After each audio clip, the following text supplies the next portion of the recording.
will that impact on the need to have an audit?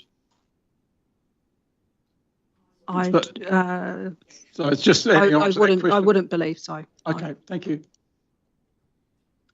All right, let's continue on. Thank you. Next slide. Thanks, Dave. So I think we've probably already covered this. As we've stated, this annual plan process is a review of year 2 of the LTP. So it is the opportunity to consider changes in our operating environment since the LTP was adopted and to make provision for new issues and opportunities.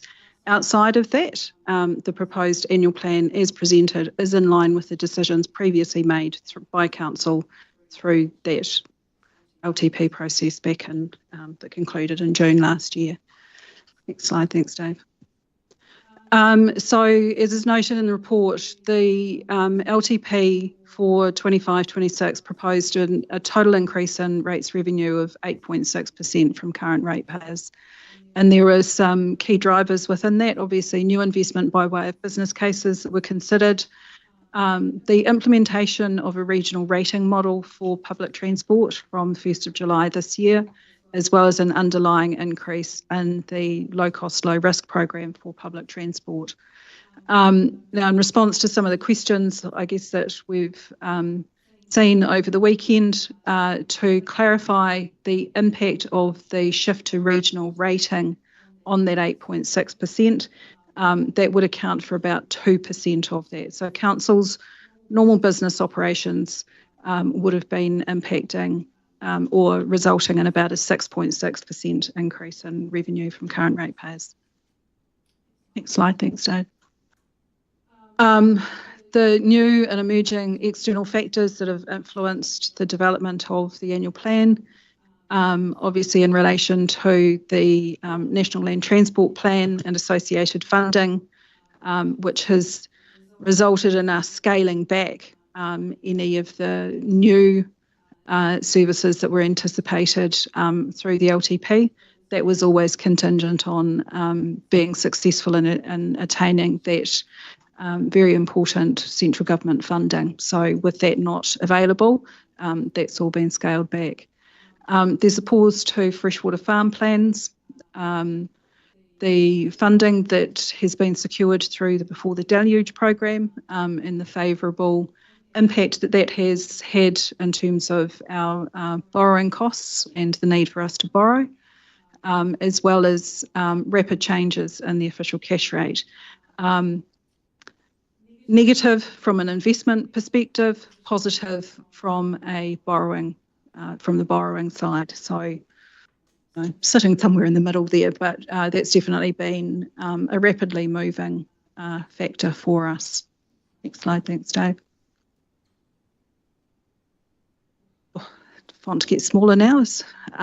So against that backdrop of the 8.6% included in the LTP, the revised annual plan presented as the basis for the report that's in front of you reflected an increase in total rates revenue from current ratepayers of 6.2%. Now, of that increase and of the revised increase, should Council support the recommendations that staff have put up, the inclusion of transport rating regionally would represent about a 1.5% increase in rates. So your 6.2 becomes 4.7, at 5.8, 4.3. In terms of all other things being equal, that's what the change in total rates revenue would be. And so up there are the key issues that are set out within the report with recommendations, obviously from staff in relation to those. If all of those matters are taken into account, then we land at that 5.8% increase in total rates revenue from ratepayers. Next slide, thanks, Dave. So, sorry, that 5.8. So the contribution that the PT makes to that 5.8 again? 1.5. Yeah.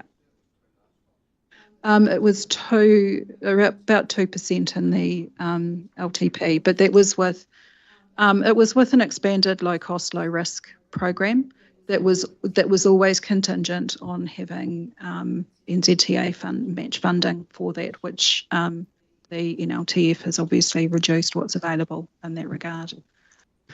If I could just make a comment, just to reiterate, make sure everybody understands that if it was 6.2 or 5.8%, the impact on the ratepayer on the region, that the 1.5% we pick up should come off the district's bill. So that will be neutral. So that 1.5% isn't adding to the ratepayers. It's what they... Asking our TAs to show a line item on their budget so that the communities can see that it's been taken off, even though they're likely to have a much higher because of Three Waters. So those of us that share meet the candidate meetings with our TA counterparts will no doubt bring that up. I think it was a point definitely through the LTP audit that Audit New Zealand were seeking that assurance that there was actually an offset there. Obviously, we can't influence the setting of those TA budgets, but that's the intent. We might skip over this one. Dave? Sorry, could I just clarify, you're going to ask Audit New Zealand to review other councils to make sure they... No, through the LTP process, we were being asked to ensure that there was that communication in place and a signal from those territorial authorities that yes, they would be doing that. But obviously for them, they're going through the same processes now. I'm sure they've got a lot of other factors where how clear and transparent that will be is outside of our control. Sorry, Madam Chair and Janine, if I could just to re-emphasise, I'm sure everybody's worked it out, but just to re-emphasise that considering that transfer, that the WRC rates, we're talking about a 4.3 or a 4.8% increase plus the transfer of the rates in the districts. Yep. In terms of, it's all very well to talk percentages, and as I will always say, there's never an average ratepayer in the region. So, the distribution of how this impacts will be very variable based on where people are living, the services they receive, the value of their property, a whole bunch of things. But if we look at this, so these numbers are based on the 6.2% increase in rates revenue. In terms of the median rates by territorial authority, current and then what's proposed, you can get a sense of where key shifts are lying, but the total increase to the ratepayer of what this budget would mean. I've called out there's a number of our territorial authority partners who are revaluing this year. None of that has actually landed yet. That will have an impact on the distribution of particularly the general rate and biosecurity rate across the region, as well as obviously the distribution of rates within those territorial authority areas, depending on the valuation movements. So just on that issue, Waikato District revalued last year. So does that reflect why it's 18% there? So through the chair, no, I think if you look at the information, the supplementary information that was shared with councillors, I think on Wednesday, which did the rating impacts by territorial authority, when you look at Waikato and Waipa in particular, that is the regional rating for the public transport services that they receive is actually a key element of that. Those councils are obviously paying for those services at the moment, but not on our rates bill. They're paying. This is they're paying through their rates. So it was, and the graphs are in this presentation. If we want to look at those, I wasn't intending to go through that in detail. But if you look at the revenue from each TA, you could see a new little line popping up, which was transport. And so those two areas in particular are the increases are as a result of the regional rating for public transport. Councillor Marr. Thank you, Madam Chair. Janine, just a question, and no doubt we're going to get to what goes out in the consultation document, but personally, I don't like to see anything like this. It is misleading around a median rate and what that means, etc. So that just that point of view. And secondly, we spoke earlier about the extremely large reserve that we've ended up with, and or the my concern. Sorry, not reserve. The surplus. Yeah, surplus. Sorry. Have we analysed the drivers behind that and recognised that they are not in the 25-26 rating? Yeah, so through the chair, when I had reported that position to the Finance and Services Committee, I had included in that the key drivers and what we'd done through the planning process to look at those and ensure that we'd actually corrected for them with, where the factors within our control, obviously, that we had definitely taken all of those into consideration when we were setting this budget. Thank you. So if we move on to the next slide, Dave, and I guess this is the, the bottom of that one's chopped off, but you have been provided with those. This shows that distribution of change in rates in dollars at the top and as a percentage at the bottom. And so what this is indicating across the region is that for about 2/3 of our ratepayers, the increase would be less than $50 a year. For 90% of our ratepayers, it would be less than $100 a year. But you can see that spike in that sort of $20 to $50 range, which is influenced by the regional rating of public transport coming in there.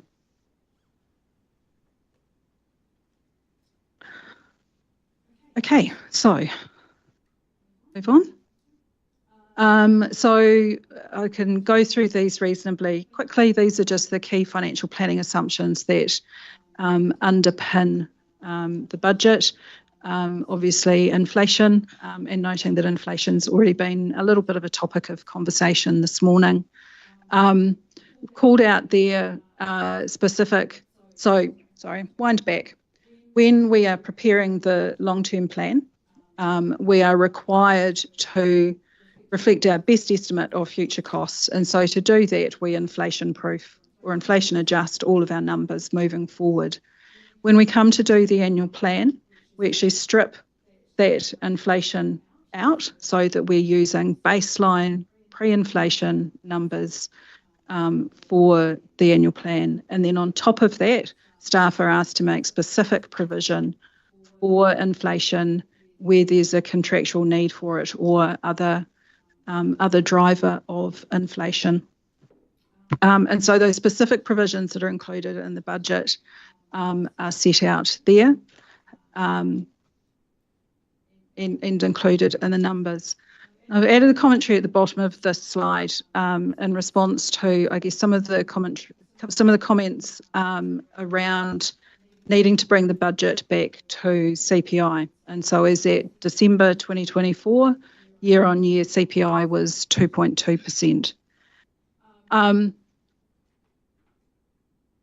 But from Council's operations, and it's the point that Councillor Smith raised, a lot of our costs are not driven by CPI. That's a basket of goods and services to households. They're not business expenditures. If we look at our public transport costs, the indexation or inflation provisions on those is 6.4%, and for staff salaries based on the market information as at September last year, we've got 3.9% included in those. Now, those two cost areas alone account for 48% of Council's operating costs. So taking that into account to get back to a 2.2 means that you would have to make some significant reductions in other areas to be able to get close to that sort of movement. So I just thought useful context in terms of understanding that there are other market drivers that are actually influencing the way that our costs move that are outside of a reference to CPI as a measure of a basket of household goods and services. Councillor Hughes. Oh, thanks, Madam Chair. Just a couple of points, if I may, Janine. Knowing that we've got contract negotiations coming up with our transport providers, I just wonder how sensible it is to be advertising what we're expecting to have to pay them by way of increases. Like, this is all publicly available information, and if I was going into negotiations, I certainly wouldn't be signalling to them what I expected to be paying as an increase. In fact, I'd be signalling the opposite. As far as salaries are concerned, and I know we've discussed this earlier, but the indications I've had is that the figure will be 2%, and that's in line with inflation. So I know you're going to be making those adjustments when it's become available, but just putting it into perspective, 2% is not too far away from realism in some areas. So. If I can perhaps just respond, and Phil might want to as well, in terms of the public transport costs. So that rate is an NZTA published indexation movement. So I'm pretty sure that's probably reasonably widely available. Our contracts require us to adjust contract values in line with that. I think the renegotiation or recontracting of services will be through a full open procurement process, not impacting on this financial year though. I've already addressed, thank you for that, but I have addressed my suggestions as to how New Zealand Inc. should be taking on Go Bus in terms of their negotiations, but that's up to those involved. Thanks. Councillor Dunbar-Smith. Thank you, Madam Chair. Just two things. One, the 690,000 for software higher than we predicted. Any explanation of why that is so high? Through the chair, I understand that was possibly an omission from the LTP budget in terms of some of those price escalations. On our software, which is generally software as a service, there is always an inflation adjustment that's required to those contract costs, to those costs, sorry. So obviously our software overall costs are significant if 690,000 is more than what we, yeah. Okay, thank you. Hey. So salary information, probably already covered that largely. So based on the advice that we take from strategic pay, is at the 30th of September, market movement was at that point in time 3.9%. We receive two sets of market data every year, so September in terms of setting the budget, and then again based on March in terms of determining actual staff remuneration movements that would be applied effective 1st of July for the year. And just noting in terms of salaries for new roles, which all new roles are as per the LTP. We assume that we have those new bods in place from the 1st of July, but the salary for each role is only based on 95% of the applicable band. Councillor Graf, have you got a question? Oh, yes, there was something I wanted to just ask on 7.1 and then 8.b, freshwater farm plans, the pausing of them, the word pause, is there an intention to reopen those or are they cancelled? And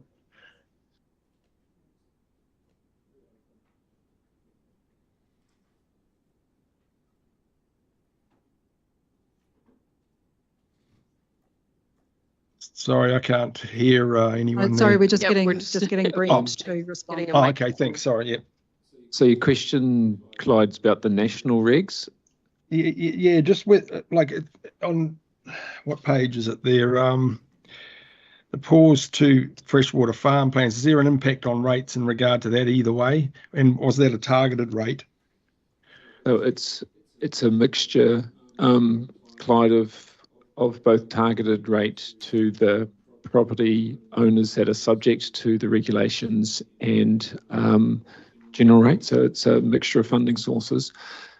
So the government is likely to announce in the very near future the changes that it sees to the freshwater farm planning regs. Some of those changes will need to be, they'll need legislative change that comes through the middle of the year, which will probably come through with Bill 2. So what you're seeing in the finances is a delay on spend, whilst there is some uncertainty about what things will ultimately look like there. Okay. The government's made it clear that there will be a freshwater farm planning regime. It'll be a little bit different than what it currently is. And so, so the spend then is delayed because we will still need to do something. It's just exactly how much and when is the question. Thank you, Brent. Just while we're on salaries, etc., for new roles, was I right in reading the 9.5 FTEs, new 9.5 staff members? Yes, that's correct, as per the long-term plan. Yep. Okay. Just okay. I just had a bit of concern about that, but obviously, I mean, it was all discussed. But I've had a fairly up and down, year. So, been a bit fogged out a lot actually with regard to family issues. So Janine, if you could just get back to me perhaps on those FTEs again, or and any case, I'm a bit concerned about the cost of the new 9.5 FTEs. So if we could address that, that'd be great. Thanks. So Janine, we're not saying those additional staff in relation to this annual plan, right? Those were the additional staff that came out of the long-term plan process, right? So you're talking about it over the long-term, over the 10-year period or 3-year period, is it? No, so through the chair, there are an additional 9.5 FTEs that were approved to come on board in 25-26 through the decisions made in the LTP. So those would have all been covered by business cases for new investment that council considered and signed off on. Yeah, I didn't actually agree to it, but yeah, I didn't agree to that. Okay, so do we get an opportunity to actually look at those again, or are they pretty well locked in? I think to revisit the FTEs, you would be revisiting the business cases that were put forward and the planned work. So I don't think you can you cannot look at those FTEs in isolation of the other costs and the planned work that they were going to deliver.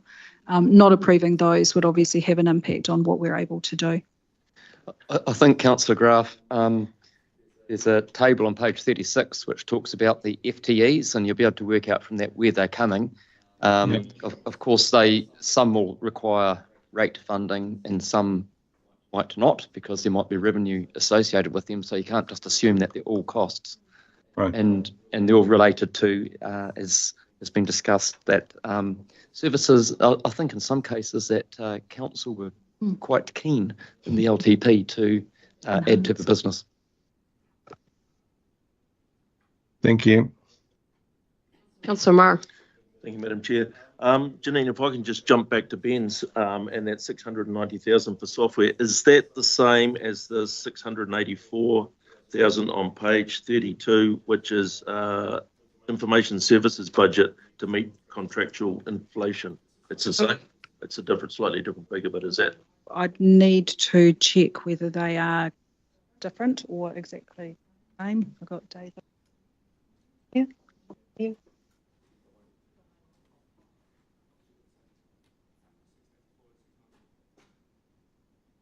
Same. So that's same thing. Thank you.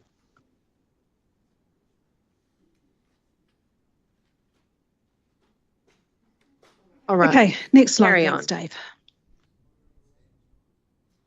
Dave. So just in terms of treasury functions, so investment income, obviously council went through a thorough process as part of the LTP to review investment strategy, investment returns and so on. So the fund return is forecast, total fund return is forecast at just over 7 million. The rate subsidy portion of that is just under 2 million. That is all in line with what was provided for in the LTP. In terms of interest income, so we've tried to reflect in here the various movements in the official cash rate that have occurred up until November 2024. So that's resulted in a reduction from what we had in the LTP and what we achieved in the last financial year as well. Dave. And then the flip side to that, of course, is the interest expense, particularly on our borrowing. So while we've taken a hit in terms of our working capital funds, in terms of our borrowing program, this is obviously favourable. And so we take long-term advice on this from PwC, and that's resulted in that revision to the interest cost on borrowing. In addition to that reduction in the OCR, obviously we've been fortunate under the Before the Deluge program to receive funding in relation to our capital program as well. So that has reduced the amount of borrowing that we're required to undertake for the year, which has a flow-on impact in terms of the interest cost. So we've provided a breakdown there in terms of those two different mechanisms and the impact that they're having on the total interest that we've budgeted for in 25-26 versus the LTP. Councillor Hughes. Thanks, Madam Chair. Janine, just on the rate subsidy, is that not inflation adjusted? It was. Yes, it is. It is. Yep. So it was so we had a baseline figure of 1.9 this year. Okay. So thanks. Yeah, that's my understanding. Yep. Next one, thanks, Dave. And then insurance costs. So while our recent renewal has actually been quite favourable in terms of achieving increased cover for a reduced premium, particularly in relation to our infrastructure cover, there has been the need to adjust the budget that we hold for that. So an increase in our total insurance costs of 138,000. And then just noting in terms of regional growth, we have currently assuming a continuation of that 1.5% increase in the number of properties from growth across the region. 1.5 increase in properties doesn't correlate to 1.5% in rates collected, does it? No, it doesn't. So what does that equate to? Well, we use it to increase our per property charges. So things, the Natural Heritage Fund used to increase, the revenue would increase by the 1.5. The way that we use it is the calculation of the total revenue that we collect. We reduce that percentage by the 1.5%, saying that 1.5% will be covered by new properties or new ratepayers who aren't currently contributing to the cost of our services. Just wanted to make the point that 1.5% growth does not mean 1.5% increase in rates. No, so it's not. We don't increase all of our rates by 1.5% because of growth, but we recognise that there are new ratepayers coming into the region who will contribute to our expenditure. Our rates revenue requirement is solely driven off the expenditure that's planned and our funding policies. Councillor Hughes. Can I ask what the 1.5% then translates to into dollar rates collected, expected to be collected?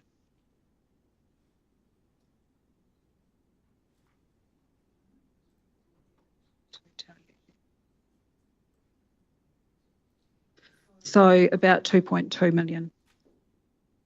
Which represents what percentage of the total? Sorry? Which represents what percentage of the total? Which percentage? Of the pre-1.5. Take the 2.2 out, what percentage of the total rates does that represent?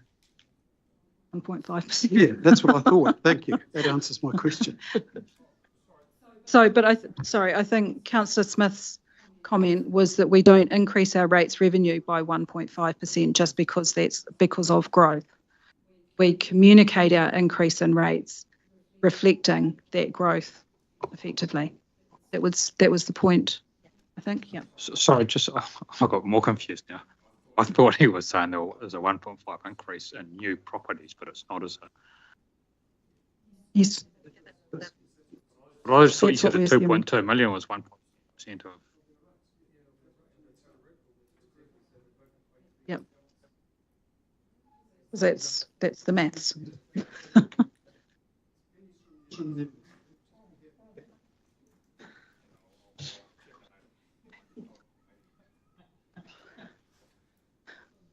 Okay, we'll move on. So in terms of balanced budget, so there's a resolution included in the report on this matter. So under the Local Government Act, council is required to consider those activities where operating expenditures don't meet operating expenses. Say that right? Revenues don't meet expenses.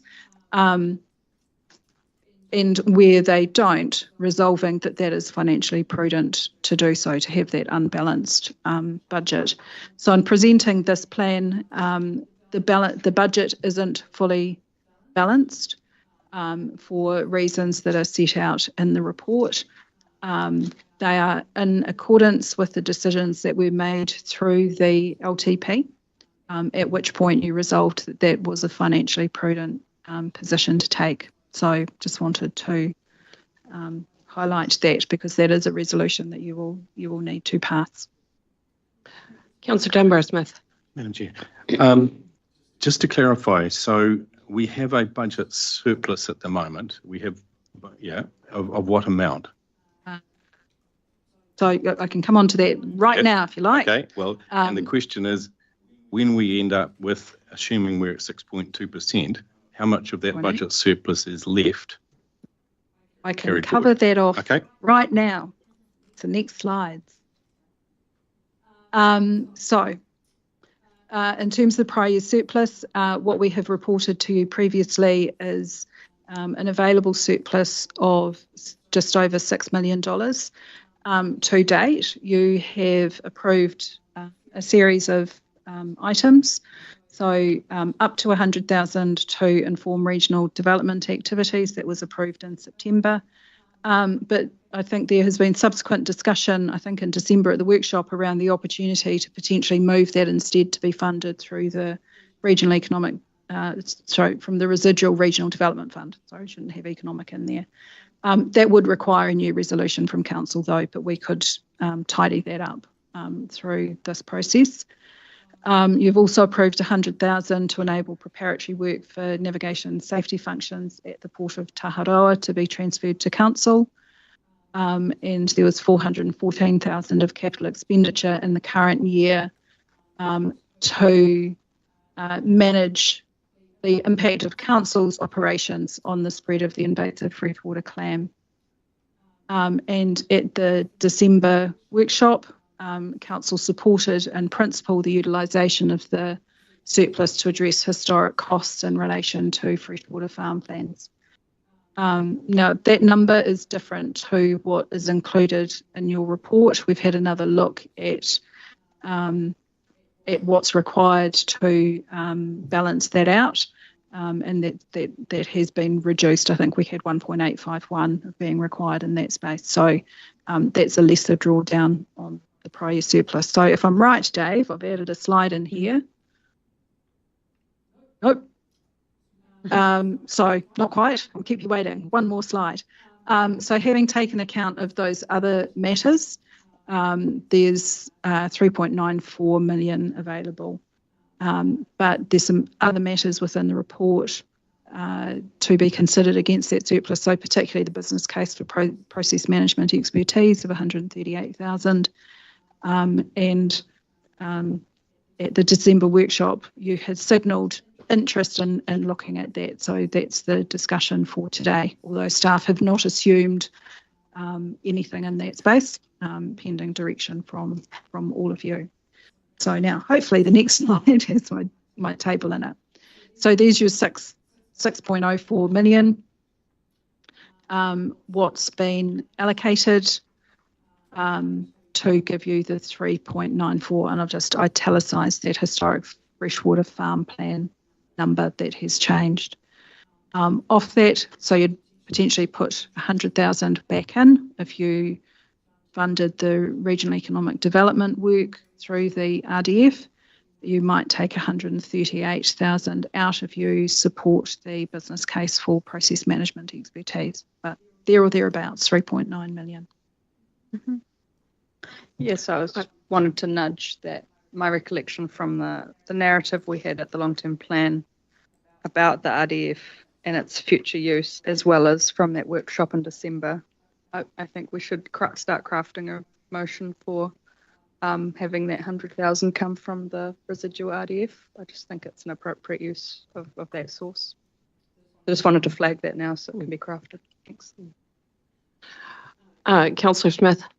I'm not sure whether you want to do it now or at some stage, but I'd just like to understand the additional management person with apparent failures, as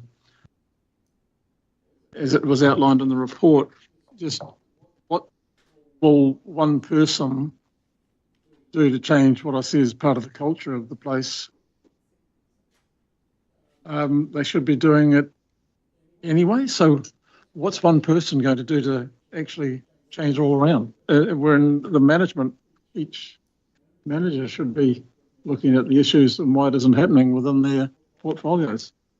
So this is in relation to the business case. This is in your questions in relation to the business case for the business process. Yeah, it's been raised now, but I can happily delay it till when you want to. Yeah, we have that covered off in terms of Neville can talk to what's intended through that role, which is only for a year. Appreciate it. Yeah. Yeah, okay, we'll leave it till then, but I really do have some questions on that. Councillor Graf. Thanks, Madam Chair. That, in case I missed it, that 3.9 million, if it was used to offset the impact on the rates, what would that mean again on the percentage?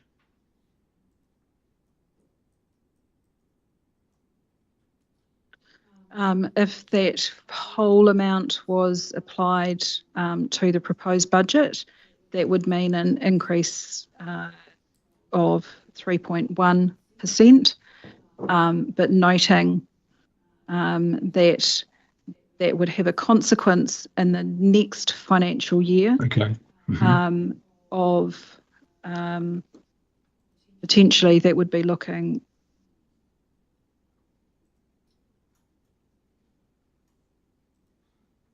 if you take maths, if you take the rate revenue requirement as per the LTP and say that number doesn't change, applying 3.94 million in the current year would result in a 12.3% increase in 26-27. Now, if you take the increase in revenue between the 2 years and you apply the 3.94% this year, that would give a 6.8% increase in 26-27. So just in case I didn't make the surplus from last year, the surplus 3.94 million that's sitting there. Yep. Now, if that was used to offset the rates.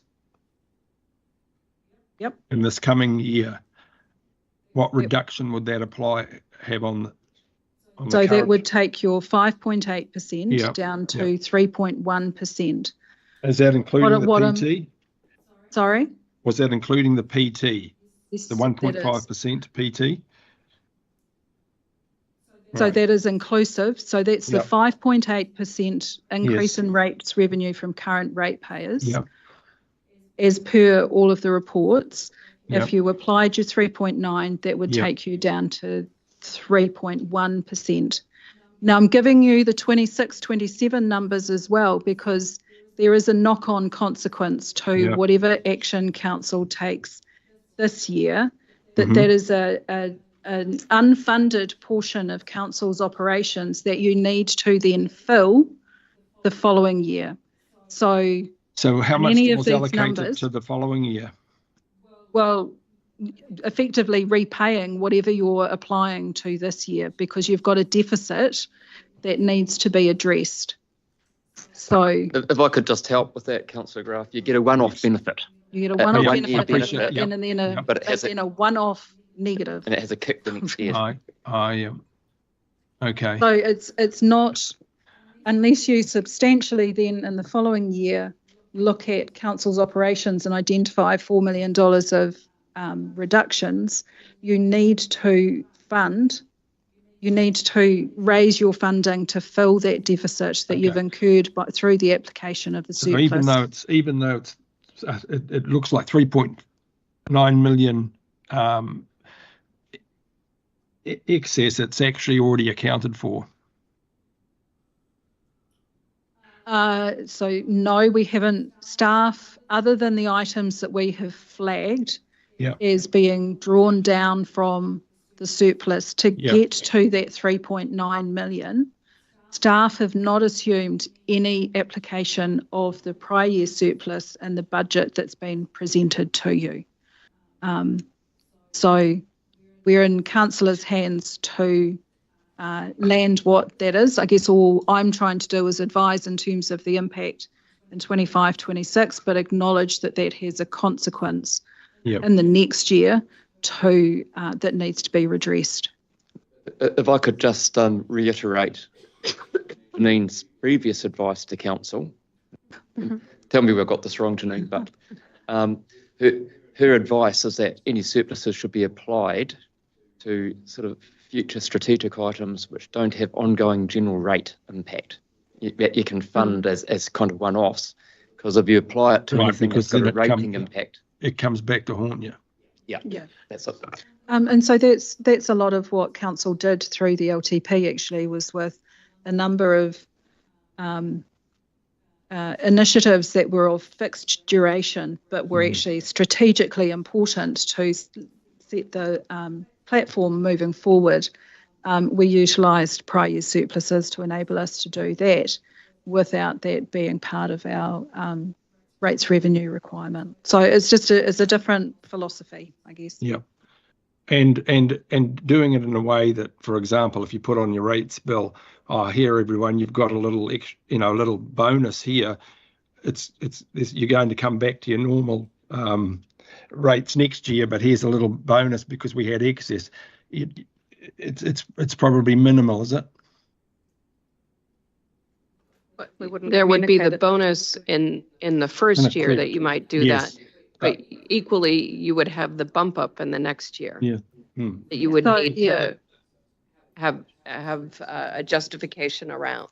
Yeah. No, I get it. I'm just trying to.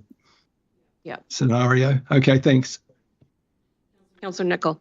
Yeah, I'm really glad we spent a bit of time understanding that so that everyone can make informed decisions on that topic. My question, Janine, is about the timing of that discussion, because as I understand it, today we are deciding what to go out to consultation with. And I know that there are people in the room who would like to or have an interest in making a decision on that surplus today, for example, to then go out and, sorry, just getting a little bit distracted. Could I? If we were to leave it as the surplus as it is for now, as we tend to always do, the option to revisit this discussion still is there in June when the final decisions gets made, right? Whereas if we made a decision now to do what we just discussed about reducing the rate that we go out in consultation with, we're effectively inviting discussion on it of what we've chosen to do with that surplus, which could still then change in June again. And secondly, in my view, would we be reducing our options in a way in June to lower the rates because we have already signalled a lower rate now, and hence through the CE submission and anything that could happen, it could go up, and we have less levers to. Is that about right? Yeah, I mean, we're in your hands on it, but I guess it is the balance of locking something in now. Yeah. And then unwinding that decision. So I guess you don't want to be in a position of you've been out and signalled a rates increase now, and then probably, if you had to go back in June with something higher, unless it's been from an external issue that's that's which can arrived, happen, which can absolutely and has happened. happen. So I think I was just wanting to clarify, because I know that it has happened in the past that we've gone out with a lower number, ended up with a higher number, and that wasn't desirable. No, unless you're really, really clear on what's actually driving that. Whereas here we're just offering to people this is the budget that we're consulting on, and the final decisions and the most room to move we want to give ourselves in June really would be a better way to go. So I just wanted to understand that, make sure it's on track. Thanks. Councillor Smith. Yeah, just going to Clyde's point for a moment. The freshwater farm plan software issue was 1.9 million. I think you just put up there that we've included in using the surplus to pay for that one-off cost. So which is reduced. What is it there? 1.4 million. So that's about a 1% increase that would have been needed if we hadn't had that slush fund. So the don't call it a slush fund, but that surplus. So I think the fundamental question for me is, should we be looking at using that to offset rates increases, which has the kicker that you have to put it up nearly the same amount to collect what you didn't collect as a result, or should we be using it for one-off costs that are not continuous, etc., such as this freshwater farm plan cost? The difficulty I've got is that we overcharged, and it is the current ratepayer who has paid that. So it's either one or the other, or a mixture of both. And I think once we get towards the end of this, we need to actually decide whether we fundamentally give it back and then kick them next year, or we retain it for protecting ourselves against one-off costs. So anyway, I'll leave it at that. And I'm interested, Noel, when you say that we make a decision, based on what I said, would you rather make that decision when you go up for consultation, or make that decision in the final? Oh. Yeah. Sounded like you wanted levers. Thanks. I'll keep an open mind. Councillor Dunbar-Smith. Thank you, Madam Chair. My issue is that this is money that we've collected from ratepayers in excess of what we need, essentially. Yes, but I think, and sorry, I haven't got the information in front of me, but needing to go back to Councillor Ma's question at the beginning in terms of have we corrected our budgets for that. There are, that number at the end of last year was much larger than we would typically see as this organisation. So quite unusual to be in this position. And I wouldn't expect us to find ourselves in that position again of, landing quite so favourably for the year.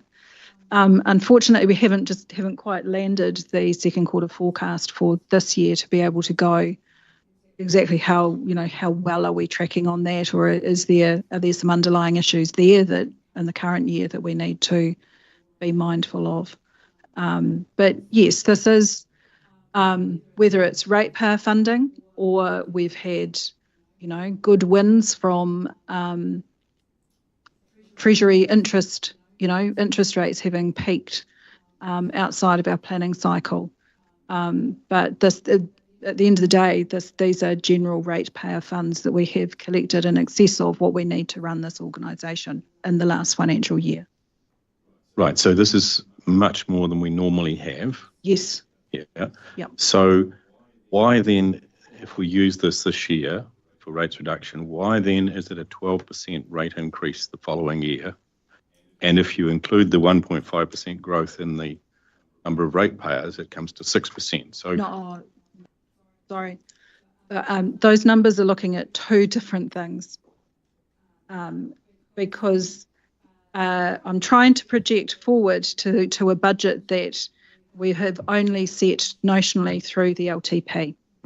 So that my 2 points of reference in terms of the two numbers, I've looked at the 5.8% as per the proposed budget, where council could land today based on all of the staff recommendations, and taken the 3.9 million off that. That gets you to 3.1%. Now, off that lower base of rates for this year, I've then looked at 2 points of reference. The rates, pure rates revenue figure that was budgeted in the LTP, which was 165-ish million. The increase from this year's budget to that would be 12.3% to current ratepayers after factoring in growth. So that's the revenue comparison. My second set of numbers is same assumptions on the current year, but looking at the change in revenue that was planned in the LTP to over and above the gross 25-26. So it was a 4.2% increase in revenue after growth planned in the LTP.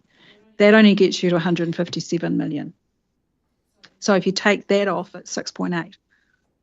So there's a lot of maths in there, and it all depends on future decisions through a future planning cycle. But the message is, if you reduce your rates through the 25-26 annual plan, then you have to, that is a deficit that you need to be funding in the following year, and that would land you somewhere between a 7 and a 12% rates increase based on the numbers as presented in the LTP. But do we know that we won't have a surplus next year from collecting more rates than what we need, as we've done this year? And so that's my comment, that we haven't quite managed to land the December forecast. There's still just a few moving parts on that we need to understand to have confidence in where we're sitting this year and any issues that may be impacting on us this year that, you know, need to be reflected through here. And so could I suggest, to pick up Jen's point, if we're not making a decision on this today, it would be useful for you just to have an email setting out what you've just stated. And it's possible that we may have 1 million or 2 million or 3 million reduction rather than 3.9. Yeah. Because that again would have an impact. And look, I can put, either I can share my screen a little bit later and maybe at the end of the day, because I think this is a conversation at the end of I think you need to work through all of the other matters in the budget first, and we can come back to this. And then if necessary, I can share my screen with you and talk through, hopefully my okay maths, to show what I'm looking at and how I'm calculating or estimating what the impact for the following financial year would be. I'm just trying to be cautious in my advice to you in terms of a decision for 25-26 will have an impact on 26-27. Janine, if I just make a comment that I think will help. We haven't, when you set your budgets for this year, you haven't set them to project a surplus that you could then reflect on in a future year. So I think I understand where you're coming from. You know, could that smooth the impact further out? That isn't planned. Although every year we do have a surplus, albeit not 6 million. No, that's not correct.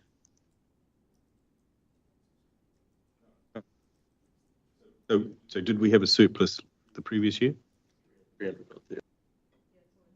Residual. Right. Okay. I just think it would be useful if you could write something down. I like to read stuff rather than just, but yeah. Thank you. I'm also just wondering, because what I was hearing earlier is that this has been discussed through the Finance and Services Committee as well. The concern about what was the situation that led to this extraordinary surplus, this out of the norm, and you've assured us that you've looked through those learnings and you're reflecting them going forward, right? Okay. Mark. Thank you, Madam Chair. Just Janine, noting that we haven't confirmed the write-off of those farm plan costs, can you just remind us of the interest component going forward if we don't?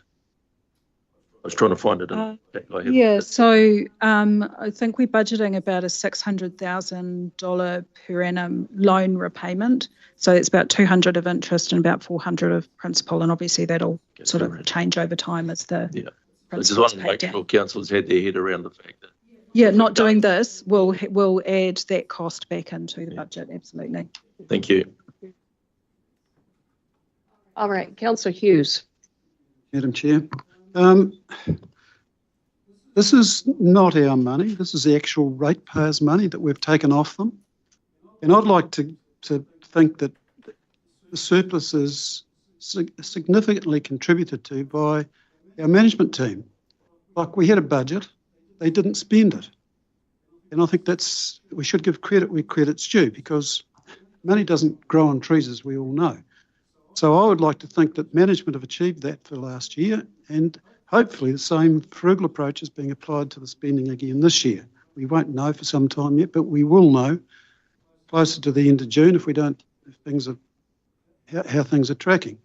So I accept that we should be deferring our decision until then, but I am strongly of the view that this money should be going back to our ratepayers in the next year, and that it should be shown as a separate line item. And in the following year, we'll have an annual plan to be considered, and some of us may or may not be here to consider it, but we'll take it on the chin then. Let the costs lie where they are.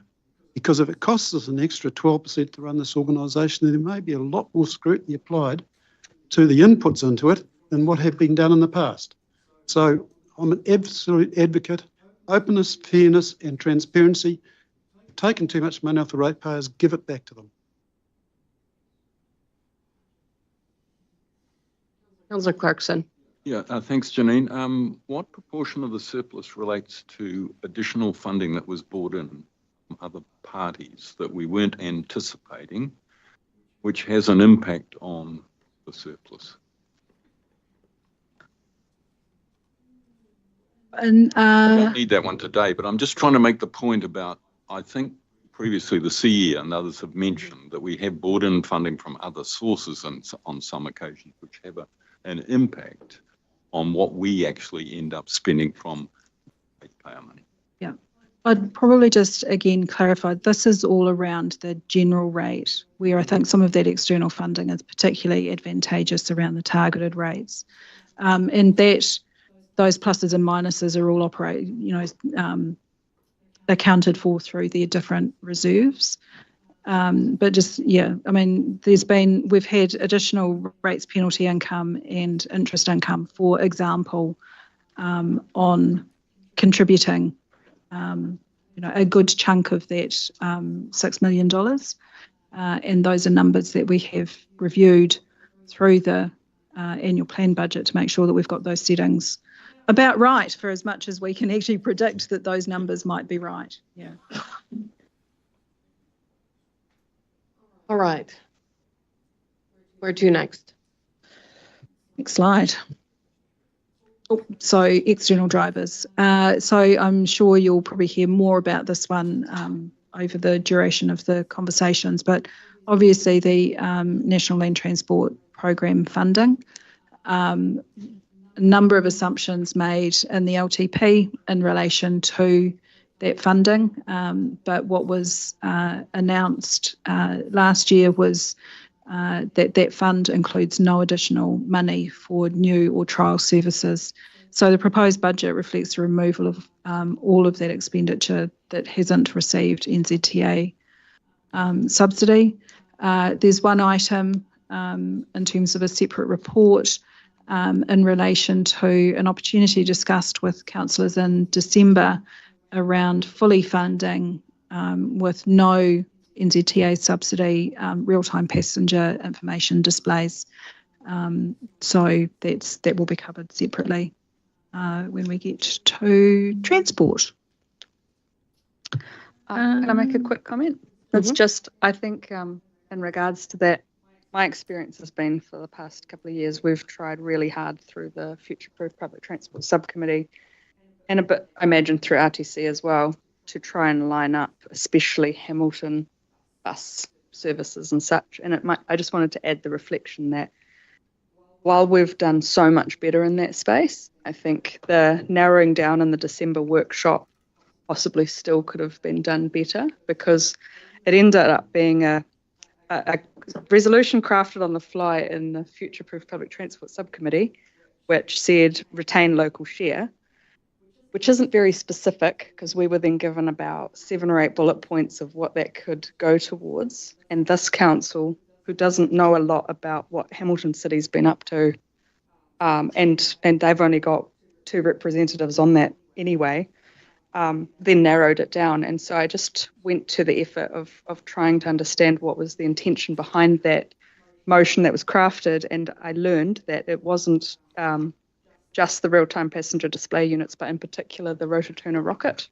And that's mainly because Hamilton City Council have invested money of the ratepayers' money that they've collected in new bus stops there and various things to get that ready to go, as well as central government funding they got for some of that as well. So it's this lining up of knowing where they have invested so that we do our investment. And ideally, in my view, it would have been great if the rotor-turner rocket piece had come to this discussion as well, but I totally accept that as part of the process we go through. This is where we've ended up. My reflection is just we can still do a bit better with lining up to make sure their whole council and our whole council understands how to optimise, so that I suppose all the elected members, at least of Hamilton, this council in there, have a vision for Hamilton and are really moving in lockstep. But we've done really well so far in aligning better.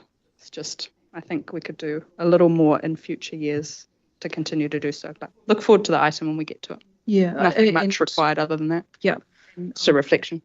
Phil and the team will cover it off. I think there's a distinction between Hamilton City Council retaining their local share for infrastructure as a one-off cost, as opposed to this council fully funding a service that is an ongoing cost that once we take that step, then might be locked into. we won't, our chances of getting subsidy for that will be vastly reduced, if not eliminated. So I think that's part of informing that decision making as well. Thanks for reminding us that's how we did land at this place. I just think it'd be great if more elected members thrash that out too, rather than kind of the way it happened this time. But yeah, thanks. Councillor Strange. Yeah, thank you. And thanks, Jen, for bringing that up. I suppose my reflections, like Janine has touched on, the risks around, funding a service and not getting that match funding moving forward. Just those risks were too great in my mind. And the option was presented that, one-off infrastructure could go some way towards, signalling that we are, committed. We value the relationship with Hamilton City and we are committed towards that goal. I suppose for me, the real disappointment was that through the NLTF, that the rotor-turner rocket wasn't funded, because that would have brought so many benefits that this current government is looking for: bums on seats, fare box recovery, because we know that that kind of service is what we need moving forward. So that was the greatest disappointment for me. But yeah, thanks for bringing it up. Thanks for adding that, Angela. Thank you. Okay, next slide. Out of here shortly, I promise. So this is another topic that covered by a separate report, but obviously in relation to the central government or NZTA discussion document around increasing private share for public transport operating expenditure. Paper included in the agenda in terms of increases to public transport fares for consideration by council. So we'll cover that one off in due course. And then finally, just a point in terms of a recap on the business cases that were the basis of new investment into the 24-34 LTP.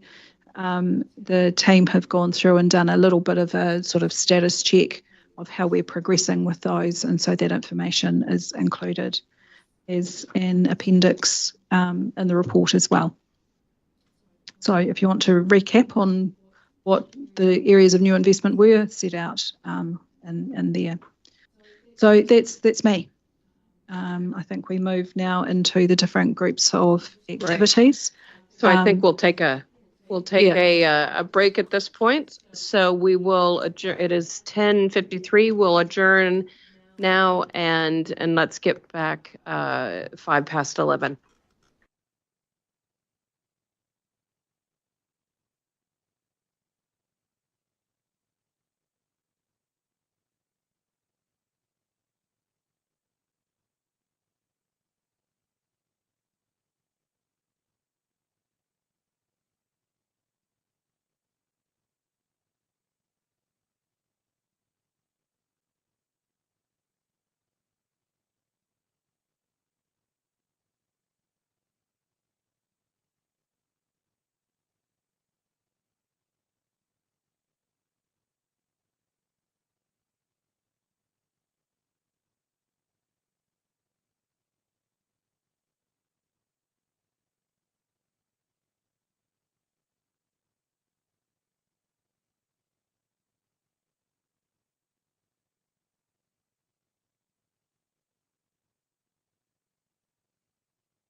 right, councillors, we will reconvene at 11:08. Okay, now, as we mentioned at the start of the meeting regarding the agenda, we may have, we were thinking we might have had a late agenda item, but as I understand it, we've gotten notification about an extension. Yes, so I've got an email from MFE indicating they're happy to extend the timeframes to a 27th of February meeting, but would like to hear as soon after that as possible. Right, okay. So just wanted to clear that up. Something will come through. Council. Yeah. Yeah. All right. Okay, so group of activities.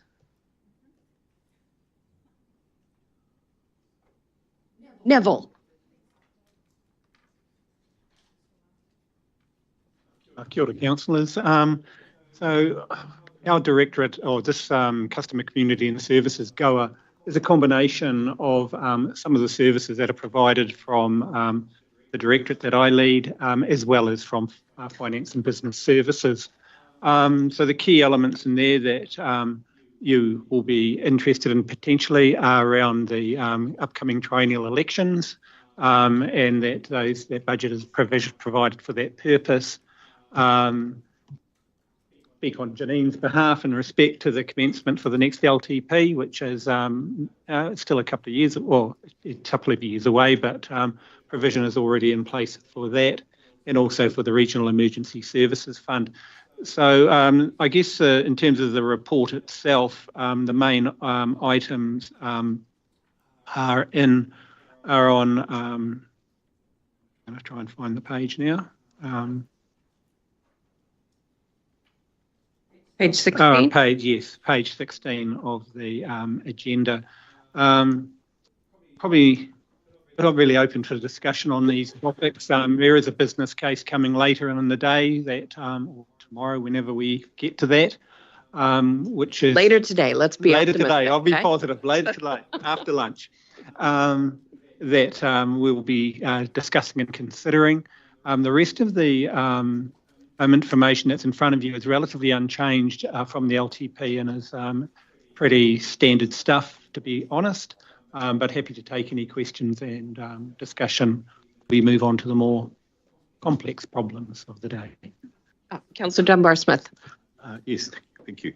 I just had a quick question to remind me, on page 16, community support was 3.4 million. It dropped to 1.2 million this annual plan, which is what we agreed to in the long-term plan. What was that for? What was that reduction? I'll pass that over to Janine. That's one of her budgets she manages. So that line has included the Regional Development Fund historically. So obviously that peters out in terms of any contributions through there. Right. Thought there might have been a sudden $2 million budget. No. Sadly not. All right. Any other questions? Nope. All good.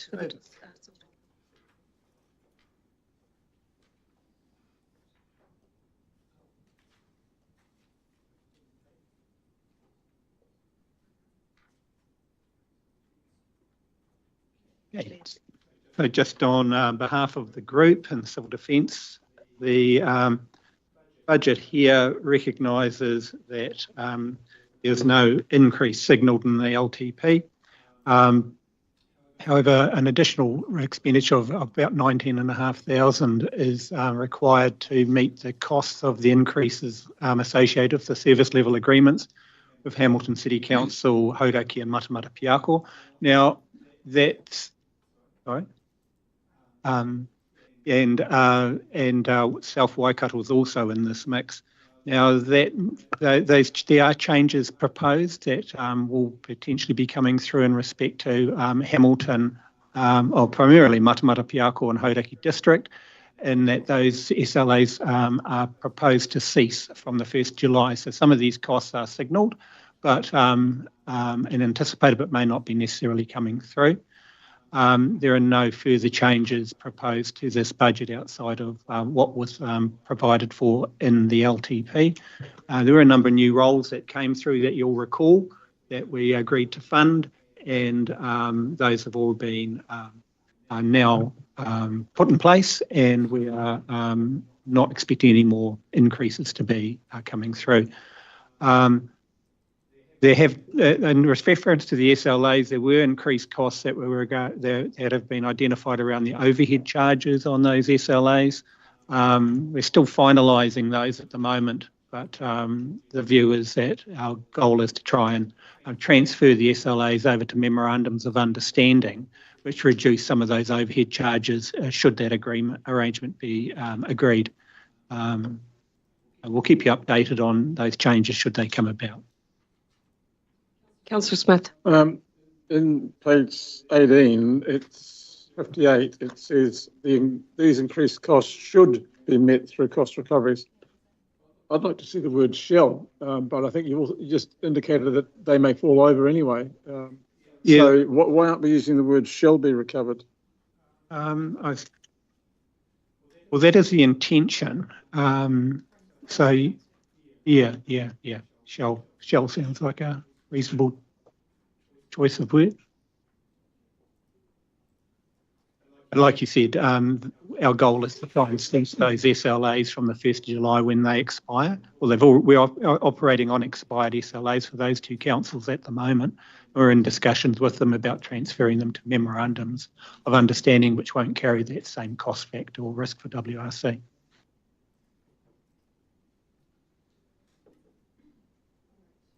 No other questions? Next section.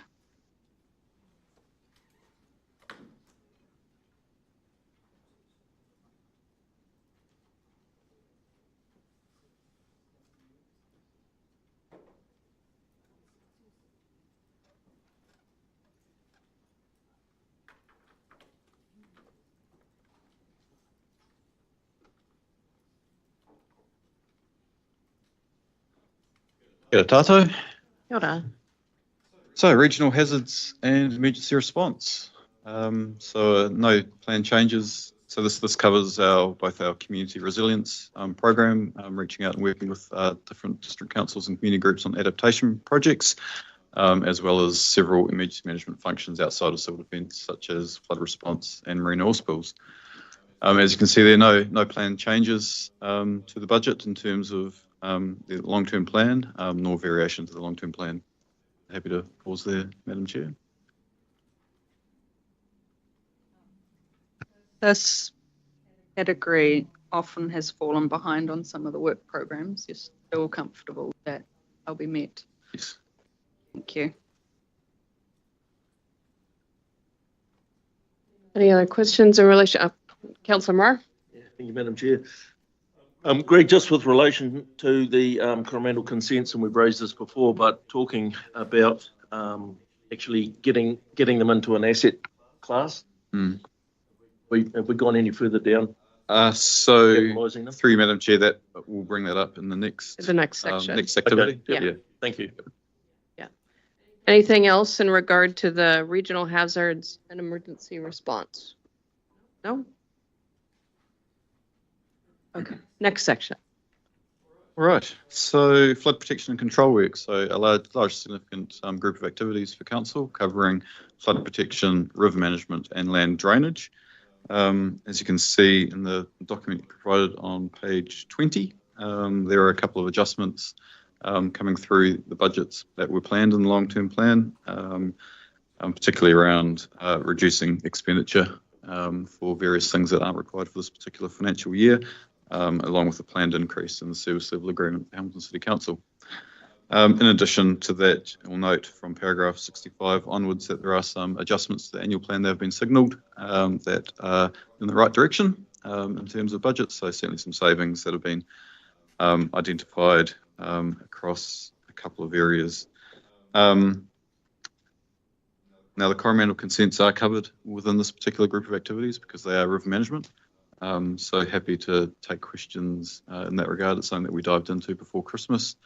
With regard to the treatment of consents as assets, I suppose it's depreciating, so no further progress has been made. I mean, our current asset management policy specifically excludes the treatment of resource consents in that way. In saying that, the proposal is to utilise reserve funding to cover the costs of those, so of this particular process. So it is, I guess, in essence, spreading the cost of these consents over a wider time period as opposed to a particular financial year. That, if I may, yeah, thanks. Yeah, thanks for that, Greg. I would like to see that work on those consents progress, and if it needs to come through Stratton Pole or whatever, however that sits, but the sooner the better, please. My other concern is, do we have a base limit for reserves? Just understanding that as this goes through, it's virtually going to strip out all the money in that Coromandel Reserve Fund. So it won't strip out all the money. There'll still be a residual amount left. For our zone operational funds, there's no agreed ceiling or limit that we use. There was a previous agreement with drainage reserves, which I think was 50% of the operational budget.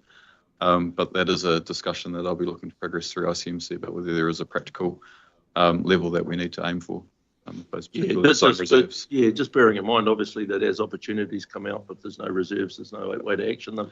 And then obviously we've seen the storm events and that sort of thing that have put real pressure in my area as such, but other areas as well. So yeah, absolutely. Yeah, to see something done in that space. Greg, can you, I don't know if you can recall, but I had in my mind there might have been something like a $2 million reserve in the Coromandel, and this is only taking about a third of that? Yeah, there is at the moment, although I think around 800 to 900,000 of that is in regard to the flood protection schemes, so it's being set aside as capital reserve. The remainder, I think the residual was in the order of 200 to 300,000. But look, it is a trade-off because we do hold reserves for, I guess, rainy days from an operational point of view.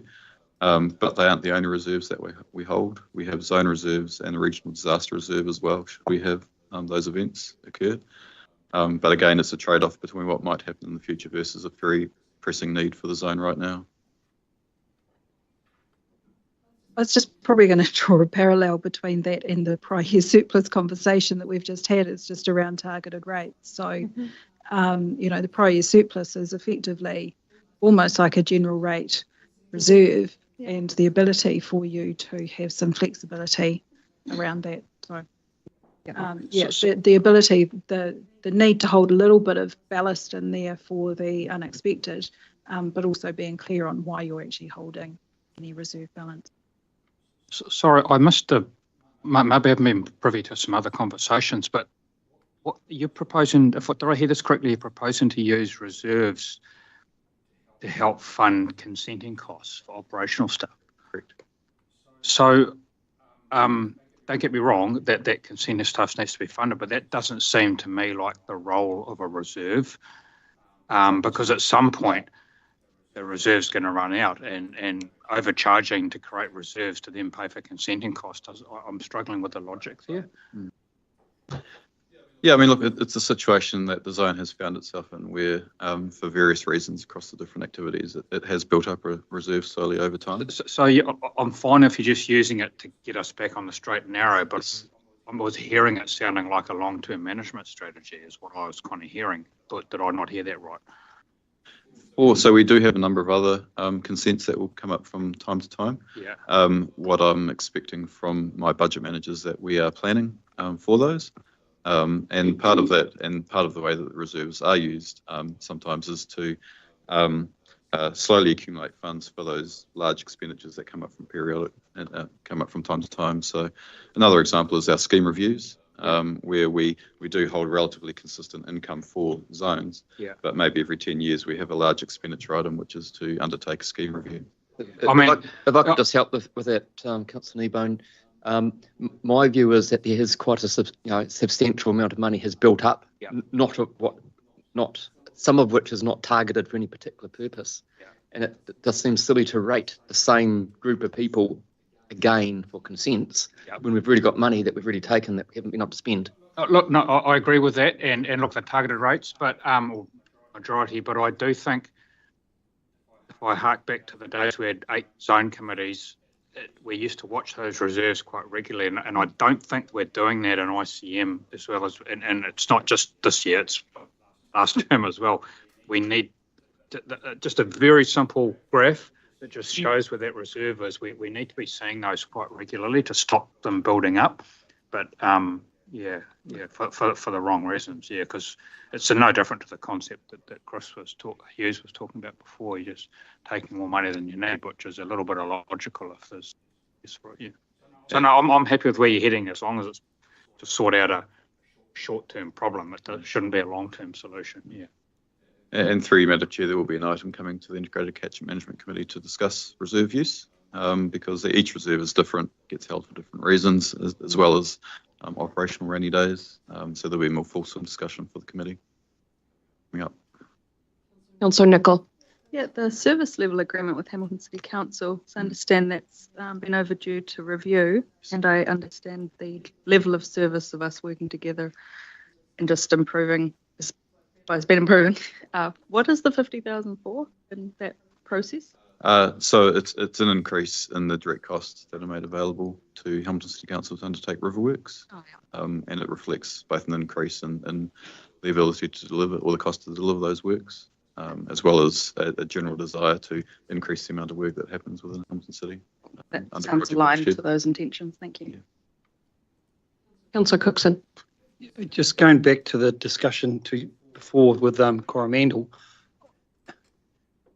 I agree with the discussion that Warren and Stu just brought up, that because this is an area that's definitely has been infected a lot over the last 4 years with weather resilience, it feels a bit uncomfortable drawing that fund down so low. And I just would like to have that discussion a bit further of making sure the reserve doesn't get too low. I think that's all Warren's trying to say is, well, we want to have comfort that where that reserve and what other funding options there are to fill that gap so that reserve does not get too low. And I think that's all Stuart's saying. I think we all sort of agree with that. And all Warren's worried about is that reserve is too low if things go bad again like the last 2 years. Okay? Yeah. So I think that's all Warren's trying to put, and I agree with that. I think most councillors would. So it's just, we're trying to find a happy place, Greg. That's all, that we all feel comfortable. I don't think we're that much in it. We understand where you're trying to get to, but we want to make sure that reserve is in a safe place for the future. Yeah, thank you. And if I could just reiterate, so this is the operational reserve that we're talking about for the zone. There are separate reserves held for the zone for disaster recovery for a certain scale of events. There is also a regional disaster reserve zone. And those are protected from this. These are used for specific purposes, including the 2023 floods, so not for this particular reason. All I mean is I want you to come back to us to give us comfort that lowering that reserve down to whatever number, we feel comfortable that we're not doing any disservice to the Coromandel. That's all I want you to, that's all. Is that fair? What I'm hearing from you, though, is that at a future ICMC meeting, there's going to be a discussion around these reserves, right? So that's probably the best place for us to achieve that level of comfort that the approach we're taking is a sound one. Madam Chair, just through you, just to be clear though, in the budgets, it is assumed this money is coming out for the consents. If there's, if there was through a committee discussion not to, that will put money elsewhere. There'll need to be new rates struck to be able to get that money. But adding to that conversation, we need to know what the community is wanting, rather than just sitting around in here telling our ratepayers what's good for them. I don't want to see that happen. I just want to know what the community wants us to do on their behalf. If they're prepared to pay more, that's fine. If they want us to use the reserves and take it down and run the risk of having higher rate increases to respond, that's fine. But I do want to know what the community who is rated for that wants us to do. I suppose that's the downside of only having subcommittees in Lower Waikato and Waihau Piako, isn't it? Is what is our mechanism for communities like the Coromandel community or the West Coast community. We can be more nimble. We can be more nimble if we wish to. Councillor Marr? Yeah, just briefly going back to it, I know it's the operational budget, and again, just concerned about cleaning out that reserve, and I don't believe it is as high as you sort of just stated then, but also making sure that we're not lowering levels of service because of that, because it is operational budget. And quickly, point 67 royalties. Where's their royalty income? So there is sand extracted on the Waikato River with windstones, and so we have an agreement in place. So that's the only item? Yeah. Yes. Yeah. I've got plenty of sand in my region I'd like to get out. Jennifer? Just to follow up on Noel's point and the others that have been made, that's the point of this draft budget. I mean, we can promote to people in the Coromandel to submit on this very topic to us. It's not a consultation question, but should it be brought to their attention, they can still provide under the other column that they like this one way or the other, can't they? We would need to include some discussion in the consultation document to inform that feedback. Right. Rather than relying on a couple of Facebook groups. Yeah. Sure. Yes. Yeah. I just wanted to point it out. The point of the draft is that you can get some of this feedback still. If there are no, I think we should have other mechanisms for sure. But that's an ICMC issue. Nice. Hey, before we move off of this topic, sorry. Sir Hughes, did you want to have just a quick follow-up to the comments on sand? That I happen to know there's an awful lot of good quarry metal comes out of a certain boat ramp that side, which I don't know why it's not sold. Revenue's there for the taking. So.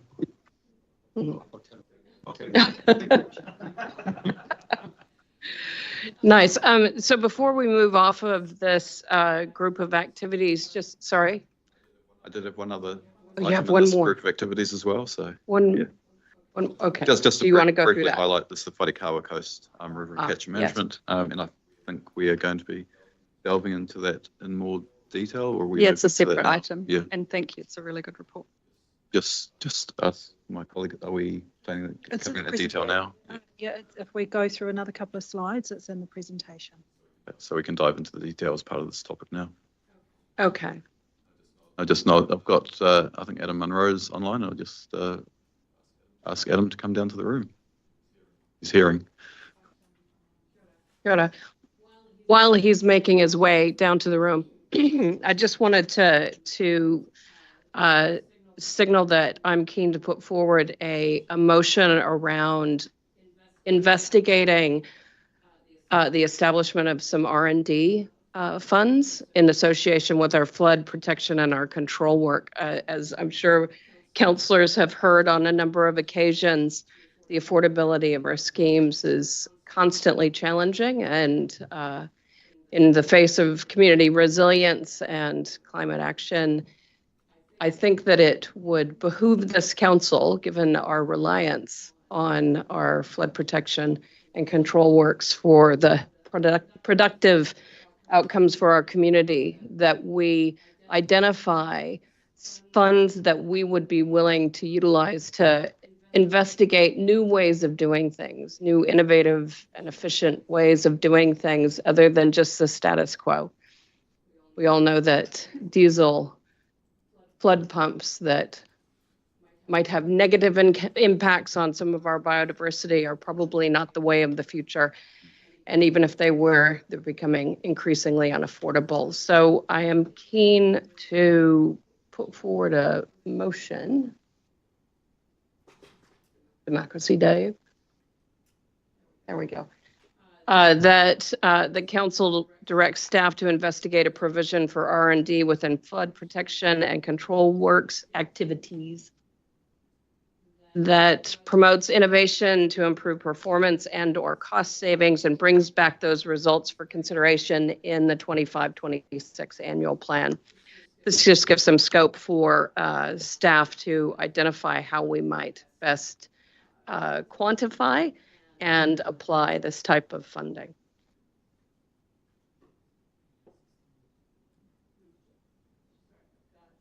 Councillor Nicol, and then I've got Councillor Cookson. Councillor. You're in a blind spot. I've got Councillor Nicol and then Councillor Cookson. Councillor Nicol. Yeah, thank you, Chair. I have a question on this around, because we do have research that we contribute to or do quite a lot of the time. Like, for example, the PEAT project is a project, like a business case we funded. Are you envisaging a project coming out of that's quite specific, or more of a general fund that would be ongoing? It's more of a one-off for now? I'm not sure yet. I'm not sure, and that's why I'm keeping this fairly open as to what this might look like. But it's more just a signal that there's been a number of conversations in our communities about different technology that we might look to utilize, and I want to make sure that there's provision that allows us to perhaps test some new and innovative ideas, a bit like we have done bits of this in the past, like with the McEwens, the fish-friendly stuff. The alteration to the, I don't know if that's the right word, alteration to the McEwens that made it fish friendly. I think that for us to meet the needs of our community in an ongoing nature, we're going to have to continue to invest in research to enable us to meet the future challenges that come from climate change, et cetera. So totally agree. And I think New Zealand underinvests in R&D in particular, but I'd be supportive of that. But keeping just a note to say, obviously this is of interest to the wider regional sector as well. So as long as these things are, shared and whether it's cost share or benefit share, that'd be great. All right. Thank you. Well, and it is one of those things where if this council is willing to make a commitment, then it's a lot easier to get commitments out of others. Councillor Cookson. Yeah, thank you, Madam Chair. I'd like to second this, and I think it just allows staff to investigate where new projects or capabilities are able to be looked at, and if it's fit for purpose. I think that's what we're wanting to do is, if there's a new sort of pump or a new sort of whatever, is it capable of working in that tidal zone, or is it where are we going to get the benefit of where this is this new technology? And that's not either, like we've been talking about how we monitor pumps and all sorts of things that we can turn them on for weather events and stuff like that. I know that's already in there, but there's a whole lot of this. Just gives some scope to staff to really dig deep and say what can we do better and have better. It's also about better biodiversity outcomes, better community outcomes, iwi and mana whenua outcomes. We're going to fish-friendly options, and there's a whole lot of things that staff can just have big blue sky thinking about it. I suppose that's a better way of thinking about it. That put everything on the table and see what drops out. Yeah, thank you. Yeah, not just be focused on the status quo, but what can we do differently, and what can we encourage in terms of partners that we might choose to engage with. All right, I've got Councillor Hughes, and then I've got Councillor Smith. Well, I think number 5 comes up on the screen before anyone else. Sorry, cancelled mine out. So, all right, I was working off the list I've got. I appreciate that. But Councillor Hughes. Thank you, Madam Chair. I'd like to suggest we be more specific. This, if I understand correctly, is relating to the siphon, and I absolutely, totally support the putting some money aside to investigate the suitability, the use of siphons in our flood protection assets. I'd like to have it capped in terms of how much we're going to be committing. I do not want an open-ended checkbook for R&D in any shape or form. And if it is in fact for the benefit of the catchments, then I think that should be part of a targeted rate. The intention and just to clarify, the intention and the wording of this is to signal an ongoing desire to encourage us to look at new ways of doing things. And in terms of the capping, this motion is just directing staff to investigate a provision. And so the decision of the quantum of that provision will come back to this council through the CE's submission, I would think, because we're asking it to be reflected in the annual plan. So that quantum would be debated at another time. Saying, signal now should be. Got it. Councillor Smith. Thank you. Going back to my earlier point, these are the type of situations where I believe prior year surplus funds should be utilised initially to establish what we're trying to do. And if it is the right thing to continue to do, then we'll move to a targeted rate or doing something else.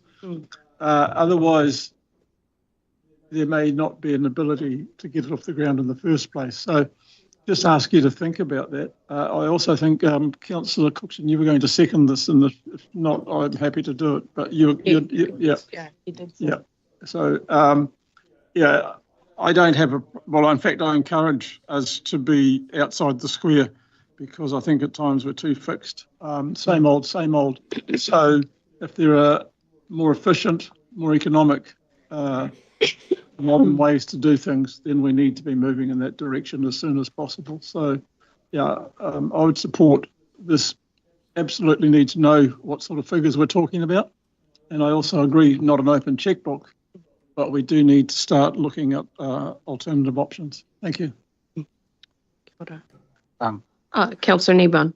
Sorry, really supportive of this, but I was envisaging, perhaps, as Noel said, a bit of surplus to give, well, provide for, I don't know, a quarter of an FTE or whatever it needs over the next 12 months to scope this, because I think you need to go and scope it with other councils as well and other potential funders with a view to the next annual plan actually starting the blooming thing off, what it looks like, because I would have thought it was pretty tricky to try and get a list sorted between now and June. but given if we can't take all the other councils, we're going to try and take all the other councils around the country with us. But anyway, I'm just curious to what Chris is supposed to be coming back with in June, yeah. So it's to investigate a provision for R&D within flood protection and control work. So what I would assume it might look like would be, okay, if we were going to provide for that, recommendation is that it's from the prior year surplus this time. It's I don't know what it's going to look like. But we need to go out. We need to go out with something if we're to get it into the 25-26 annual plan, don't we?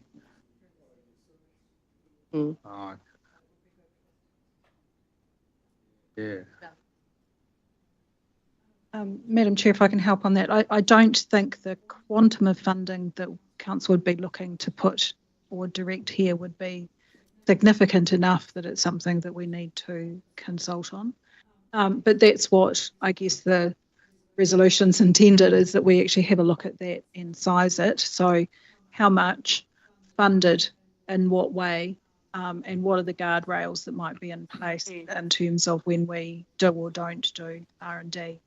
But the intention is to promote that innovation and looking at how we do things differently. All right, I've got a motion. We've got a mover and a seconder. Any other comment? Oh, sorry. Councillor Clarkson, over to you. That's all right. Yeah, so look, I'm just viewing this as a form at the moment of a redirecting of staff time. And I'd be interested to know how long, at least some indication from staff now about how long because what you're talking about is a form of a research scan. It's a scan of what are the new technologies or techniques or whatever, which might be able to make transformational shifts in the way we operate in a particular space. That's sort of what I'm hearing. Of course, at the moment, you can't predict what we're going to be told, but I'm expecting this will lead to a proposal for funding, an R&D fund of some style, which will allow people to focus with either new staff time or an external contractor or whatever it might be. But at the moment, we don't know the shape of it. So I'm in support of a scoping exercise, which involves redirecting staff time. I would like to know a bit about how long you think this might take to do this little piece of work. But yeah, I'll support it on that basis. I'll just try and make a useful comment here again, because we don't actually quite know what the outcome might look like. But I think the intent of it is, given our past experience with the likes of the fish-friendly pumps that was mentioned, with the likes of, something that's on the table at the moment. At the last field days, we were taken to look at a siphon system, and I think there's one or two potential other things out there, is to kind of staff are scanning those things as part of what they do. But I guess it's when an opportunity comes up, are we agile enough to be able to act on it? And what's in my head, and I'd probably need to maybe talk with Greg and Janine over the break, or something, is about what we'd need to do to be able to do that over the next month or two. I was actually thinking something a little bit simpler when it was first mentioned to me this morning, but there is a potential opportunity that, if we said it would be useful to hold a little fund, or when we do find something, to be able to work with other councils, to be able to work with central government, whatever, to see if we could work it up. I haven't really got any more thought about how it would work than that. I think we just need to do that piece of work first. Yeah, and I think the key word there is agility, because these things do come up. Sometimes they emerge really quickly, and sometimes we need to respond really quickly, including opportunities to partner with other organisations to support this. So I think that's what this isn't a particularly complex, task to take away, but it's more actually confirming how we might do this in a more consistent manner as a council. And just reiterating what Janine was saying, I don't think that we're envisioning significant funds associated with this. It's just signaling this council's desire to, I suppose, identify ways we can do things differently. As Councillor Smith was saying, it's not just the status quo. It's what can we innovate, and what innovation can we encourage within our specialist areas that are helping support our communities. Councillor Cookson. Ben was actually first, sorry, Madam Chair. I wasn't. Oh, I thought he was. How about the master list here? Okay. Democracy Day. I just wanted to add to that is our rationalisation asset down in Piparawa. The success of that, staff have actually gone out there to assess and our contractors of where things like that could be better used in all flood tidal areas.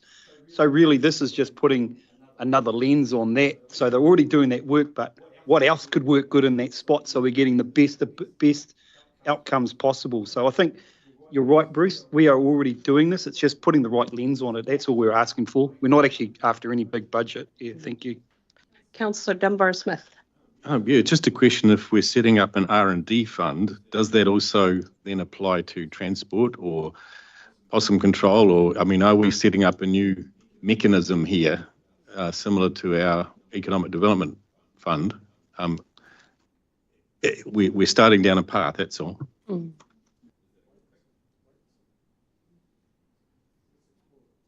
All right. All those in favor? Opposed? Carried. Wait. Okay, were there some other areas you wanted to cover off in this? A particularly substantive item for this annual plan, which is our Whaikato River and Catchment Programme. So just to remind councillors, I think we've talked about this a few times over the past few months. As part of this annual plan, we will be proposing the introduction of a new river and catchment rate for the Whaikato area, which is on the west of the Firth of Thames. I'm joined by Adam Munro, who's worked in great detail on this project over the last few probably years now to get to this point. I guess the main change for council is that there was a request to bring forward this consultation to this annual plan so we can crack on in the 25-26 annual plan. So I've got a few slides to run through, but we'll go through them really briefly, really quickly, because I know that you've already had quite a substantive discussion as a council around this particular topic, just to remind you exactly what we're proposing here and what the consultation proposal will look like for that community. Thanks, Adam. Yeah, thank you, Greg, and thank you, Madam Chair, and good morning, councillors. Yeah, this is a milestone moment for this project. I just want to acknowledge the project team that sits behind me here. It's been quite a long time in the making, and so it's really a privilege to come and present to you this proposed new rate for a community that's been crying out for this work. Also want to acknowledge, I guess, the support of Hauraki District Council and Waikato District Council along the way as well. It's through the Wharekauā project has been, I guess, it's part of that adaptive planning process, which is similar to SIDIF and similar to some of the other projects that are underway as well. So it's been a really good process. Just go to the next slide, please, Dave. So the purpose of the report today is to, as Greg said, propose a new river encashment non-capital target rate as part of the 25-26 annual plan consultation process. And if you just go through again, Dave. Bit of the background to this, you'll all be familiar with this. The Wharekauā Kaio area is pretty much the only remaining area where it is not covered by a targeted rate for river encashment work. And so it was stemmed from the Auckland Super City formation around 2010. Many of you will remember that the Kaiawa Wharekauā area was part of the Franklin District Council, and it was transferred over to the Hauraki District Council as part of that process. We obviously had a couple of flood events that occurred, particularly the one in 2017, which caused a lot of angst with the community.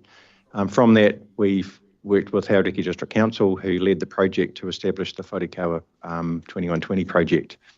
And so, long story short, we're now at a point now we're going through pre-engagement with the community through the community panel process, which was community driven. We're now in I guess at a stage where we can present to you a proposed targeted rate. And that's the idea for this report. So just go to the next slide, please, Dave. So just remind ourselves what area we're talking about. So the image to the left is the proposed targeted rate collection area from Waitakere to the south up to just north of Whakatiwai to the north. And the image to your right is just the area of the Waihao-Piako current zone. And so with which I call the panhandle of the Wharekauā coast coming just to the top left-hand side. So remembering that the Wharekauā coast to date doesn't form part of the Waihao-Piako zone, but we have supported that area through an administration support, I guess through our information and advice, which has been funded through the regional rate to date. So just go through the next slide, please, Dave. So just a couple of shots of some of the events that we've, particularly the community. There are many more, but these was the most recent. Obviously flooding, a lot of catchment instability with the slips and erosion up in the upper catchment. So this is a sort of type of work that the new rate will help us manage on a more, I guess, consistent and intentional manner. At the moment, it's been largely ad hoc. We've had to rely on Hauraki District Council to provide some money. And remembering that this river encashment work is proposed is fairly routine for us. It's what we do well. And it's our core service, and we believe the Regional Council is best suited to take on board this new activity. Next slide, please, Dave. The type of activities proposed, as I said, we're not talking flood protection, we're not talking stop banks, floodgates, flood pumps, we're talking river management, so essentially to ensure that the rivers are more stable, they stay within their banks, doing routine river management work, giving removal of obstructions, maintaining vegetation, and I guess controlling erosion, and which will obviously have improved biodiversity.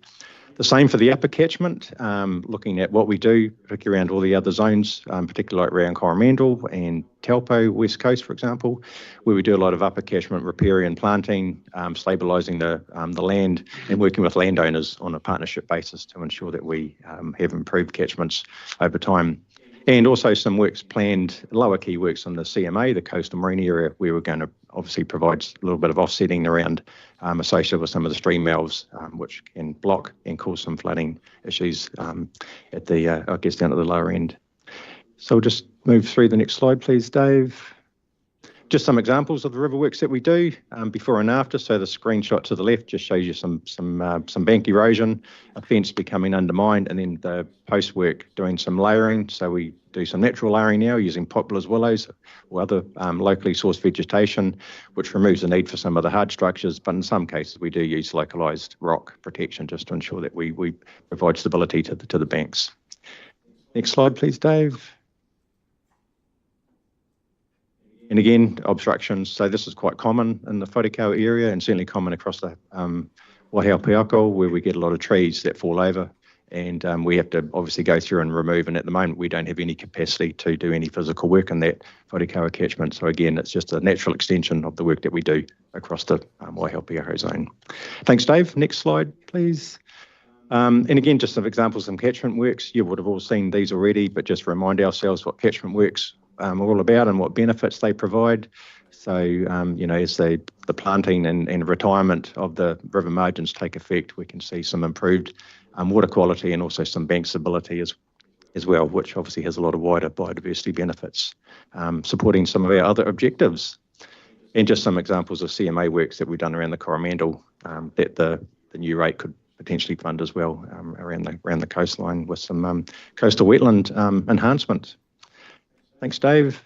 We'll just rip through into some more of the. So again, I won't read this slide word for word, but yeah, we operate under a number of statutes and regulatory backgrounds, and so the new rate has been put through that process, and so we've made sure that we have met all the criteria that's proposed, and so ensure that we have gone down the due diligence route to propose the new rate for you today. Just go to the next slide. We've also used other funding examples, obviously around the region. We've got a number of examples, Piako, Waihao, Coromandel, West Coast Watershed, Project Watershed. And so we've come to the funding proposal today, the 70-30. So the 70 of targeted rate, 30% general rate has been based on our funding policies across the zone. And we believe where it's landed is a reasonable position based on that. And just go through the next slide, Dave. So this is the options that we're proposing to you today for consultation to the community. We're looking option of a single tier rate, so that could be a universal rate applied across the, I think there's 1,060 ratepayers across the proposed area. Our preferred option is the one in the middle, the 70-30 tier 2 rate, which recognises that there is some upper and lower benefit between the upper hill country and the lower river areas, where obviously the flooding impacts tend to occur more, and you've got the tidal zone, whereas in the upper catchment there's a lot less landowners as well, and the status of the catchments doesn't seem to be as bad as in the lower. And we've history has shown us that the lower reaches are the ones that tend to suffer the most impact. So we're looking at a low line flat rate that is sort of recognises that, and then an upper catchment rate where the benefits are less to compensate for that. Happy to take any questions on that slide, Madam Chair, because that's quite an important, unless we're going to keep moving through. Okay. Yep. Have we got questions on that slide? Yeah, yes. Sorry, Jen, did you have a question on that slide? Or go first. No. Okay. Councillor Smith. Thank go you. Second. 70-30, can you go back to, right, so it talks about the indirect benefit area, that's your 30%, and you've got 70% there from direct benefits, and then you're talking about 30% general rate. So can you just, because we were talking this morning, and the way I read this, the 70-30 was split with the targeted rate, but then the general rate seems to be another component. So the 70-30 is actually from the 70% split. So it's not clear in the presentation and material. Right. Yeah. And so you know the answer. Essentially you've got 30% and the next 70% is actually 70-30 within that, is what you're saying. Well, can I just say that wasn't... Let's get Janine to just that wasn't very clear, but I'm happy to say, accept that that's what you're trying to say. It's just that we can say it better in my view. Yes, Thank you. So there are 2 applications of 70-30, you're right. So there is the overall funding policy, which is saying 70% targeted, 30% general rate. And then within the 70% targeted, the direct benefit properties are paying 70% of the 70%. Yep. Madam Chair, that didn't come across through reading the papers. Yeah, thanks, Janine. Yeah. Got it.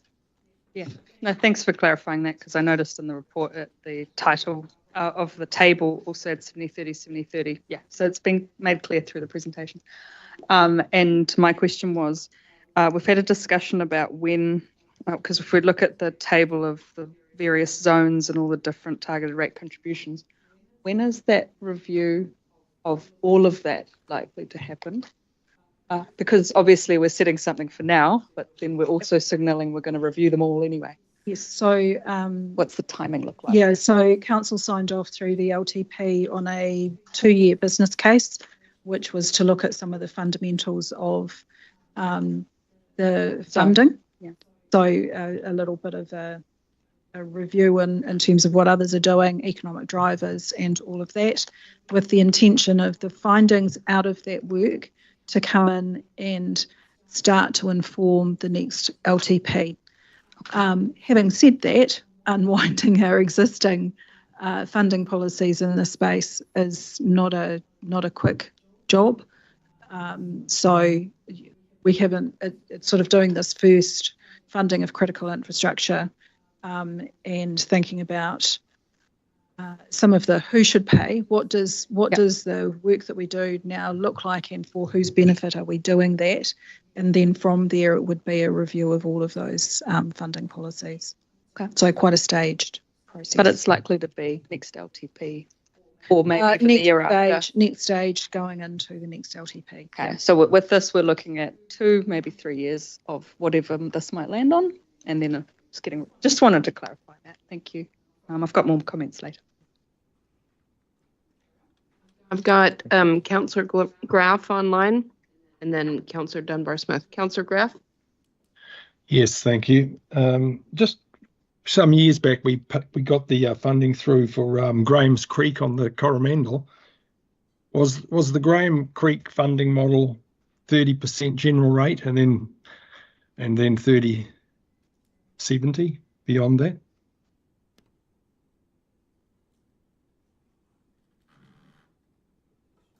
So through you, Madam Chair, I don't recall, so that I'm assuming referring to the Graham's Creek Flood Protection Scheme.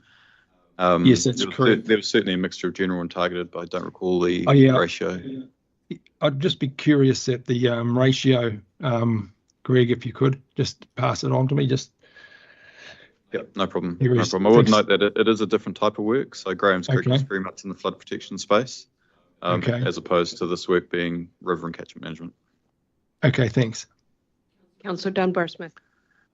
Yeah, just to say that I also was confused in reading this report, and because we went to the meeting, and it's important for the people there that this goes through, or they get asked about this, because then they become available for other funds if there is flooding in the area. It's not just the 150. And we're just looking at river catchment work. We're not looking at anything else. Earlier, we'd had reports that were looking at, was it $60 million for doing proper flood work and protection? And, there was a huge funding potential there, but this is just a very small amount. So, Janine, we're essentially looking at $30,000 coming from general rate. That's from ratepayers in Hamilton City and everywhere else. Is that right? The 150. Yeah. 50,000. Yeah. 45. Yeah. Okay. So when we're going out for consultation with the people in Wharekauaro about this, because they at the meeting were interested in it, but they could still choose not to go with that. But I just hope that we explain it better than what we've done so far, in the way it's interpreted, that there is 30% coming from a general rate from all of across the region. And the other question is, do we have to ask everyone in the region if they want to fund that 30%? We do. Oh, hang on, I just need to get her a mic. So the speaking order is Councillor Cookson, Councillor Hughes, and Councillor Smith after. So the intent is that we include it in our consultation document, but the first question is, do you live in the area? And then I'm expecting that there's been a lot of engagement, obviously, with that community anyway, but I would expect over that consultation period that we'll still have staff in there encouraging submissions through that process. But so there is an opportunity for other ratepayers to comment on it as well, but we'll be able to differentiate between those paying the targeted rate and everyone else.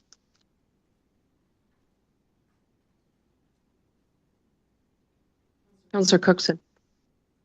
I support the 70-30 after being up there with the public and understanding their needs. Like, their thing is that they would just like to see their outlets be clean and be open of debris, so they have as little amount of flooding possible to their properties. So, and this is just a start.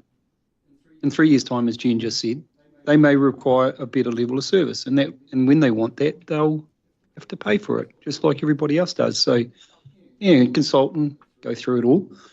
And they actually, they contribute to everybody else's general rate, but they don't actually get any service at all at the moment. So that's why they need to come in, and this needs to be implemented. So they're an equal community with everybody else in the region. So I think it's really important this happens and gets done and move on. And then in the future, we'll find out what they really want. They just got to feel their way to start off with, because it's totally new to them. They haven't had anything here since 2010. So I welcome it and get on with it. Thank you. Councillor Hughes. I just want to reflect back to the workshops we had on this, and I thought it was very clear to those who are on the committee that any rates that were going to be targeted should be targeted 100%. That was a condition that we agreed to this in the first place. Correct or not? Anyway, this is the tip of the iceberg as far as I'm concerned. The projects that were being talked about, we're talking millions of dollars. And if we approve this one, and I'm not saying we shouldn't cap it at 150 or whatever the figure is, but that's it. Because what we'll see next coming down the pipeline is full restoration and rebuilding of whatever they put forward. And I've heard different numbers. Certainly hasn't been discussed today.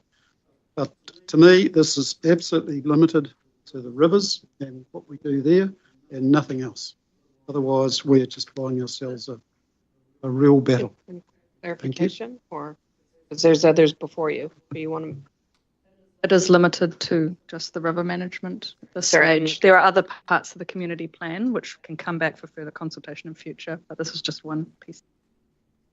Did you have a point of clarification for Councillor Hughes? Well, I was just missing. I've missed something, because we fund river management for the whole region exactly the same way now. So why should we treat these people any different?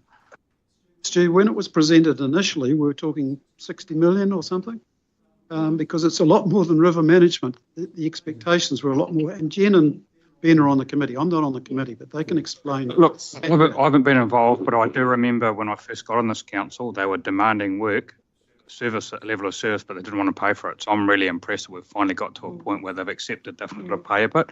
And to me, it just feels like exactly, I mean, we do it in Marakopa and the Waipa and the King Country as well, the West Coast zone. So we've got to treat them the same, but I can clarify. I'm not disagreeing with that. I'm just concerned that we're not going to get lumbered with the bigger project. Yeah. Because that is not fair on anybody, any other ratepayers. That's their problem. Yeah, I understand. And if I can clarify, I can understand what you're talking about, because when it was presented to this council, it was the whole community plan for adoption, and that has a lot of segments in it, as Ben has raised almost every meeting, which is good. But this is the one little piece, and because we are asking for a rate for this piece, we're applying the policy of a similar ratio as we always do for river work. when another piece comes down the track as we work through the actions in the community plan over the years, the policy of how we treat, say, capital works may well be targeted rate 100%, whatever it might be. It would need a new policy. Yeah, but we'd make a new target rate or a new policy for that. So this is very limited, just to assuage Councillor Hughes' concern, to just river management, and we're just treating them the same as Councillor Cookson said to everybody else. It is limited. All right, I've got Councillor Smith and then Councillor Dunbar-Smith. Thank you. My point was practically covered when Janine outlined that it would be consultation with the whole community because of the general rate component. You cannot go in isolation to Waikato alone. But just on the issues that have been raised subsequent to me wanting to make that point, I believe in equity, and Waikato Coast has been late to the table. But I do remember and was involved in the amalgamation issues when Franklin was broken up between 3 councils. The issue here is that we've got to treat them the same as we do the rest of the region. So to do otherwise is inequitable, and I think it would be quite subject to challenge should they wish to do that. And I think on that basis they would be successful. They're not wishing to preempt that. So I think we've got to go with what's planned. Thank you. Councillor Dunbar-Smith. Yeah, simply to say that from the meeting we went to, there was some people who didn't agree with the rate, and it's possible they may vote not to accept it. So if this is $150,000, the 60 million, which is also related to Port Waikato work and other work, again, you're going to have to get the locals to agree to pay at least 70% before anything moves forward. So it'll be an uphill battle for the bigger costs. All right, we've thrashed that one out, I think. I think so, yes. Any other key points? Is there more you're going to present? Or you... Just had a few slides, Madam Chair, but I'm happy just to roll through, Dave, just to the next steps, just to cover. So yes, there has been quite a lot of pre-engagement with the community. So we will reconnect with them after if this gets supported today. We will go back out and make sure that we are making that community fully aware, including the general rate component, around the timings of the annual plan and how they might want to consult. So that will be, and that will include obviously our stakeholders. And the other thing I just want to reiterate is that there is a wider, the $60 million that's been talked about is part of that wider plan. We are talking quite a bespoke part of our agreement to provide a river and catchment service to this community. So yeah, I think, and there's one more slide, I think, Dave, just to wrap it up, and I'll leave it there, Madam Chair, and happy to take any more questions. Yeah, so wrapping up comments was just thank you so much for those who were involved in bringing this forward and schedule to become live on the 1st of July, should it all go positive. I think the report, other than us getting our heads around the 70-30 piece, really reflects the intention of what came out of the last few conversations between Councillor Mard, Dunbar-Smith, myself and Councillor Cookson.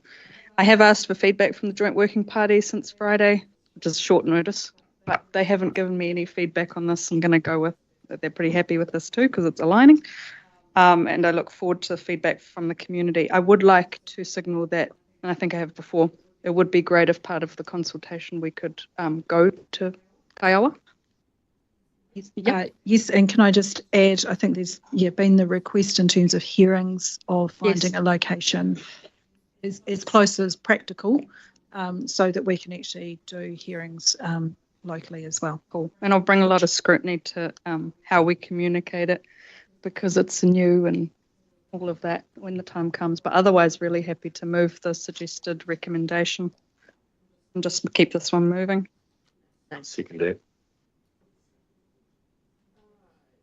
Do you want to do it separate or do you want to? Well, as I understand, we kind of went through item 7.1 and then jumped ahead to 7.5 to go through it in detail. So if you'd like to move it, we can move it now, or we can wait till later. But now it's fresh in our minds. I just thought, let's get it done. Up to how democracy advises. Happy to wait. Happy to wait. It's fine. Yeah. Great. All right. Madam Chair. Oh, yes. Yeah, just a really brief comment. So just echoing what Jennifer's just said, and thanks to everybody that's been involved in this process. I know it's gone on for quite a while, and also to Katarina and previous councillors that have been involved in the past. But just one thing around the consultation document, I think we need to make it very clear that this is dropped out of that Wharekāua 2120 project, so that everyone is aware of it, and that goes out, and we clarify around that consultation, those figures. Thank you. All right. What next? So that concludes this flood protection and control works group of activities. And now we move on to integrated catchment management, which is our catchment management, biosecurity, biodiversity, and work that we do in the CMA. So I just referenced page 22 in the agenda, which provides you with a summary of this particular activity, and also notes some of the planned budget changes that are coming through as part of the long-term plan agreement, particularly in the biosecurity and biodiversity space. And there are another couple of points there noted from paragraph 72 through to 76. There is obviously a fairly substantive discussion to come on the particular business case on paragraph 77. So maybe, Madam Chair, maybe pause there, see if there are any general questions around this particular group of activities before moving on to that.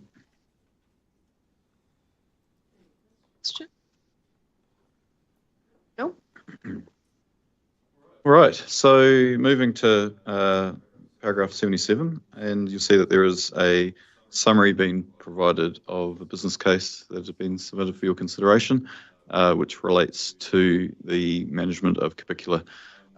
This is a continuation from the conversation we had as council before Christmas, and just to reinforce that this is about council doing what it needs to do to meet the requirements of the controlled area notice, and the fact that Capicula in the Waikato River has been designated an unwanted organism. So in pre-Christmas, we discussed the capital budget requirement and noted some extra equipment that's needed to make sure that we meet the check, clean, dry requirements that are imposed on a number of work areas that we undertake in the Waikato River. This particular aspect is summarised in the middle of page 23. There's a range of activities that have been noted, and this is primarily around making sure that I'm able to provide you with the assurance that what we expect to be happening is happening. This is a new space, and there will be new expectations placed on both our staff and contractors to ensure that we are managing the risk of spreading Capicula appropriately. What you'll also see there of the 170,000 annual budget that's been requested, a majority of it is actually around contract compliance. And that's in relation to the fact that we do expect contractors to do more in this space. But conversely, we expect that we will be charged for that because there will be more requirements placed on those particular contracts over and above what's been delivered already. So as you can see there, there's some general provisions for this operational budget, but then also a focus the increasing costs to undertake our work and the contractor work that we undertake across a number of activities in the Waikato River. So this is an extension on the work that was brought to you as part of the long-term plan, where we did have a focus on freshwater and marine biosecurity. Both of those particular elements, we focused on establishing those programs in the general areas that we needed to make improvements on as a council. This takes things, I guess, a step further and provides a particular focus on Capicula and the work that we need to do operationally to support or to do the right thing in the check, clean, dry space. The detailed business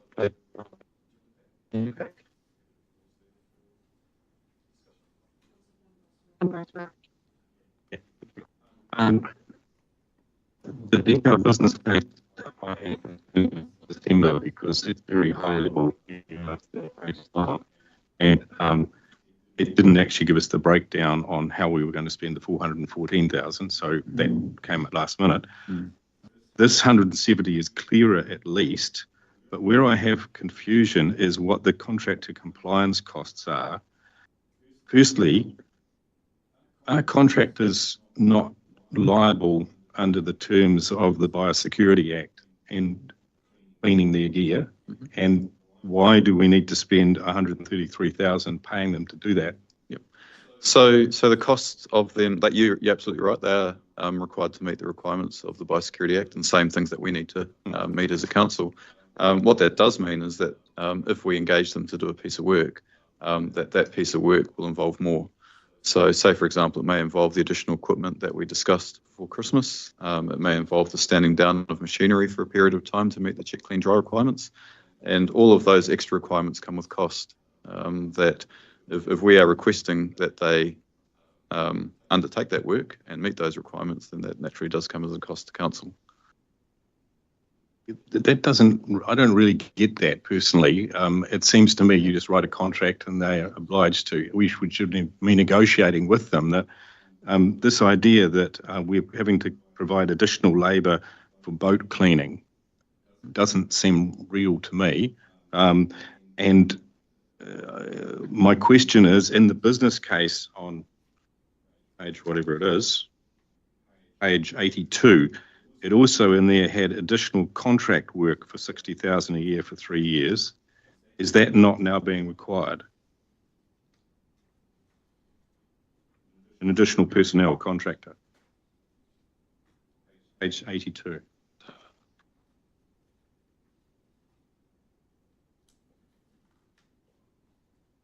So that is included in the 170,000. So the overall request is for 170,000. And then the 60,000 is wrapped up into that. So you're going to hire someone for 60,000.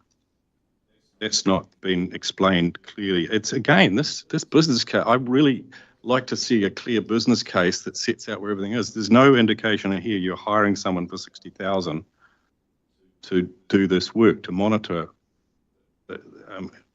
So there's a breakdown provided on page 23 of the agenda, which notes the different areas where we will be requiring contractors to undertake that work. So that's the nature of the engagement that's referred to there. So is the contractor going to do the education and training for 12,000? We will be engaging contractors to undertake that work, yes. Contractors or a contractor? That remains to be seen. We'll obviously get the right person for the right job. And they're going to do the project management for 20,000? Yes. And the auditing? So that's 32,000? Yep. And then also built into the contract compliance aspect as well. Because there'll be different elements. That There's another 28,000 going to them. Yep. And are they going to be doing the boat cleaning? I mean, what is this contractor going to do? I guess what it reinforces that, I mean, so the business case has been put together to give you an idea of what we're trying to achieve in this particular space and the resources that we believe are necessary. We will be going through detailed project planning subject to approval of the business case to implement what's agreed by council, what's approved by council. The most detailed breakdown that we have currently is provided for you in the document. Yeah, I just find this very woolly, and it also the 133,000 is an estimate only. So, I mean, we're actually allowing the contractors to come back and renegotiate with us because they have to clean their boats down. So not so much renegotiation. So obviously we'll be entering contracts as they become necessary. At that point in time, we negotiate with contractors to deliver a service to meet certain outcomes, and part of those outcomes will be compliance with the check, clean, dry requirements. At that point in time, through our normal procurement rules, we would negotiate a contract to deliver certain outcomes. I mean, I don't object to looking after golden clams and dealing this work. What I object to is a business case that doesn't clearly set out things easily, and I find this still confusing. It didn't really jump out to me that there was a $60,000 contractor coming in here. So that's my concern. If I can maybe just help, it's very. I just want to see where there's not any clarity. It's very clear that there's 170k per year on 3 years. Within that, 60k is for contracted services to help provide this, and the remainder will be for operational matters. Is there something that's not clear? Well, it wasn't clear that there was a $60,000 contractor there until it wasn't set out on page 23. It was only when you go back to the overview, the OPEX looks different than what the additional person. Can I just note, we had this whole conversation the last time we talked about the same matter. You asked the same questions and the answers were provided. about the contracting and everything, Ben. So this is either an offline conversation for you, because I don't need to sit through it again. Kia ora.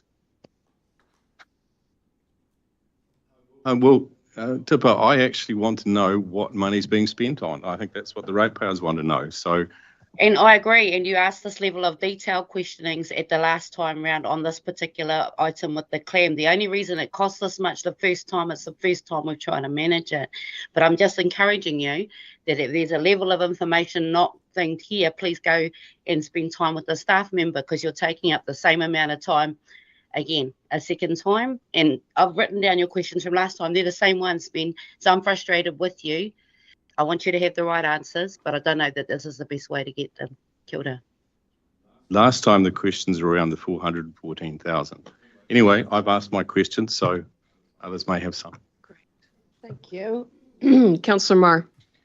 Yeah, thank you, Madam Chair. And Tipper, you're going to be really disappointed now, because I've got the same concerns as Ben, and these questions weren't answered in that time, and we were waiting on this business case to come back to us.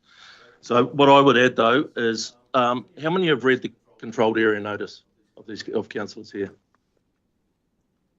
3, possibly 4. 7 pages, that's it. The compliance requirements are already known. It's not a dark space. Education, 12K at $100 an hour. That's 120 hours. I just don't see the justification for it. We were told that it's not contingent. The 410,000 is not contingent on this 170 going forward for the next 3 years. It is. Ben's dead right. The items down there. This process here is really, really simple. Really simple, and I have a real frustration that we're making such a big deal out of it, and I don't support the business case. Thank you. Sir Clarkson. Yeah, thank you.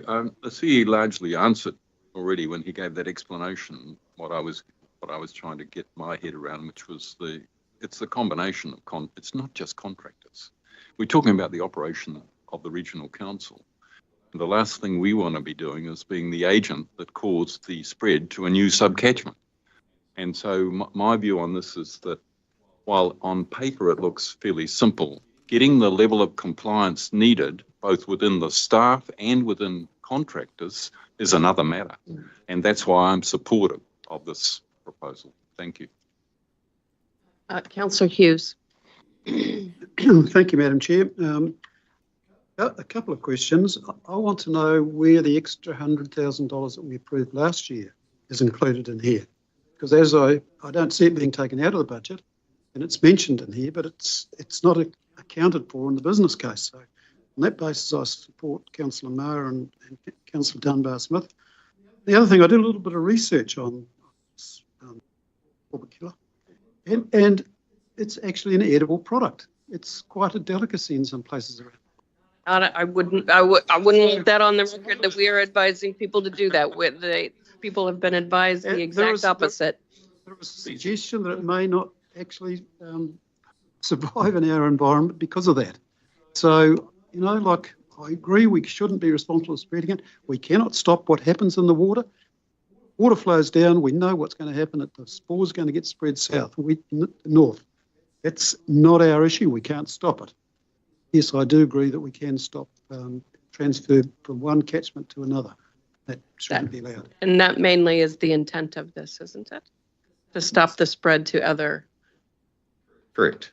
Parts of the Ultimately, this is to manage the risk to council that our activities will be spreading this. I would note that the controlled area notice is one particular aspect of this. We also, because Kubikula has been defined as an unwanted organism, that comes with a number of other requirements, much broader than the controlled area notice, which has a geographic limit. So we do need to be cognizant of that as well. All right. Councillor Mahuta, I see your hand up again. Did you want to make another comment? Or was that the hand from last time? Apologies, that was the hand from last time. Okay. Kia ora. Councillor Smith. I had second thoughts as to whether it's on topic or not, but the 60,000 for a staff member. So that means there's 110,000 for operational costs. And that left me pondering with a question that you can tell me we can deal with later if you like. But I just wonder how much of that 110,000 is burden rate. And therefore, that leads to another question. How many staff have we increased in the ICM space over the last 10 years? And does that explain why the burden rate and therefore the targeted rates have gone up so much? So blue sky thinking, but maybe it's a question for some other day or whatever, but I just am left wondering, because I'm always seeking to bring that cost down to the targeted rate payer. So whether it's discussed now or later, but I'm happy to bring it up offline if it need be. It's just something that has popped into my mind. Possibly I just confirm for this particular subject matter, we're dealing with contracted services, not an additional staff member.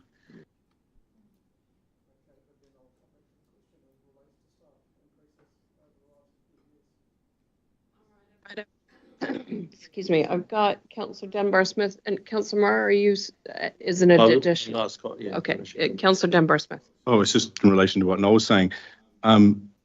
If we are looking after Waikato Regional Council activities, why have we not chosen to have this as a fixed term staff member for 3 years, which is about the rate that we pay for a scheme officer?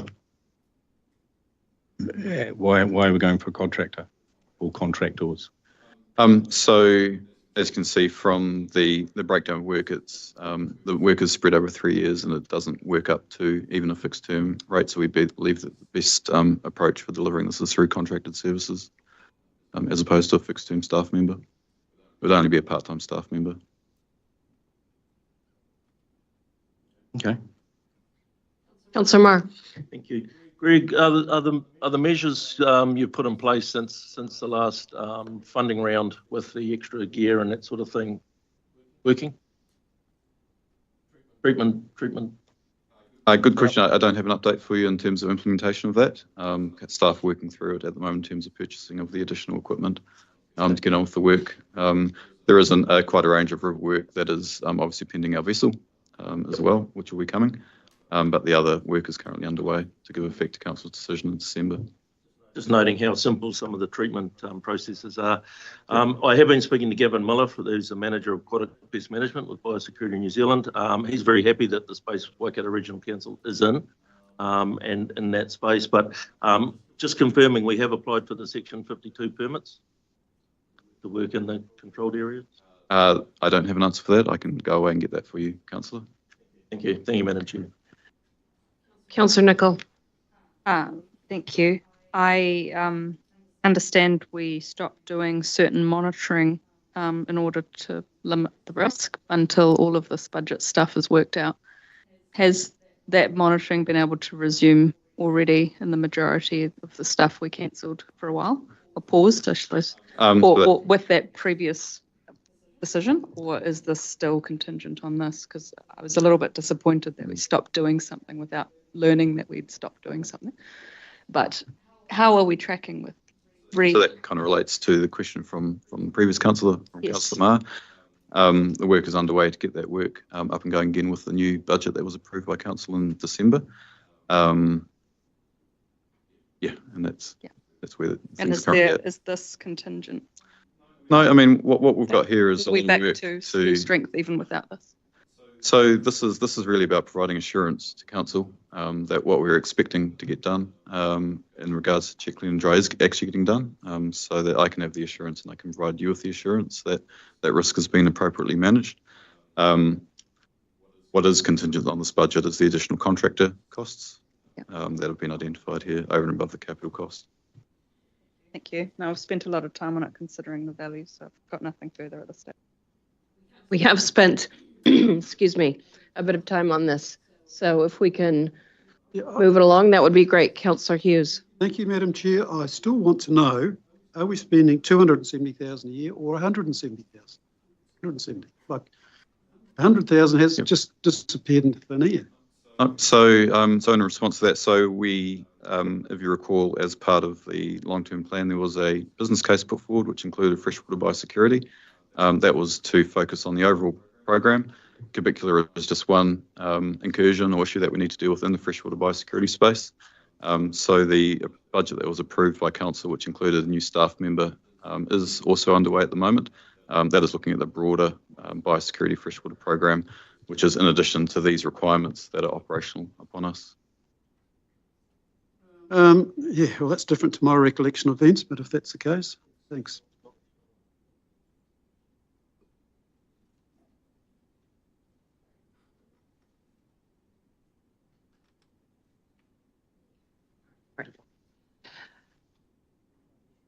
Good.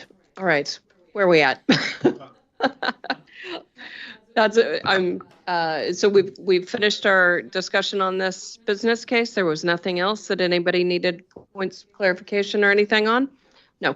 Okay. So the next, just gauging with councillors, our next section is the public transport bit. I do know lunch is here, so you want to take lunch now, or do you want to start getting, do you want to get into anything first, or lunch? All right. Okay. So we will adjourn the meeting at 12:33. We will be back here at 1 p.m. sharp.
All right, councillors, thank you very much for coming back. It is 1:03. We will reconvene the meeting and we will go into the regional transport connections. Good afternoon, councillors. So in the main, the transport budgets have been adjusted to reflect the changes and the impacts of government funding decisions for our business. And there is a significant reduction in the scale of the programme for next year based on us matching the government's subsidy approvals with the scale of our programme. So the original proposal to you is that we would reduce our programme to mirror the funding that we get from the Crown. In the report, there are a list of what those changes are and the impacts of each of those on our total budgets for the next year's annual plan. That's really a summary of the first page. The second page is what has been incorporated within the plan. So first is that low cost, low risk program, and the cost of the new services that were proposed within the long-term plan has come out, both from a rates perspective and also a fares revenue perspective, alongside that subsidy perspective. From conversations at the PT subcommittee, we have proposed an increase in revenue for bus back advertising, and there's a contract that will be going to market shortly. That revenue estimate comes from that in a pre-contractual space. Project on ride sharing wasn't approved, and we've removed all of the money from the budgets. There was an additional inflationary impact over the provisions in the LTP baseline budgets for bus services, and that's been included. And in total, our long-term plan numbers of 24.9 million reduced to 21.9 million in the annual plan. In addition to that, next slide please, Dave. At the December workshop, Council expressed an interest in increasing the Community Transport Fund. There is some information in the report on an option for that. At this stage, those dollars haven't been included in the annual plan, subject to your discussion and Council approval. We have a separate report on regional rating, which has already been discussed this morning, a separate report on annual fares, and a separate report on local share funding for bus improvements, which the team here will take you through shortly. But before we get to that point, happy to answer any questions there might be on the general business for us as a directorate. Any questions? Any bits people want to delve into? Nope. Nope.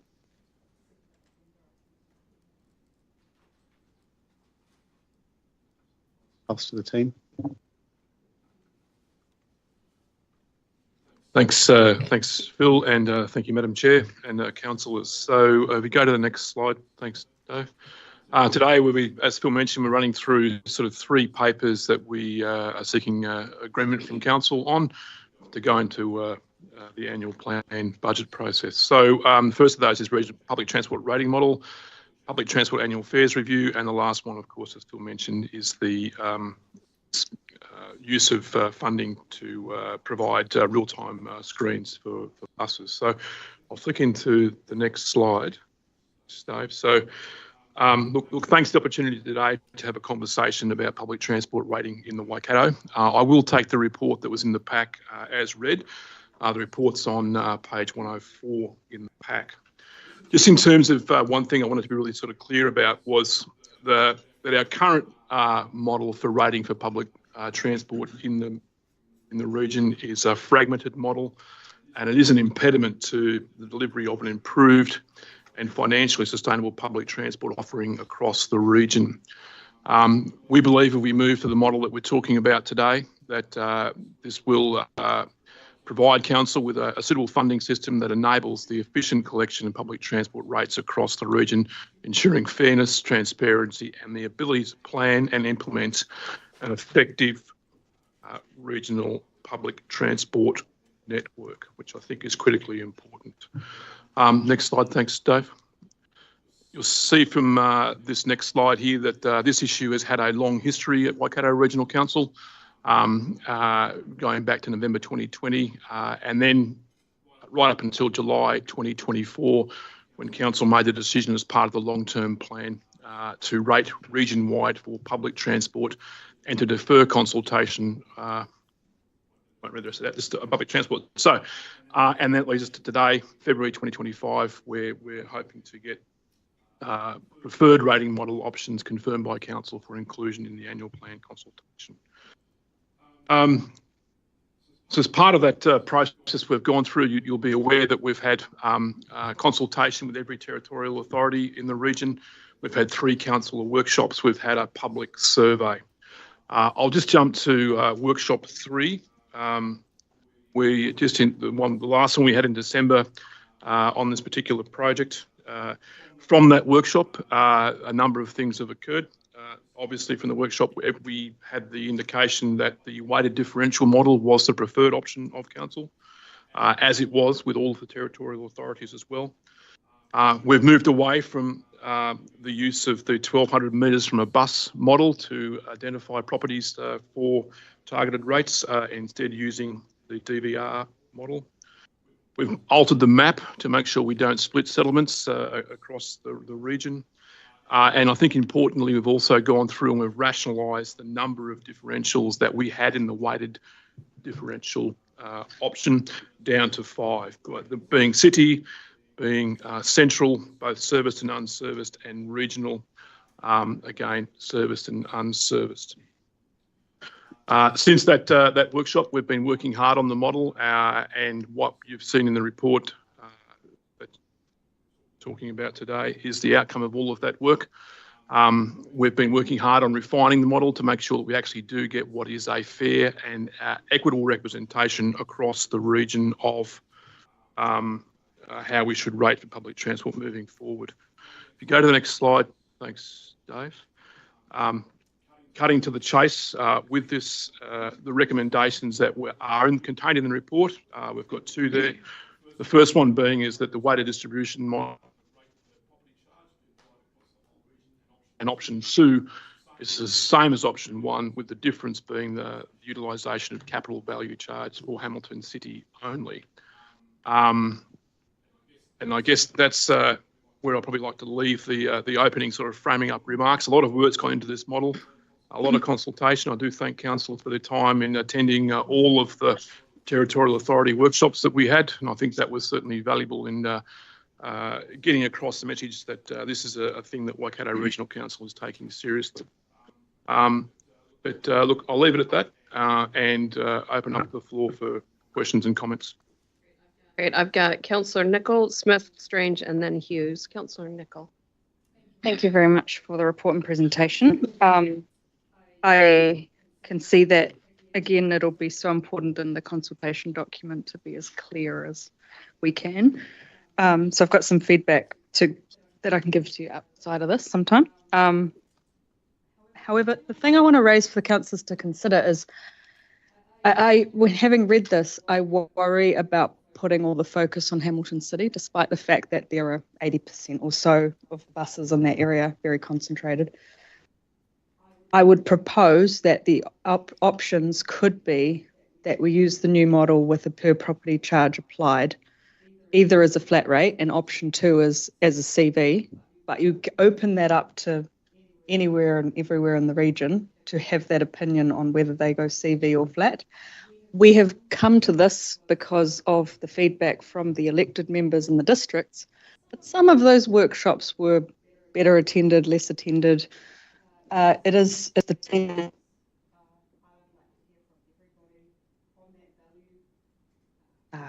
decision, I suppose. And because I'm going to check, we can see where submissions have come from, we can still break that down. If we want to end up with a 2 type of treating the city differently and we don't, we can still end up in the same place, but I'd rather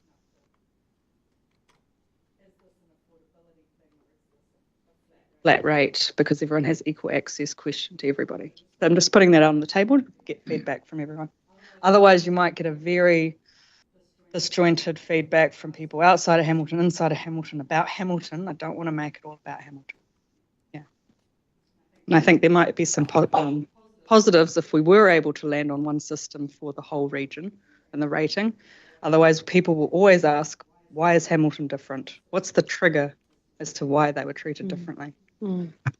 And as I understand it, the main reason they were treated differently is that was the feedback we specifically got from Hamilton City. That's correct. That was not this aligned with what all the other TAs said, right? Yes. Yeah. Okay. All right, Councillor Smith. Just on that very point, I understand from my colleagues that there are only 4 or 5 Hamilton City councillors there, so that's not a representative view in my point. So my a number of issues here. I've taken this out to people, and I was up in Te Kapara on Friday. The questions that I had were basically, where is that line, the green, the differential between the green and the blue? I think so if we go out to consultation with this map, we need to have that delineated for the whole of the area, Waipa, Matamatapiaka, Waikato, so that they know which side of the line they're on, because we'll be asked anyway if we don't. Secondly, I've spent some time with people in Hamilton, asking them their views, and it was interesting. Unanimously, the people that fed back to me was that they wanted a flat rate and the same equity across the region. The basis of that is if the bus pulls up at the door in Harrowfield or in Poets Corner, they're getting on the same bus, getting the same service, and therefore they wanted equity, charged on an equitable basis, and so they didn't see any reason to differentiate from the rest of the region, and therefore I'd be supporting that we flip this, that option 1 is the identified council option, and option 2 would be the differential for Hamilton. But on the comparison from where we got to with our initial proposal 12 months ago, to where we've landed, the feedback I've got from more than my own constituency is that council has done a hell of a lot better job this time round, and it's generally supported. Excuse me. So those 2 issues, better map and option 1 being the preferred option. Thank you. Councillor Strange. Yeah, thank you. I just want to acknowledge the work that has been done on this model since the LTP. I think staff have led us through a really good process, and thank you to everyone around the table who's contributed to that focus and process as well. So, I generally agree with what's been said already, that maybe the consultation question is, either or without separating out Hamilton. Acknowledging that when we did meet with them, it was, as been said, a small number of councillors from both councils. And I'd be really keen to hear from the community at large as well, whether they'd prefer a per property or a CV-based charge. My concern with would be within Hamilton, they're currently CV. So I'm just thinking of those lower value properties who they would face quite a big jump up. And at the other end as well, those who are currently CV and we go to a per property charge, they would have quite a large reduction. So just acknowledging we are in a cost of living crisis. Just want to make it simple for people out there to give us feedback on that one. Agree with Noel that the map, we don't want the map to trip us up and people get caught up in, what side of the line am I on? So agree that map needs to be really soundproof this time. And I have a couple of thoughts about community transport, but I guess that's coming soon. Is that a separate one we're going to go through? Oh, I covered that under the last item, but I can come back to it. Yeah, just wanted to signal, whether we, that I'd like to consult with the community over increasing that fund.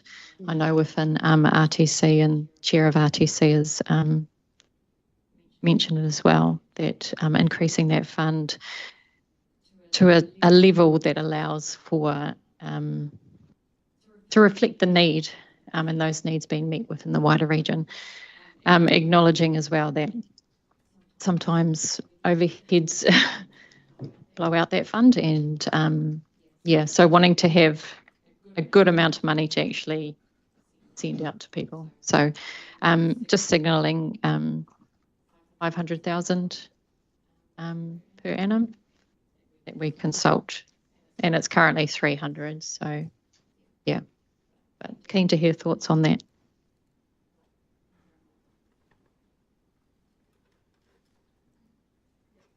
I'd go for a round number on that fund just to not complicate things. Just 2 cents.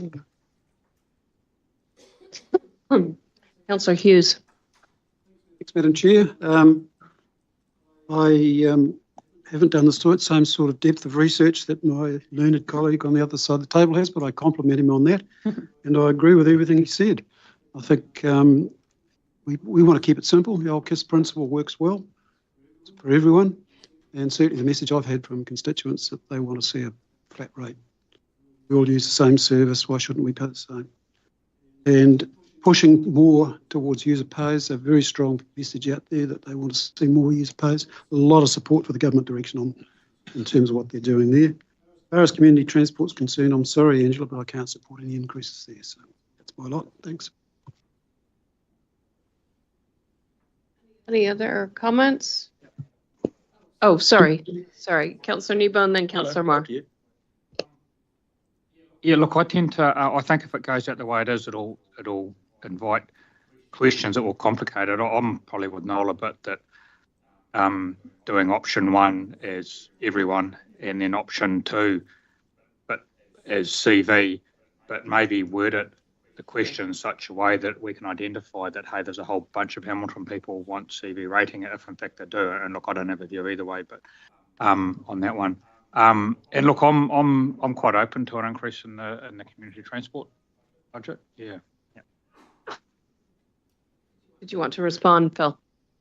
Just got an update, really thinking about the options when the time's right, Chair. An option for you to consider would be to have option 1 and option 2 as stated, and then either between those two or as another option identified a CV for the whole region. So it's uniform, all uniform, or all uniform, all CV, or all uniform other than Hamilton that would take CV. That would allow the full range of feedback from the community.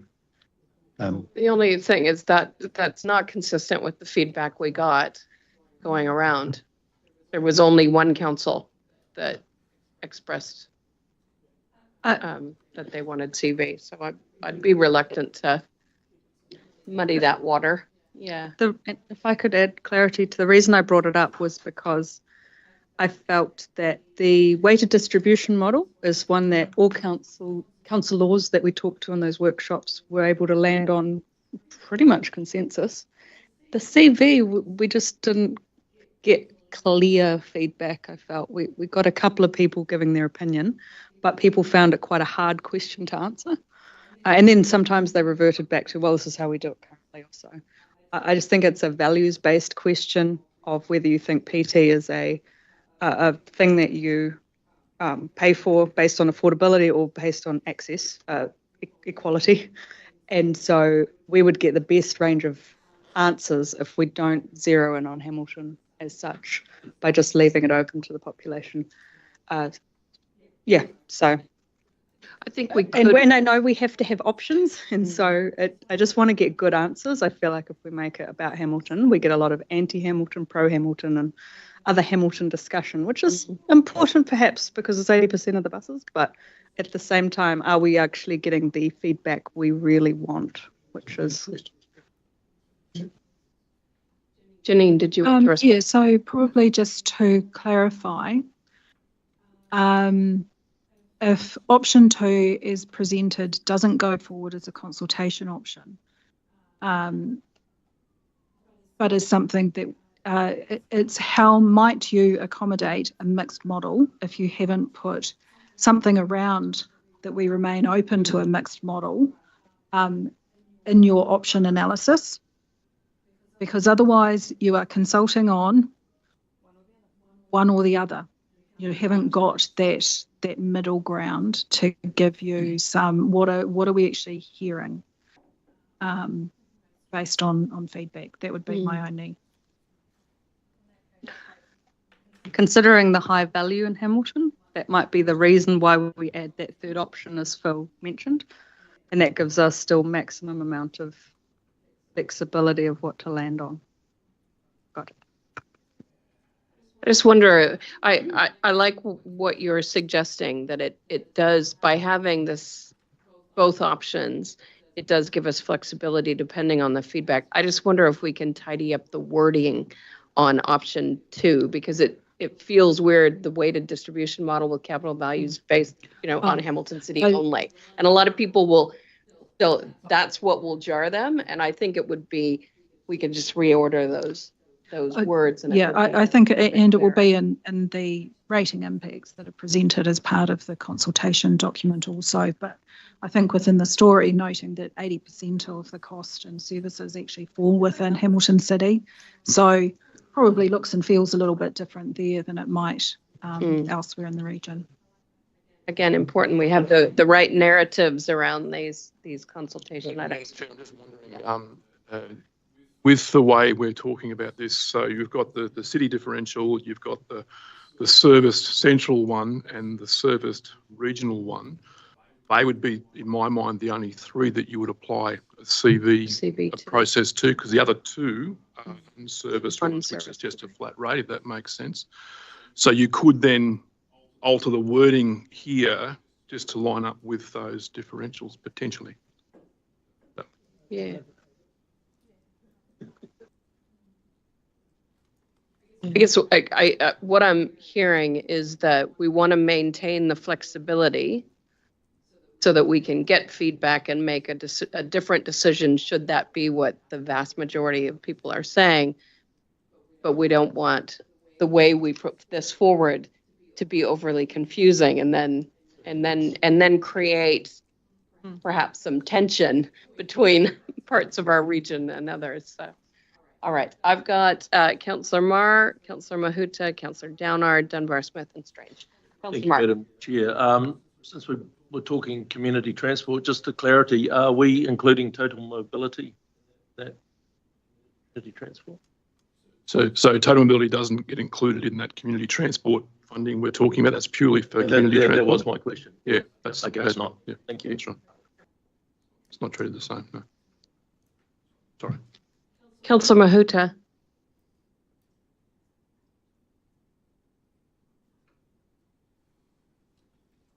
Sorry, you're on mute. There we go. Yeah. Sorry, it's my post-Christmas nana fingers. Thank you again for the work and the options that have been developed. I like other councillors, or rather they be both put up, and it is the wording of option 2. I know that doesn't give you much guidance, but I think the discussion's been had. And I'm supportive of the community transport option and wondering to the future, we did such a great job, different example, but when we took up surf lifestaying regionally, and I just think if we had a different approach to community transport, like the social impact funding one with Trust Waikato, we might be able to develop the scope of that one so it's not so onerous on us alone. That's for future, but I'll just flag it now. Thank you. Good, thank you. Councillor Downard. Thank you, Madam Chair. Just on to Jennifer's comments, I think it wasn't just TAs. I had meetings with community groups as well and boards. And the ultimate feeling, especially down in Rotorua and Taupo, was that they didn't want CV, and that was brought up. And obviously the Greater Wellington option C. I think out of all the workshops, and I was the one that voted against this in the long-term plan because I think it needed to go out to be more consultated with the TAs, and I think the staff have gone out and done a great job on doing that, and with the workshops. So I'm happy with what they've come back to us in this report with option 2. And I do hear you say that only 5 councillors turned up or voted on the Hamilton, but that's up to them. If it was a real concern for them, then all the councillors would have turned up and represented their ratepayers. So I think there's been a lot of work done on this, and so that's why I'll be voting for option 2 as a preferred option. And also on the community transport, for me, a big buy-in to this Waikato Regional Council taking over the rateable for public transport was the community transport in areas of quite vast regional that is rural, and their benefit out of being rated for the good of public transport was being able to access the community transport fund.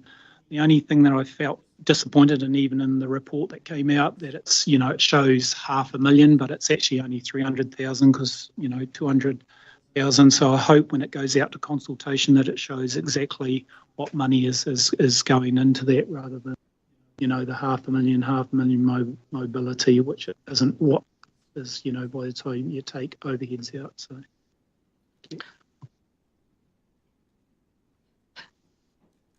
Sorry, I'm just thinking, I just want to clarify in my mind, the $500,000, where is that in here?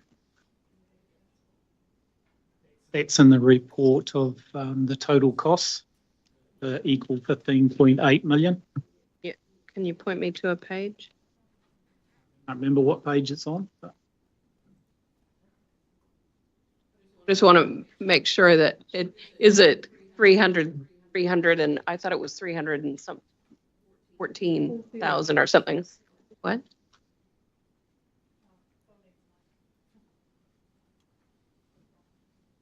So this is a topic that has come up before, and it's been a conversation as part of the regional PT workshops that we have had, that the sum that we provide as an opportunity for community groups to bid for is lower than the total budget for that activity. And the reason for that is that budget includes staff time and some of the organisational burden costs. To go out and work with the community to develop these types of things, or? Yes, absolutely, and to lead the approvals process and do the work. But the question has come up through these discussions that the number that we describe to the community as being the fund needs to be the fund as opposed to... Yeah, what's available. Yes. To distribute. Yes. Needs to be clearly identified. Right. Got it. Right. So Dunbar Smith. Thank you. I listened to what Angela was saying about the capital value charge for Hamilton City. If we went with the per property charge, you were indicating that many of the lower income areas might face really significant rate rises. So I think they're already going to be paying more in public transport in terms of the costs we've got there. So you'd be paying twice. I'm supportive of option 2 as that preferred option. I wonder though, was it being suggested there should also be a third option for the green area that was CV for central service? Is that what you were suggesting earlier? I guess more to the point, what I was suggesting was that we shouldn't bother applying CV for the unserviced areas, both central and regionally, and that then basically leads to what you've just said. So for central and regional, for the serviced areas, would you opt for a CV, or have the option of a CV-based rate? That's the question I was posing, yes. I agree, it probably is getting too complicated. So I'm happy with option 2, and supportive of community transport getting additional funding. Councillor Smith. Thank you. Oh, wait a minute, sorry.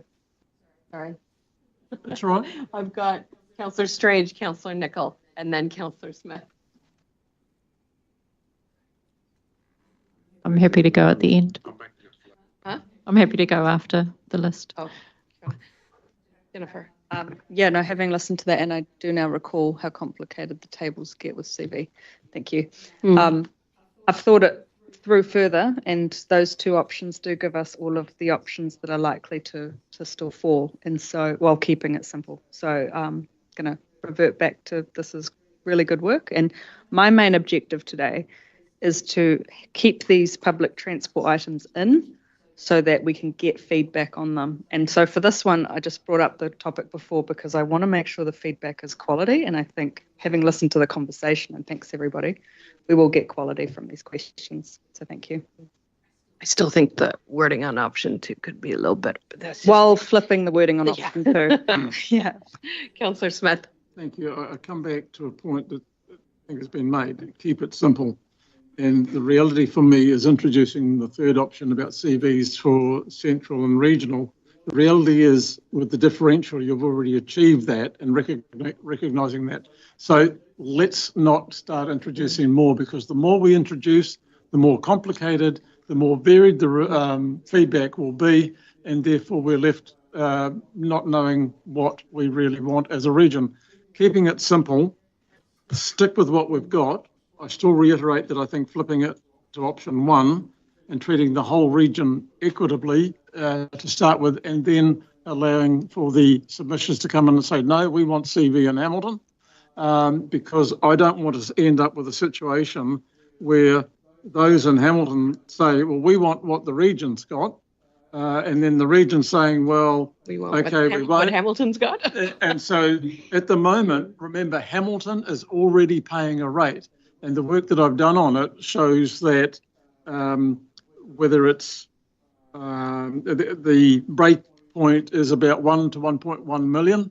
And if you go with CV, they on the option 2, they certainly will be paying more and under that 1.1 million.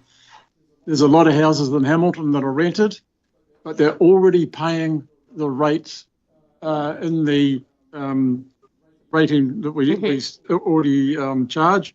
And so in all the examples that I found, it was still higher on the current charges than what's proposed on either model, CV or the different weighted distribution model. So to me, I just want to see if we go equitably, that takes that discussion out and saying they've got that, I want it, etc. So I know, and I go back to the fact that there was only 5 councillors from Hamilton. If 5 councillors here were to be the sole judges and determiners of what was to happen in the region, I'd be very concerned. So I'd like to test it, that we go out equitably, and if they want change, they tell us what that is. So let's keep it simple. Let's not introduce any more options. I think the staff have done a fantastic work and got a result that just leaves what happened 12 months ago for dead, and well done. So anyway, that's it. Thanks. Councillor Strange?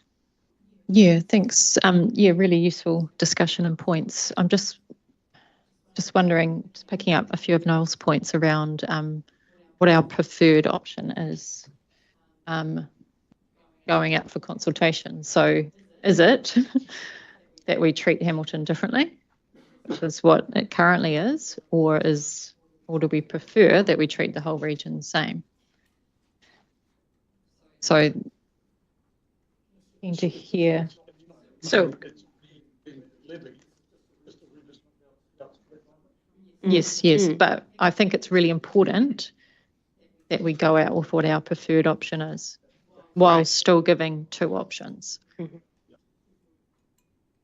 So can we do a straw poll on those who would support option 1. So this is the weighted distribution on a per property charge across the entire region. So every territorial gets treated the same.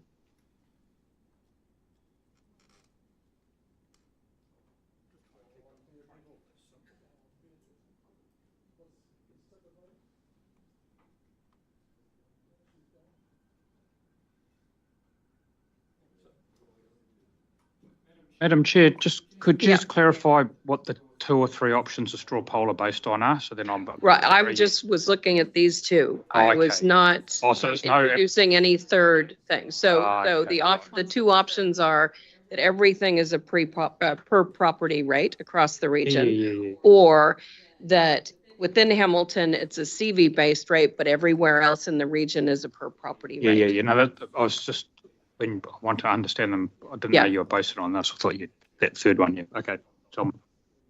All right. So I'm just going to do that again. So those who support option 1, put your hand up. Was that a hand, Jennifer? Okay. I just wanted to, Great. And to, okay. I just wanted, good. We have a good steer there. We also have the comment around increasing the allowance for community transport, and that certainly, I suppose, having gone to a number of the meetings with the TAs, particularly outside of the areas that are quite well serviced by buses already, that seemed to be their biggest focus is, great, you want to take over this regional rating, all good with that, but we want some services that reflect the needs within our community. And our messaging was that community transport was the avenue to do that most effectively. So I certainly would support an increase in that space so that we can address the issues that our far-reaching communities have raised with us on a number of occasions. Yeah. I'd like to hear from, because if we put a number in, we get to hear back from the Regional Transport Committee on our plan. We get to hear back from the Future Proof Public Transport Committee. We get to hear back from all the people. All the TAs. So if you put in a number and then you get the feedback on what that number should be, it would be really good for us to make a decision in June. Yeah. No, it was 500 was what was. Currently 300 proposed going to 5 based on what's in the report, which was something like 130, 150 increase was in demand already. So it was oversubscribed last time at 300. Is that right, Mike? Yeah. So those who support an increase in the community transport up to 500,000. Sweet. All right. Clear. Nice. We've got a clear steer. What else? What else you got for us? So the next paper then, if we could switch to the next slide, Dave, is on the annual fares review. So I'll hand to Trudy and Brian for that.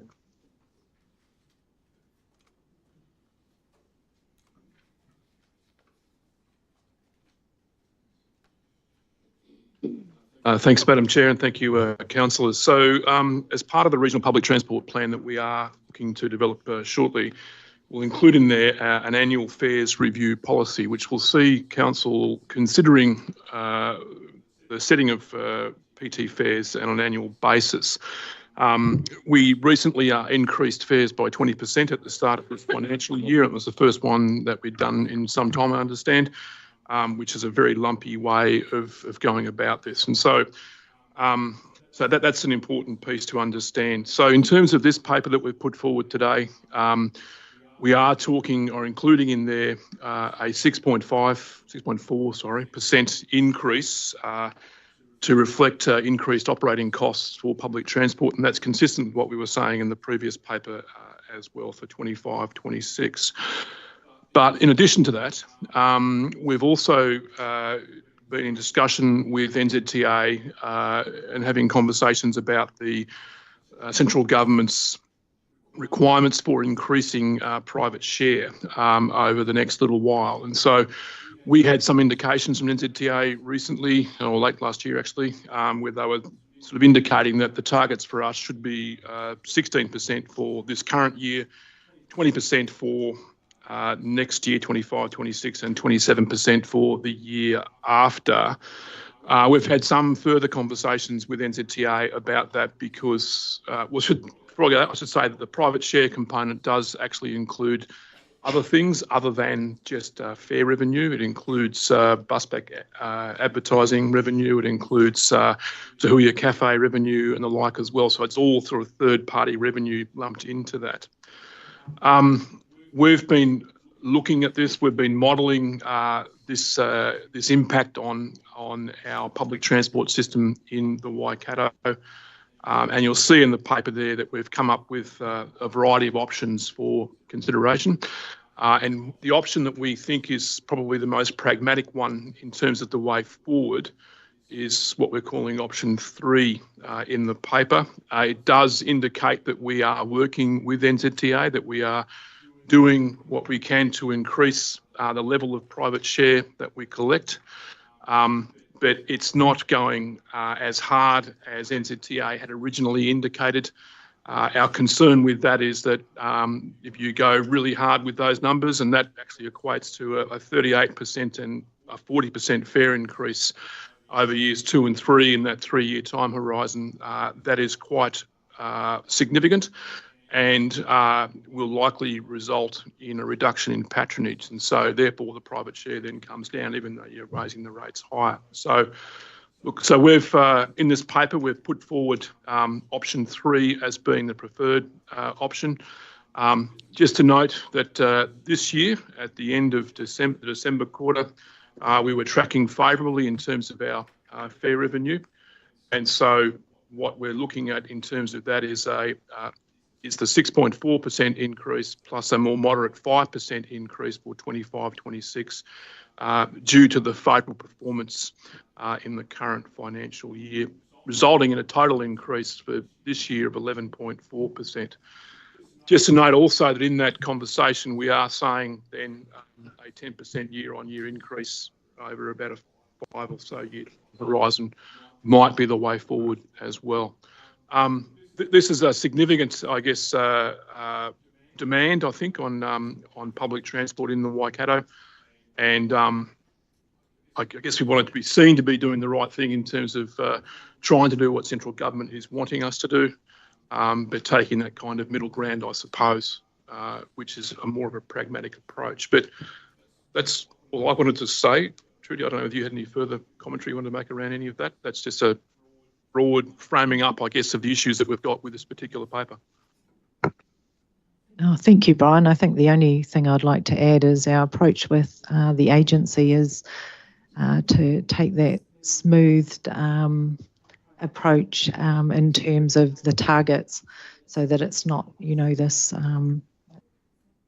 sort of staged uplift that's possibly not achievable. So we're not saying we can't do it. We're saying we can do it, but perhaps over a longer time period, hence the paper today.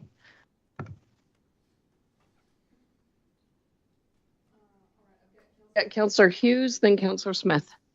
Thanks, Madam Chair. A couple of points. It's encouraging to hear that the increases in fares being seen as a disincentive to use public transport. Have we done any sensitivity testing to see what level we can push those fares to before there is fall off in demand? We did develop a model for the long-term plan that looked at a potential impact of a fares increase of 20%. That hasn't played out. However, the model remains, and I think we could continue to test against that to see that there's for every % increase, there was a % of impact on customers, and that would grow as it went up. So Phil, are we going to test it or not? Like, the only way to test it is by doing it. Which is what we effectively done with the long-term plan. But I'm saying you might want to test it a bit further. Government hasn't really given us that option in terms of its expectations were purely around revenue, and it doesn't acknowledge that impact. We could run these through the same model, and they... The only model that works is real life. What happens when you push the fares up by another 10%? Don't care about the computers. Yeah. They don't tell you that. I suspect that these next increases will give us a fairly clear understanding of that fairly quickly. Okay. So the second question I've got, and I keep hearing this about the cafe recovery on Te Huia. Somebody explained to me the model, and I'll just give you a scenario. So, because Robbie and I are thinking going to Auckland one day. I know what he's going to be like on the way home. So, say I pay $20 for my fare, all right?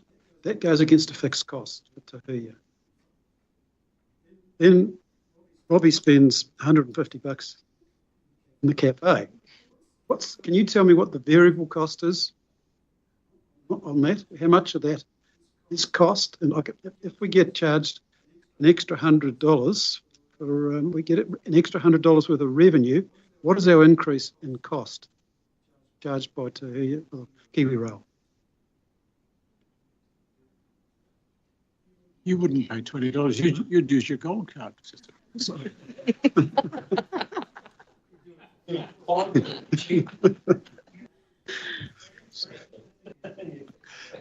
we effectively run a model for the cafe catering where Kiwi Rail is purchasing the goods that are sold via normal trade contracts. We agree the prices of the items, and in effect we get all of the revenue minus their costs. So the labour is covered, the rental of the space is effectively covered through the operation of the train. So we get the profit on the product that's sold. There's no additional cost to us. That's what I need to know to be able to fill in this equation, because just adding revenue from cafe into the gross revenue doesn't give the full proper picture, because we've got incremental cost increases. Every time somebody spends $1 in the cafe, we're going to get charged 10, 20, 30, 40, 80 cents for that dollar. So that's what I'm wanting to know. What is our average margin for money received through the cafe? So we'll get that for you. Okay, thanks. Councillor Smith. Thank you. I've assumed from bullet points 1 and 2 here that 6.4 is 5% is added to the 6.4, and so it's an 11.4 increase. It's not a 6.4 and then a 5 point, which is if you did it compound, it would be more than 11.4. So we could just in one sentence say we replace the 6.4 with an 11.4 increase. So we're on the same page? Yes. Good. What is the kickback or likely kickback from NZTA to our approach of going slower than they want?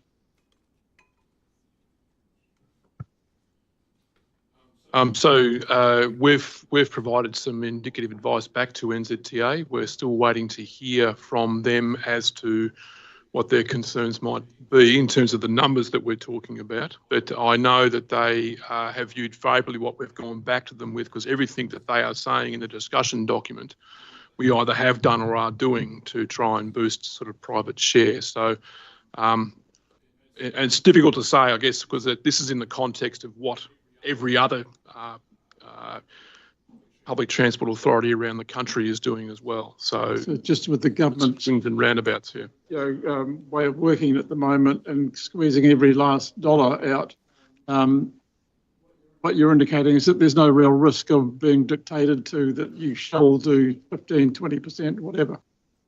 I think there's always that risk, but it depends how heavy-handed, I guess, central government wants to be in that space. But I think it's quite positive that actually we are showing an increase, we are showing a willingness to work, and we are doing all the things that they've asked us to do.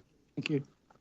I might just add to that, if I may, Madam Chair. So we had an obligation to provide an indicative position at the end of January, and we used this report as that position. By the end of March, we're required to provide a council resolved position. So this conversation plus conversations that will continue through the committees and come back to council by way of signing of those minutes, and any matters arising that would come back through council will be the way that we'll pull that together. But it will all be subject, based on this, to annual plan consultation, and we've been very clear that these are decisions that are made with the community, and that we would bring that feedback through.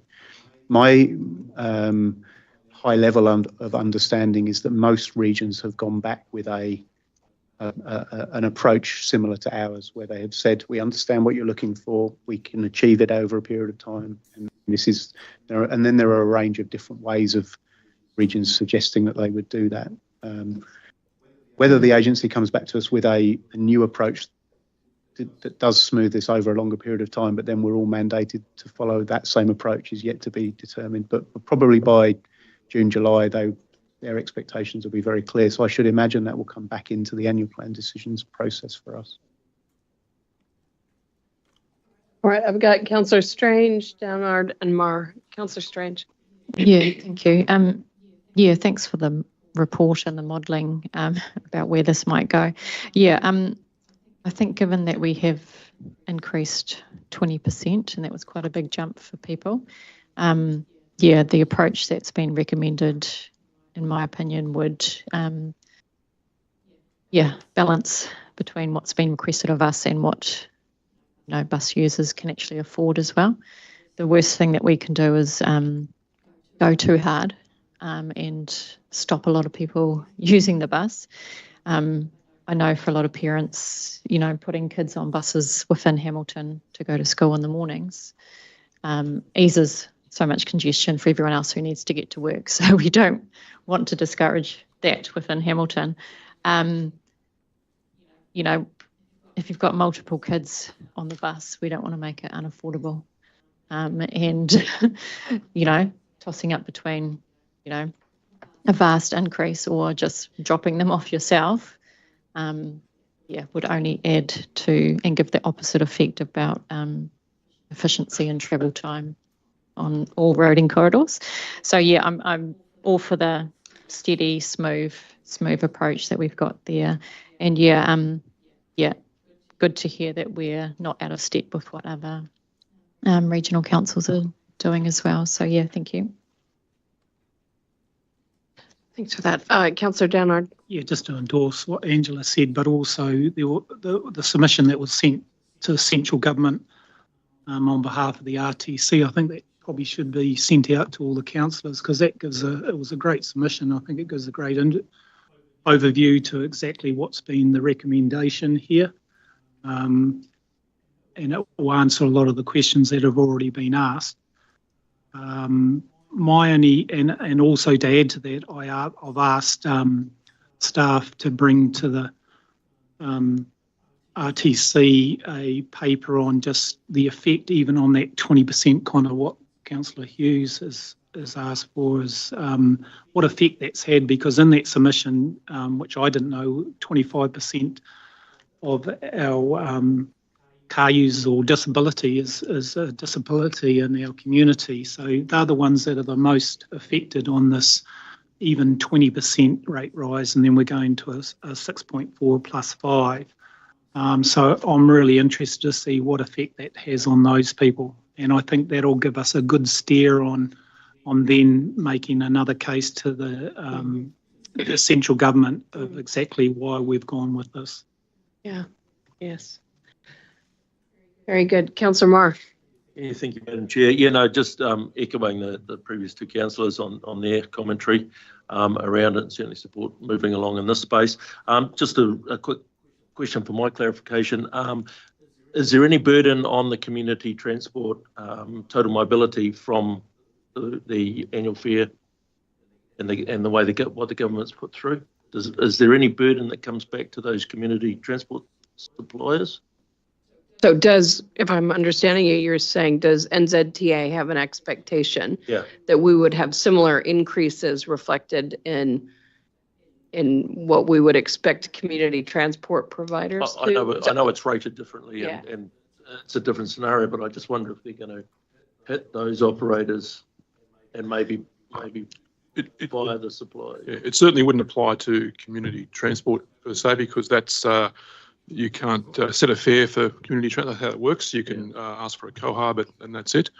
I'm a little unsure about the total mobility situation though, but I don't think that's in there. No, I think that's separate because that has a different funding stream through NZTA, and it has different sets of subsidy and rules around it. So at this stage, this is about public transport rather than anything else. And it was just that clarification, to making sure that money hits the ground. Thank you. Okay, so I'm hearing general support for this approach. Mindful we're reviewing this annually now anyway, but it's a good projection to give NZTA some confidence we're responding. All right. Thanks, everyone. So the final topic for today on the last slide for us is conversation that has come, as has been said already today, from the September Future Proof Public Transport Subcommittee into the December workshop, where you asked us to bring to you a proposal for a project for local share funding. Having ruled out new services in a range of different ways, this was the one that you asked us to come back to you with. The report notes that this is capital funded as opposed to operational rates funded. And I'll let Trudy expand from that point about the project and what it could bring to us. Thanks, Phil. Look, so in brief, if we were to retain the 300,000 of CapEx, it would give us the opportunity to roll out 28 to 30 real-time screens around the network. At the moment, I guess the perfect example of what these screens mean and what they do is over across the road at the Transport Centre, where we've just been through a significant rejuvenation project, which has introduced these real-time signs and has fundamentally changed the wayfaring that our passengers now follow. So this opportunity, in essence, would extend that experience out onto the network. Now, I guess at the moment we have some very old infrastructure on the network, which is disestablished these days. So to replace that with the new technology of e-signs would, one, enable the team to push notify customers as or if there are disruptions or changes to a planned service. As well, it gives that passenger experience at the bus stop the visibility of when the actual bus will be arriving, and also the way we've identified where we'd put these real-time signs is, not just single bus stop being serviced by one route, but more often than not, the multi-use stops. So it just allows the passenger to be informed and to be able to make, timely decisions. So without further ado, open to questions. I guess just like to mention that if we were to invest in this technology, it does come with a $26,000 operational cost. That said, the software that sits behind this technology was upgraded and was part of the transport rejuvenation project. So I think it's a fabulous way to leverage the latest and greatest. So open to questioning. Thank you. Councillor Nicol. Thanks. Well done, team. I think you've done a great job of bringing the cost from what was the original project and due to timing and those benefits you just said down. I think in context of the previous conversation of increasing prices, most of the fare box recovery, I imagine, comes from Hamilton. It would be only fair to ask Hamiltonians whether they would like an increase in experience. I'm just reflecting that in our LTP performance measures, the reliability and stuff hasn't improved a hell of a lot over the years, although we're tweaking some of those measures and how they actually get experienced, as I understand. But it is the fastest growing city in New Zealand, and it just boggles my mind that we don't have something as simple as this. I used it in Auckland 10 years ago, and I don't want the city to turn into Auckland, that's for sure. I want people using public transport. And I do hear from people, and myself have experienced using the app, And it's for one, annoying pulling it out when you're already rushing for the bus. Secondly, when the bus icon suddenly disappears from it and you have no idea. I just feel like being able to rock up to the bus stop and it's 2 minutes away. That's a positive experience. Or you see it's 17 minutes away. Oh, I can walk 10 minutes. It's just such a nicer way to travel. So I just think this is good to have in here as kind of one of these one-off. It's almost a trial, because if Hamiltonians like it, they'll give us feedback that they want more in future years. And perhaps then NZTA will be coming back to us with different funding in 3 years. But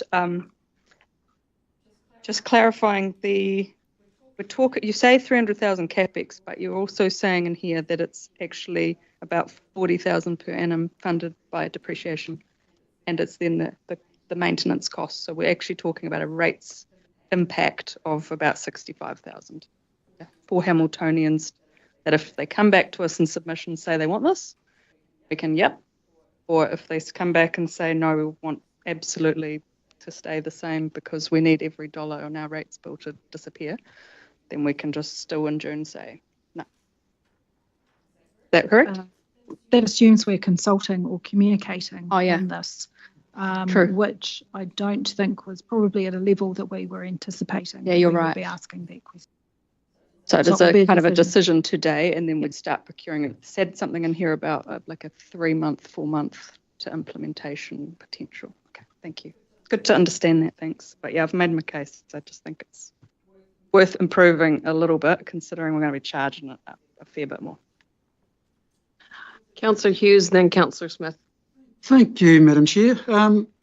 Jen, you mentioned an app. Have we got an app at the moment, a real-time live app that gives us by route? I use the transit app. Yeah. So it gets used by a lot of regions around. So it's a very generic one. Yeah. So we can get something on our telephone which is going to give us exactly the same information that's going to be on these screens. Do I understand it correctly or not? I saw under the benefits that it had Let's a different get staff integration, to but I will clarify. Yes, that is correct. Okay. So can somebody explain why we're going to spend $300,000 plus an ongoing cost when I can get it on here for nothing?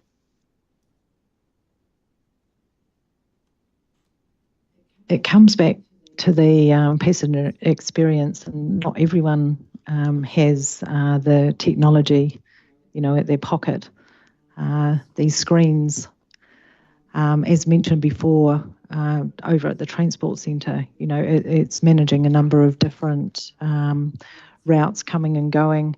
It's visible. It also gives an audio option for those that are sight impaired. It is about enhancing the passenger experience on the street and not solely relying on, personal choice. Thank you. I'm sorry I can't support it. Sorry I can't. I think Councillor Strange, you've made the comment in the past about that when we think about kids using the PT services and elderly using the PT services, that their engagement with phones as a technology to access the arrival time, it's not always as straightforward, and that these types of signs would be beneficial in that particular case. Councillor Smith. Thank you. Councillor Hughes has probably stolen my thunder a little bit. I go overseas to Australia quite regularly, particularly Sydney, and occasionally somewhere else. And I think we all do. But in Sydney, you've got an app, and when I go to bus stops, that's what people use. And when I go to the train stations, that's when you've got all the displays and you can see when the trains are coming. But when you're out in the bus stops, everyone's on their phone. And I think we sell people short, the amount of kids that have phones. I know they can't have them in the schools anymore, but they still have them in their bags. My mother, who's 86, absolutely astounds me what she does with her phone. So sometimes I think we underrate people and what they can do. So I am wondering why we're investing in fixed infrastructure when we've got the ability to utilise apps and those get updated. They're up to date in real time, and I know we rely on those apps when overseas to just direct us because we don't know the local stuff. So I can see potentially in major hubs like you're outlining, there may be a case for it, but certainly the expansion of the network, which is another day. But why would we do that when we can get specific apps for the city? So I really don't want to just charge into this, that we need to think about it. And what does the community, do they want us to have fixed infrastructure? It might be, look, I love to do things that make you feel good, but the reality, do I need to have them? No. It's nice to have them, but I don't have to have them. And sometimes I think we've got to ask that question. Do we have to have them, or is there an alternative? So in some ways I'm on the same page as Chris. Thanks. Councillor Barr and then Councillor Neban. Thank you, Madam Chair. Yeah, I'd just like to echo the same thoughts. And for me, practically, I would have thought a phone app, at least if you're at home, you can tell that the bus is 17 minutes late rather than getting to the station and finding it is, or it's arrived early. One of the other issues I have with it too is just that with the battery life, and be it solar or freestanding, seems to be a redundancy period for this signage of about 5 years, which is a concern that we're going to invest in that and then be looking to replace part of the infrastructure in 3 to 5 years, according to the report. I'll just leave that there. It is in the paperwork. So, Councillor Neban. Look, I'm sort of got a bit of an open mind, and I suspect the only way to really answer my question is to find out from the community what they want. Look, I know certainly in Cambridge, the elderly sector of the community have been the biggest growth area for bus use, and part of that's because of the concessions they get as well. And look, I acknowledge what Noel said. My mother was very good on the phone. My old man was bloody hopeless. So he couldn't push the buttons either because his fingers were so crooked. So he couldn't do that even if he wanted to, you know.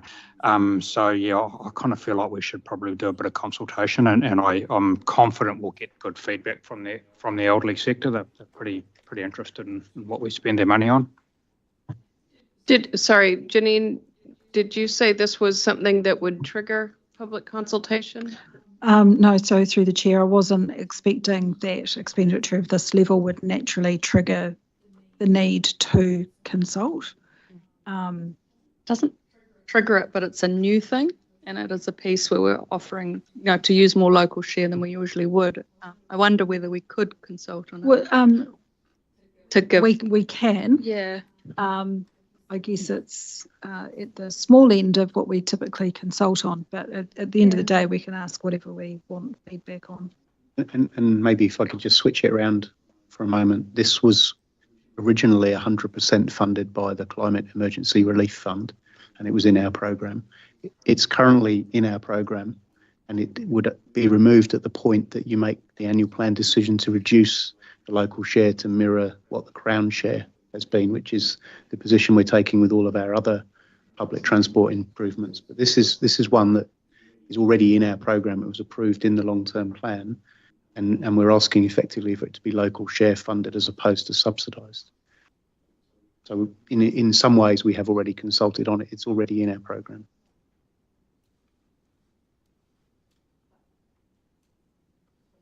Different to consult on it as part of a massive package of a long-term plan and having a direct question, and a perception of the community of whether they give feedback on it. Yeah, and I think the differentiation is on how it's funded.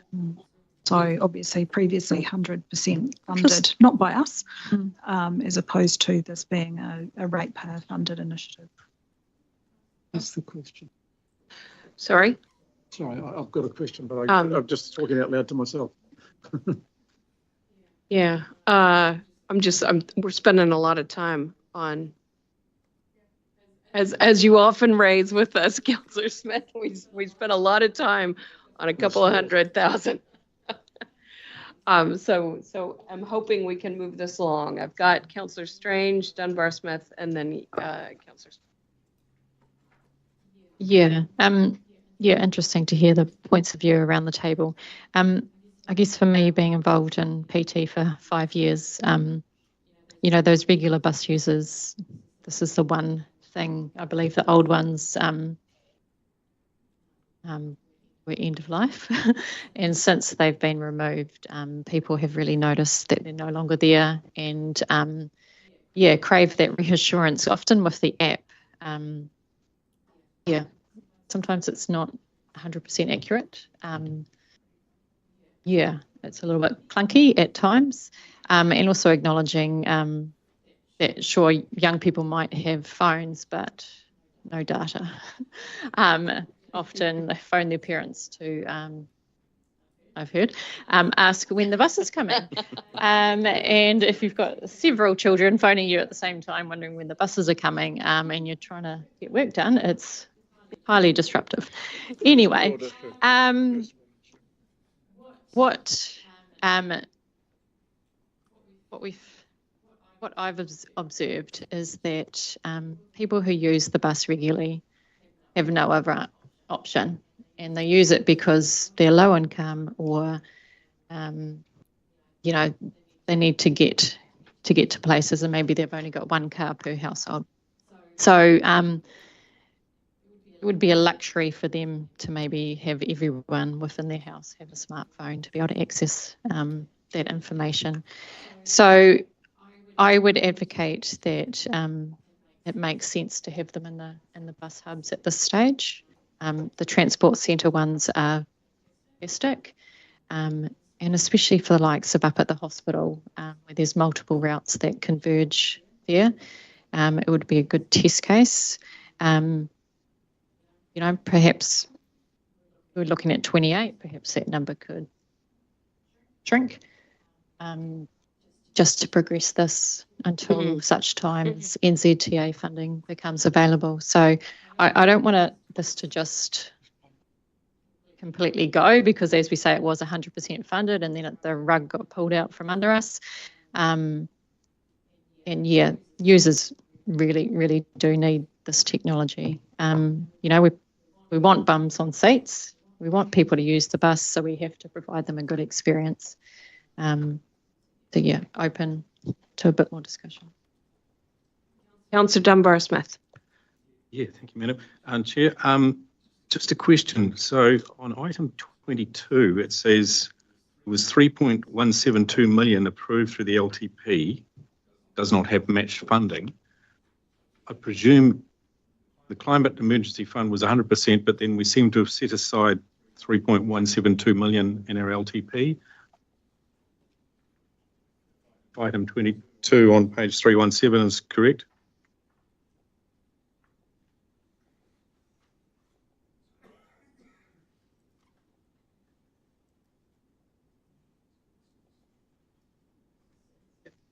Who's speaking? Just in response to that, I believe that's the total projected local share for the low cost, low risk program that had not been supported by NZTA. So of that 3.172, there was the 300,000 amongst all of those low cost, low risk items, which the majority were service level improvements. So If that have we makes made sense. provision for the 3.172 in the LTP? No. In the LTP, yes. But in the annual plan, because the match funding from NZTA hasn't been, that's all been, anything that doesn't have NZTA funding has been removed for the purposes of the annual plan. This is the exception of requesting that this comes back onto the table for funding, even though it would be 100% rates funded. I'm inclined to agree with Angela. I think there are people out there who don't have phones or don't have access to phones, but I'd be happy also for it to be part of a consultation to ask people whether they want it or not.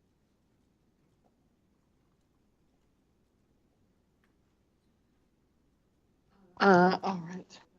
I've got Councillor Smith and then Councillor Hughes. You guys have another go? We're negotiating. I know.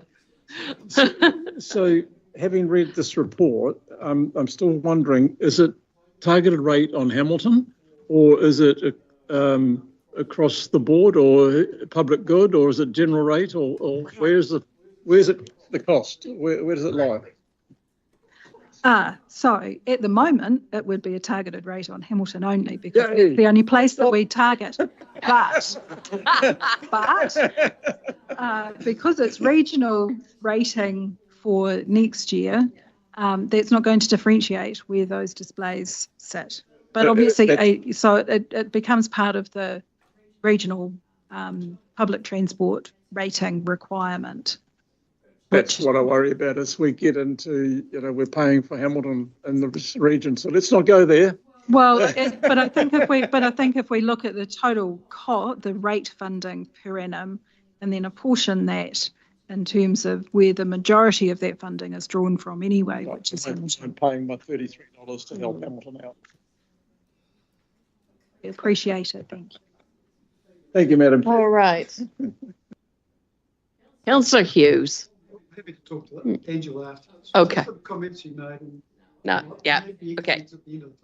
I just had one that was, I get the feeling that we're a little bit split, but I thought that either through adding it as a consultation question or talking about whether it's a slightly smaller number of units. So, because my main intention why I was pushing it so hard at the start was because currently Hamilton has 0. Like I said, Auckland had quite a lot and still does have quite a lot, like I used recently, around bus stops. It's about, for me, it's say you only did the hospital, you would still give Hamiltonians an experience, especially in a very vulnerable, tense spot, of what it's like, which would then inform their future submissions to us or other things. It's kind of just about getting something off the ground as opposed to exactly what's proposed. Question is whether it's do we consult or is it the number that's the issue? But I do appreciate the question. This is very Hamilton. Can I just test the question that is before us, which is, do we support putting this in as in all the numbers, not reducing the numbers, and paying for it out of the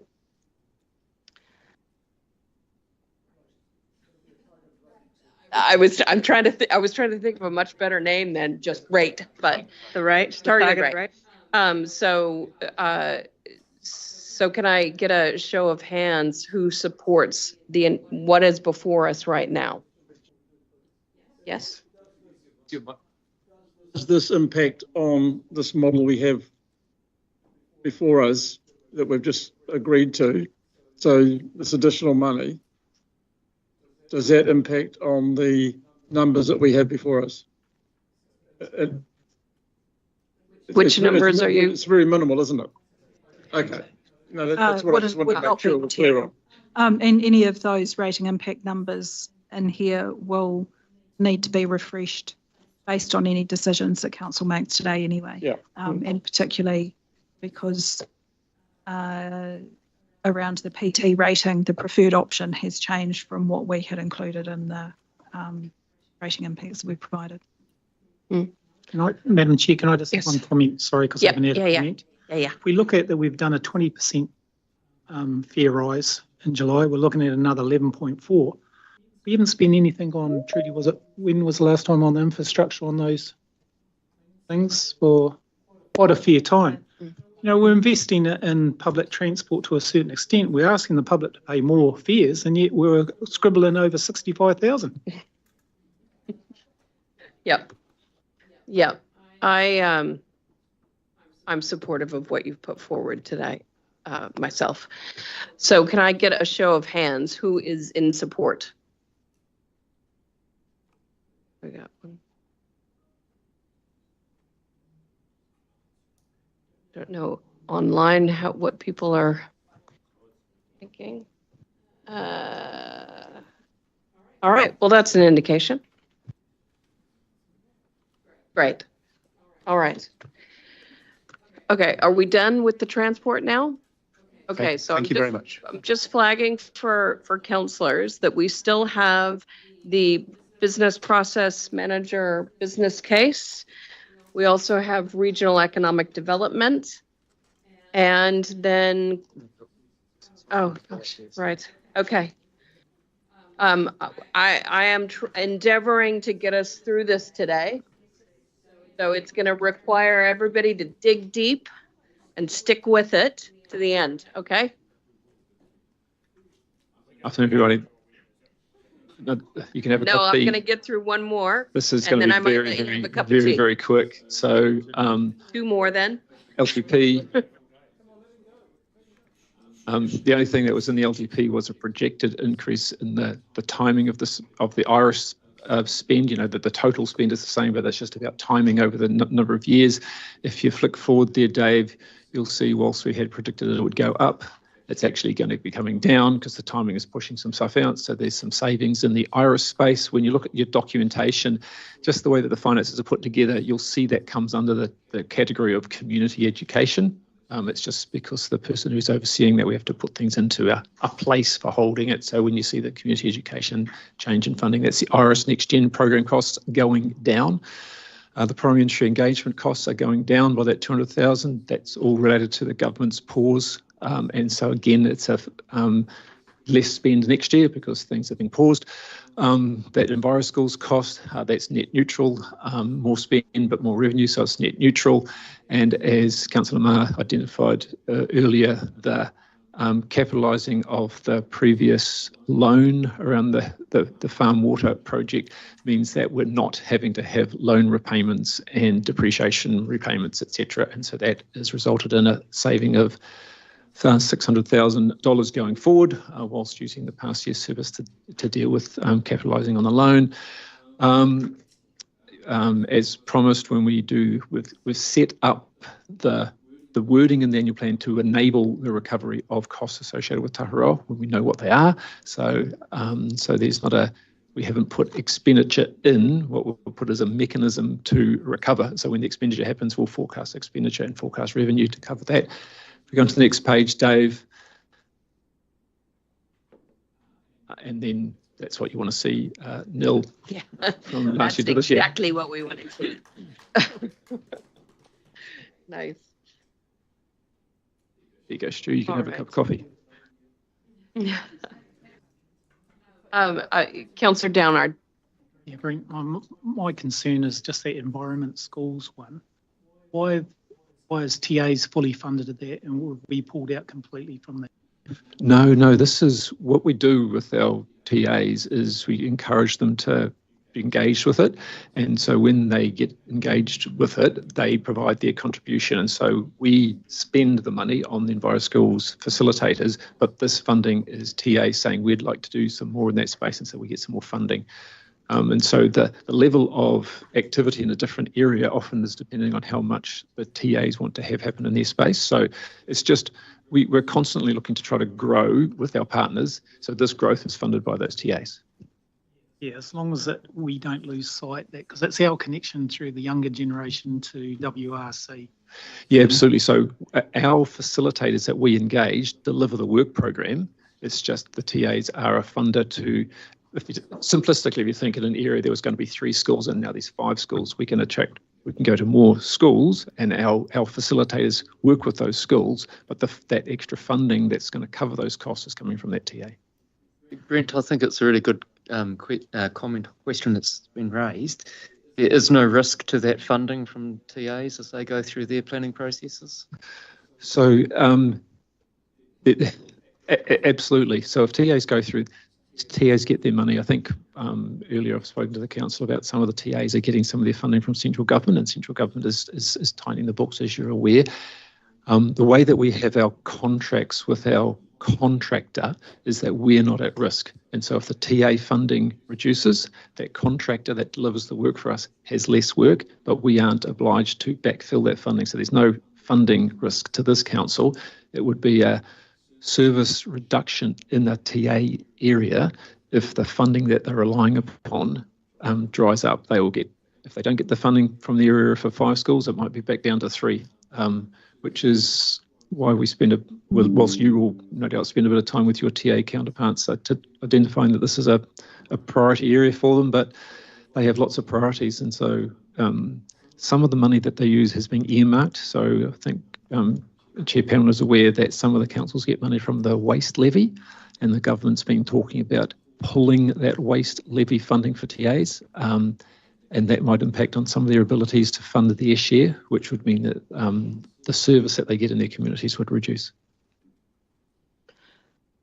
You good? Yeah, you want some more? Sorry, Madam Chair. Yeah, I just feel that it's important that, when we look at what we've done in the long-term plan and biodiversity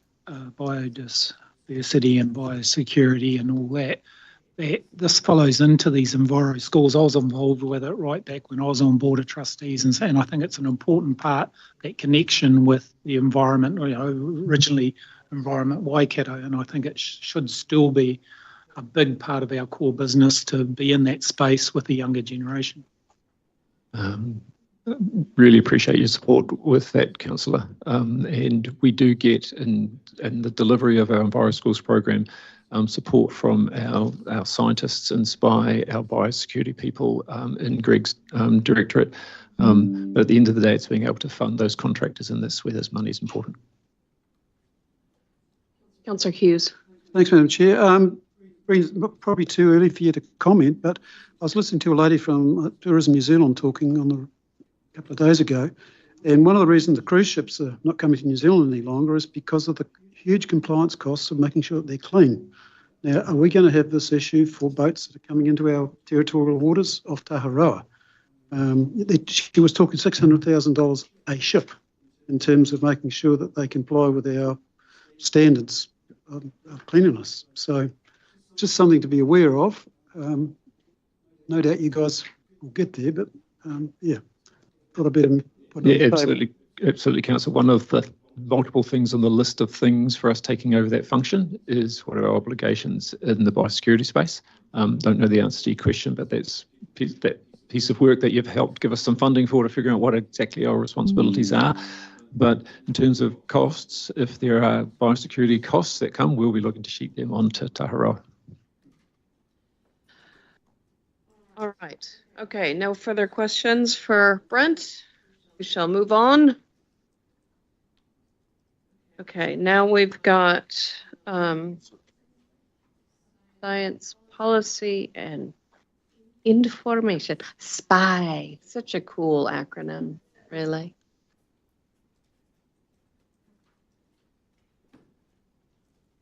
Good afternoon, Madam Chair and councillors. Should be relatively swift here. A couple of things that I do want to highlight here for councillors is on Monday we will be starting our regional coastal plan hearings. So with the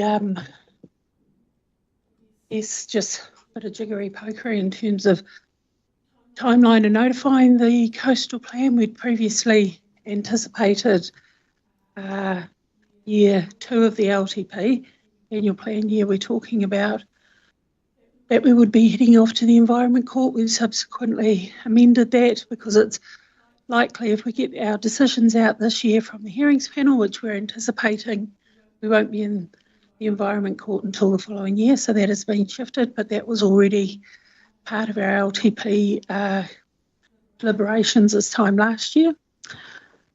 The 3 things that are mentioned there are already in the LTP. If I just direct you to page 45 of your agenda, that's got the updates on our business cases and how they are tracking. So thankfully the majority of them are coloured green, which is great. We've got our water security plan, which has a revised KPI having been through Stratton policy. Whangamarino and Waikato does have an amber because of external funding. So we didn't manage this year to secure all the external funding from the Waikato River Authority that we had anticipated, but there are other funders out there who are keen to have conversations with us. The coastal and marine, a bit of a slow start really, just when you've got a small team, and there's sickness that goes through half the team, it tends to delay things.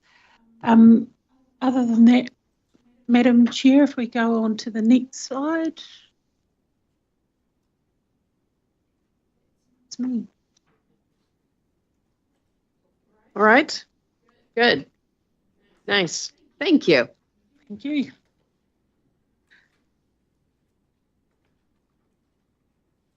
Now where? Janine, are you going to do anything on corporate or?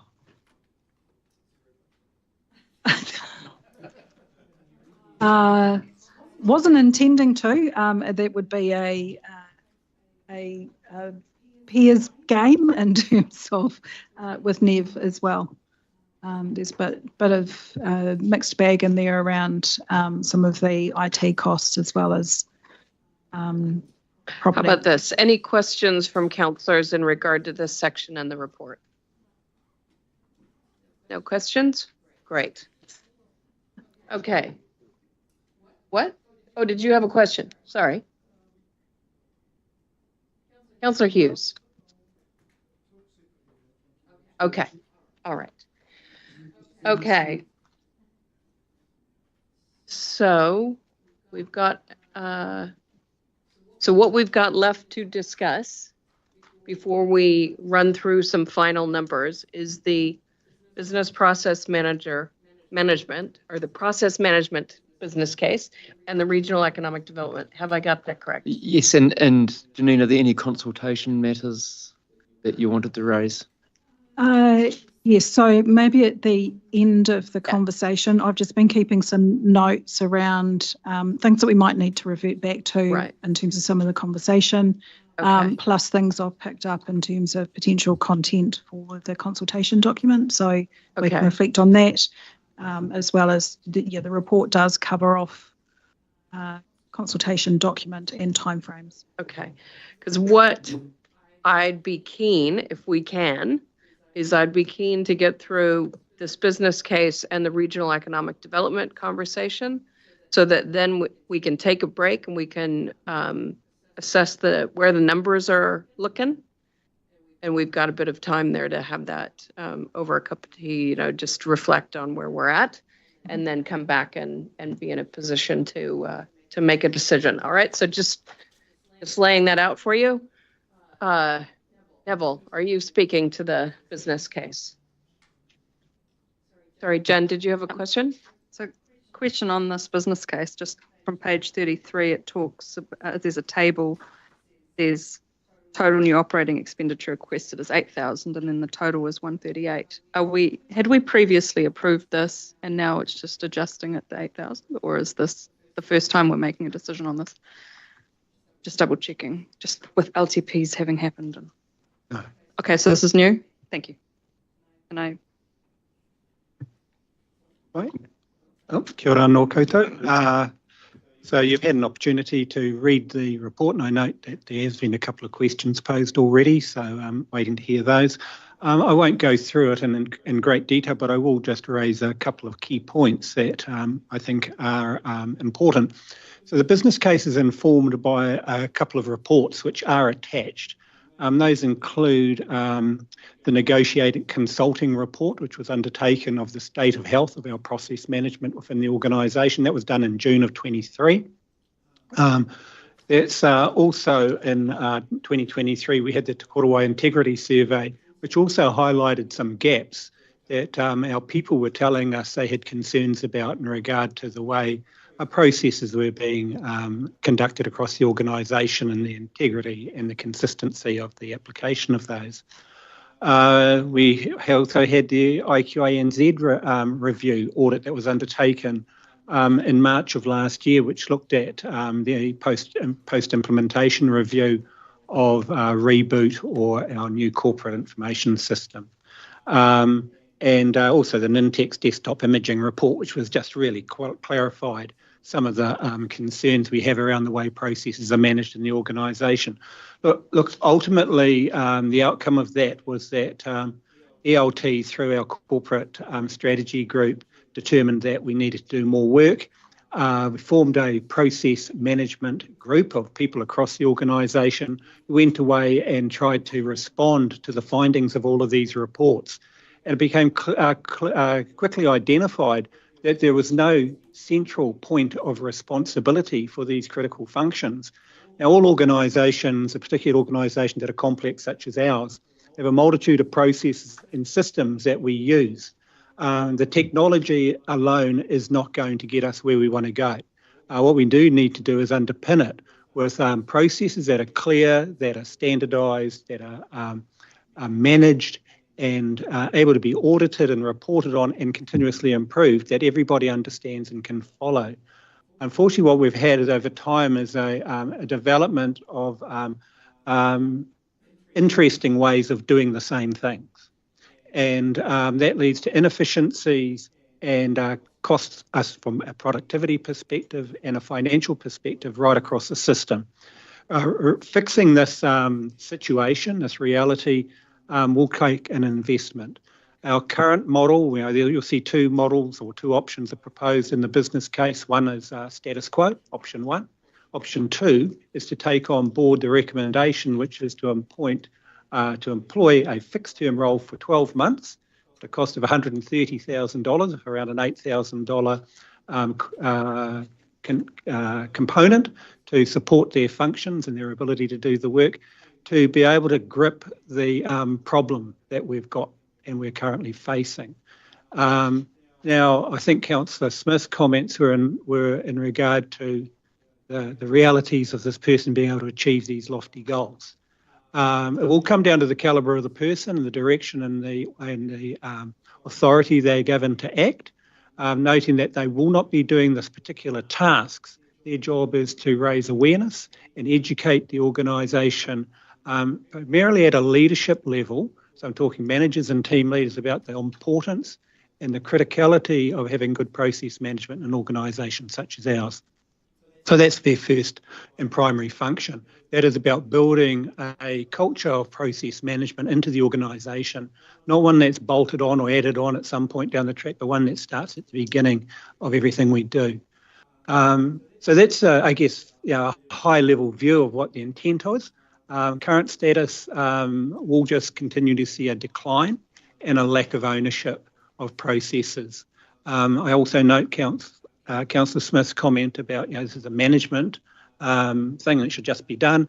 Well, that is the status quo arrangement we have at the moment, is a management thing and it should just be done. Obviously, it's not being done based on the findings of the reports that have been presented to you in this business case. So I rest the case and I'm happy to take questions. Councillor Hughes. Look, thanks for your report, Neville. And like Councillor Smith, I was quite disappointed at the results coming out in those reports. But they are what they are, and to a degree they're understandable. We've thrown some new systems in here now. I think Infor was a major step up for the organisation, and there's been a lot of focus on that, which means other things get left, and they shouldn't. And I don't have any argument against not having proper systems in place and proper document management and processes. They are absolutely essential for a properly functioning and efficient organisation. But my view on this at the moment is that there's a lot of moving parts. We've got chief executives currently working through a particular project, which you're aware of. I've got some concerns. I had a brief discussion with Janine at lunchtime about Infor and how we can better use that and how we can get better integration within the organisation. And I'd like to have that discussion probably offline out of council, just with the people that are directly concerned with it. And I think that might then sort of identify, we've got a business process improvement person in place at the moment, a business analyst, if I understand correctly. And I'm just happy to allocate some funds, but I'm not sure that this is the sort of person we need to take us to that next stage in terms of getting all those systems locked together and getting an educational process in place that ensures everybody's on the same page and up to speed what needs to be done to make our systems bulletproof. So, yeah, it's not a question as such, it's just a general feeling that I've got about those reports and their findings. Can I, just before you turn your light off though, can I get your thoughts on the option 1 or option 2? Have you got a view? No, I don't, because I think there's a bigger picture behind this that needs to be looked at before we can actually make that decision. Neville, I think the business process, that's the data management role that we're looking at, how we manage data in the organisation. Yes, so this role would work very closely with the data governance role that we've also put in place. That role started in October. The purpose of that role is to be able to understand where our data is collected across the organisation and how it's managed and how it's governed, how it's prioritised, and therefore how it can be utilised effectively for other projects such as AI, potentially machine learning, et cetera, down the track. To be able to get the data structured properly, we need good business processes. So the two do work hand in hand. And it is about process, people, and systems. And this is about the process piece. The business and system stuff, we've got enough systems on track online at the moment, and if Iris Next Gen coming is going to bring its own unique challenges and opportunities. The people piece is really critical, and that's around culture. So we're trying to bring all of those 3 elements together to form an articulate and an operating picture that makes sense. Recognise that nothing is standing still, nothing is static. It is all moving at an exponential pace, and it's our job to grasp all of these pieces and weave them into a coherent state for so our people can be successful. All right, I've got Councillor Dunbar-Smith, Councillor Nicol, then Councillor Smith. Ben. Thank you. And just to clarify, so what Chris was talking about is actually a data management person, and that's different than this, which is a business process person. No, I think he's talking about 2 elements. I think he's also talking about processes as much as he's talking about data and systems. But what I'm saying is we've identified those 3 key components, people, process, and systems. And we have got strategies, or this is part of that overall strategy, to bring the 3 together to give us an effectively functioning organisation. Unfortunately, what's happened over time, and it is systemic of large organisations that have grown, is that we have siloed approaches to how we do our work, because we have areas of specialty and expertise, and that's the way the organisation functions. And as a consequence, it's not necessarily a consistent and one-size-fits-all end-to-end process across the organisation to do things that look similar. So as a consequence, we have lots of different ways of doing things, and they become more and more obvious when we bring a system in, say, such as Infor, which we bring in, and it has quite a standardised, systematic way of an approach to doing things. And there's also a whole lot of benefit that can come from the system that we need to unlock and realise, but we can't do that if everyone's doing it differently or they're failing to understand how to use it because they don't have clear processes to follow. So processes are important, are foundational. The system helps us to make the system work. And then the data that flows from the systems, no matter if it's Infor or a multitude of the other ones that we've got in play at the moment or we're bringing on board, give us the insight, the intelligence to be able to do things better and differently in the future. So they are triumphant. They are three key elements, people, processes and systems that need to work together to give us the benefits and the maximise the investments that we've got into this organisation. Yeah, so it's not duplicating an existing role. This is a separate role. Separate role, working together for a fixed term, as is the data role, to be able to give us a vision of what the future looks like. We're also, the Chief Executive is also working through a process at the moment around our enterprise work management, which has a direct correlation, which is how we manage projects. So we have got a number of strategic concepts underway at the moment that all do work together. They all work together to give us a more efficient and effective organisation. Yeah, having worked in an organisation that brought in a business process person, it made a big difference. A lot of pushback from existing staff. Oh, yes. And it was very effective. And then the new chief executive got rid of it, and then there was an OPEX blowout. So, yeah. Oh, there you understand. Nice. All right, Councillor Nicol. I appreciate discussion. And I think you've answered the question. This does address that in the Risk and Assurance Committee, there was that report by KPMG on our project management. Yes, that's the one referred to. Yeah, IQ I thought so. Yeah. N4, you mean? No, it was our project management system, way we were adhering to it, and there was a lack of productivity in the project management space. Right. Okay. And Janine might recall, it was about 2 meetings ago. I made a comment that I thought it was quite, I won't repeat the word, but it shocked me a bit how poor it was. And so I appreciate that this would help address that. I suppose I am interested to know, where would you expect to report the results of this?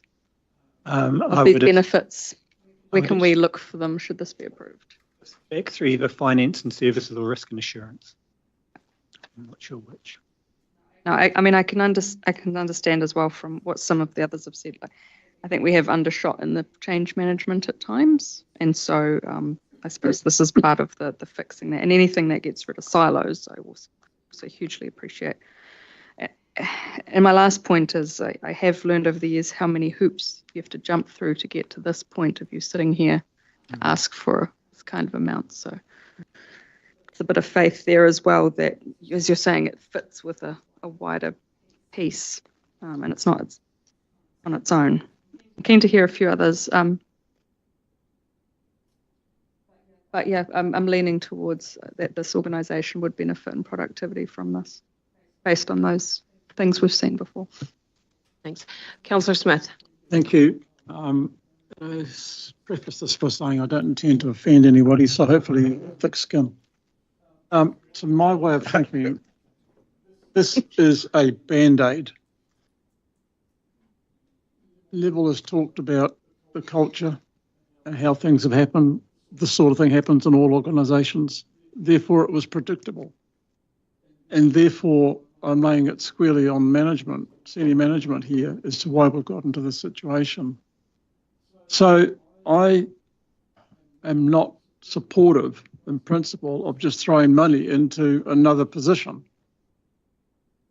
I remember Paul East, the Honourable Paul East in 1997 said to us when I was at the Ministry of Justice, saying, if you want some more money, what are you going to give up? Where are you going to find some savings because you're not getting any more? And I think we're in that sort of environment with our government at the moment. But I'm actually disappointed to see this situation, and the first issue is we go to the community and ask for more money to fix something that we should have not got into. So sorry, Mr. Chief Executive, I can't support you on this one. I may be open to reviewing that, but I don't see just throwing money to do something. And I would rather say to you, you've got your budget for the staff. If you need it, find a way to do it. Thank you. Madam Chair, if I can just correct one thing. I don't think we're asking the community for any more money. I think it's from a prior year surplus, the request. It might be pedantic, but it is. I understand that. I just wanted to check that there's, given it's a live recording, that there's any misinterpretation. I've got Councillor Downard, Councillor Marr, and Councillor Mahuta. Oh, sorry.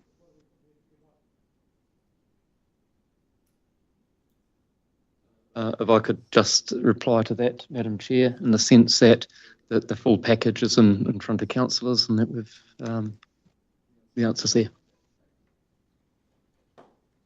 Councillor Downard. Yeah, it's a no from me. Councillor Marr. Yeah, just supportive of Noel's comments too. You know, we have a corporate strategy group. We have a tool in the ProMap that was working. Reading through the reports, it seems to be having fallen to the wayside. So to me, that's the ownership of the owners, the sponsors, the experts within that structure to keep that going to have those succession plans in place. So to me, it's an in-house issue that why it slid. Not pointing the finger at anyone because I don't know who is responsible across those categories of ownership, but the reports are pretty clear on why that tool slid. They say it's not the tool. I had a quick look through the ProMap stuff. I mean, it's a multifaceted program. There's AI, there's all sorts of things in it. So we have that ability. I think it's just in-house it's slid, and I think that's where it should be addressed, is in-house. Thank you. Councillor Mahuta. Kia ora, who's responsible? I probably am because I did all the previous terms that funded the work that was done. But again, proud to say we're the councillors that saw this different example.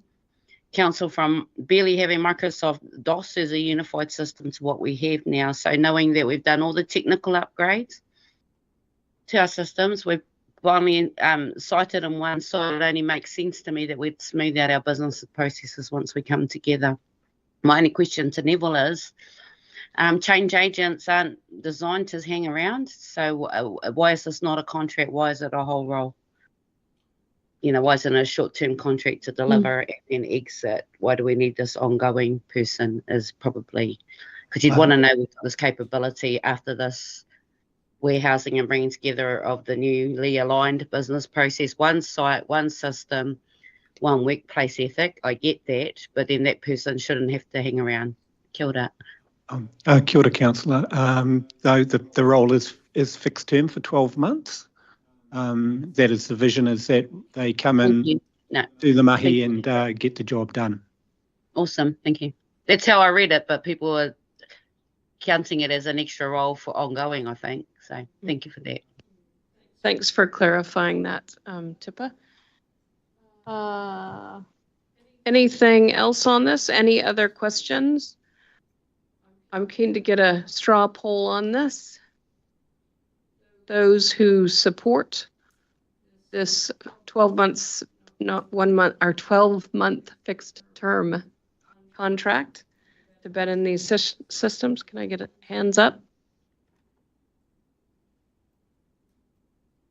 All right, 5. That's not a majority, so 5. I was trying to get my hand up. Sorry. 6. How many have I got now? Sorry. Okay. I'm going to do this again. Let's do it again. We want to be on, accurate here. So support, hands up. 6, 7 online. How many have I got? 1, 3, 4. What was it? 7, 6 in support. Okay. All right. Again, that's just a straw poll because we're just doing these straw polls so that we can populate a spreadsheet and see where we're landing. All right. Okay. While Karen is coming up, just anybody want to stand up and stretch your legs for this last business case? I didn't mean stretch your legs around the block. You better be running back. I know. Hey, if he doesn't want to be part of the economic development discussion, don't leave me this way.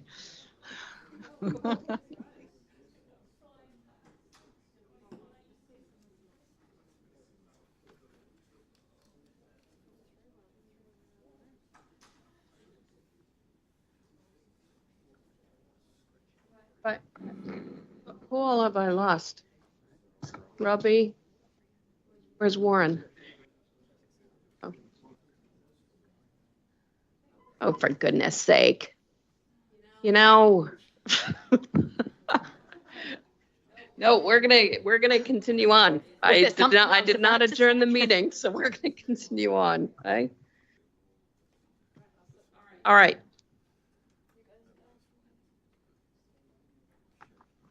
Okay. Economic development. Karen, Thank you, Chair. Good afternoon. Afternoon, councillors. As you will recall, during the long-term plan, we were considering the allocation of $750,000 a year for economic development, subject to greater accountability measures. At the point of decision-making, things changed, and staff were directed to continue regional economic development activities in the wake of Te Waka announcing its decision to close, and to come back to you with options for how this might be achieved. We came back to you in September with 3 options, and at that point you asked us to go away and develop a proposal, costed up, for how do we work with the existing economic development people throughout the region, the entities and the councils, and how do we leverage those activities and optimise regional economic development. What we have brought you today is approval of $604,000, or request approval of $604,000 over the next 2 years to facilitate and integrate activities for regional economic development. The proposal is consistent with your direction to date and has also been informed by our stakeholders, and they are very supportive of this direction. This allows us to treat this as a proof of concept over the next 2 years leading up to the next long-term plan. And if this is an effective form of regional economic development, as our stakeholders believe it will be, it allows you then to consider sustainable funding over the next 10 years through that long-term plan. So I'll leave it with you for questions. I'm very happy to have this discussion. Thank you, Madam Chair. Just a couple of extra comments I'd add in. You may be aware, or may not, that Te Waka is still ongoing as an entity, unless something's happened in the last day or 2, and which is a little bit confusing given that they'd previously said they were closing down. And we've also had a pretty strong pitch. There's been a conversation from the Waikato Chamber of Commerce with us about wanting to kind of work hand in hand with us from providing a business development opportunity on the guise that business development will lead to regional economic development. Our conversation with them last week is that, well, we're talking with councillors, it's not our preferred option that we're putting to you, but we feel that this role would work over the next couple of years to come up with what for the next LTP, the long-term view, and hence this has been sought from the Regional Development Fund and not a rating impact. So just make sure everybody's on song about that. And also we have discussed this around the mayoral forum table as well, and there's been a number of discussions with the economic development professionals within the TAs, and there's support for this. That's correct. That's correct. And not just councils, also business community and all the other entities that actually meet as part of the Regional Economic Development Forum. Sorry, I just want to make sure I've got a list. I've got Councillor Dunbar-Smith first, and then I'll come to you, Steph. And just wanted to clarify on the page where you've got the commercial case set out, what the 302,000 will be used for. What page, just so we're on it? So this is page 4 of 5 of the attachment 7.1. All these bits. We're at the agenda page. No, it's not on the agenda. It's right at the back. Page 54. Oh, is that 54? Okay. Yes. Councillor Dunbar-Smith. So we're looking at the appointment of a person to be this lead facilitator, who would then arrange partnerships and form a view and provide that to the regional council. It allows for some admin support, 10 hours a week for this individual, because there will be a lot of appointments and a lot of meetings and convening to support them with. It also Should council be of a wish to do so, in the same way that you have independent advisors sitting on your risk and assurance committee, it does allow some funding should you want to have independent business advice supporting your governance decision making. There's also funding for the strategy development, because that will include a lot of meeting and perhaps some input for an evidence base to be supported. And there is a communications aspect to this, so you might have to fund photography, some digital support as part of the contribution to the wider regional network. So just to clarify, so you've got down here 1.2 FTEs essentially in the fixed term. Yeah. And then the head count you've got down there is 2 FTEs. There's also FTEs at 1.2. So can you explain what you mean? Full-time equivalent. Yep. So you've got one full-time role, 0.2. Yep. So 1.2, but 2 heads, 2 people. Yeah. But You got one head and 0.2 of a head. Yeah. Yeah. You've got them there as fixed term, but also as FTE, and that gives you your head count. Okay. I see. It's not 2 people. Yep. Yeah. Thank you. And 302,000 seems a lot of money for 1.2 people. Is it going to be something you'd go out as a contract? I mean, how are they going to allocate the money that would be used towards other developments? So you've got approximately half of that is toward the people who are doing the job, and the other half is the doing. So would council control the doing, or would you subcontract someone to do $302,000 worth of work? The intention is that there'll be a lot of the doing, but it's things like convening. You have to pay for venue hire sometimes, and you have to pay for a publication or a digital contribution. So that would be where that's funded. I think, Councillor Dunbar-Smith, if I understand your question correctly, is it going to be someone who's contracted in, or is it someone who's going to be employed or whatever? Do you want to unpack? Oh, no, I think I understand somebody going to be contract for this. I just wonder how much would be retained, the funding control would be retained external to the contractor that WRC would manage. For example, if there's 1.7... The governance would remain with this council around this table. But if there's 300,000, 170 goes towards a contractor, that leaves 130,000. Is that then allocated out by somebody like you, for example, towards the projects that need doing, or is that? So there will. Managed? Which I'm sorry, I'm not sure. So if a fixed term employee or a contractor, Karen? Fixed term. So it's money held within council. So we pay for the person. Yes. And we also there's money within this to hire a venue if they need to convene a meeting, that sort of thing. Or to commission some evidence to help prove a case for the strategy that they'll be working on with stakeholders. And who does that report to? Who's that person report to? It'll report into the Chief Executive's office, to my role. Okay.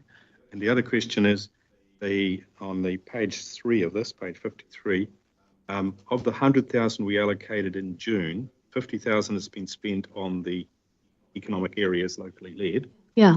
The remaining 50,000 is available to be reallocated or reprioritised. If you think that's important, currently the intention is to use that on going into each of these functional economic areas and working with the stakeholders about what do they need for their economic development. And it is something that's been discussed around the table with the councils. However, if Councillor Dunbar-Smith, council is of a mind to redirect that can be considered. So they could, I mean, I'm supportive of this project. I just, slightly confusing to me about how much is going to a contract person or a fixed term employee and how much is going to be going to projects such as carrying on with the industry cluster development or whatever. Yeah.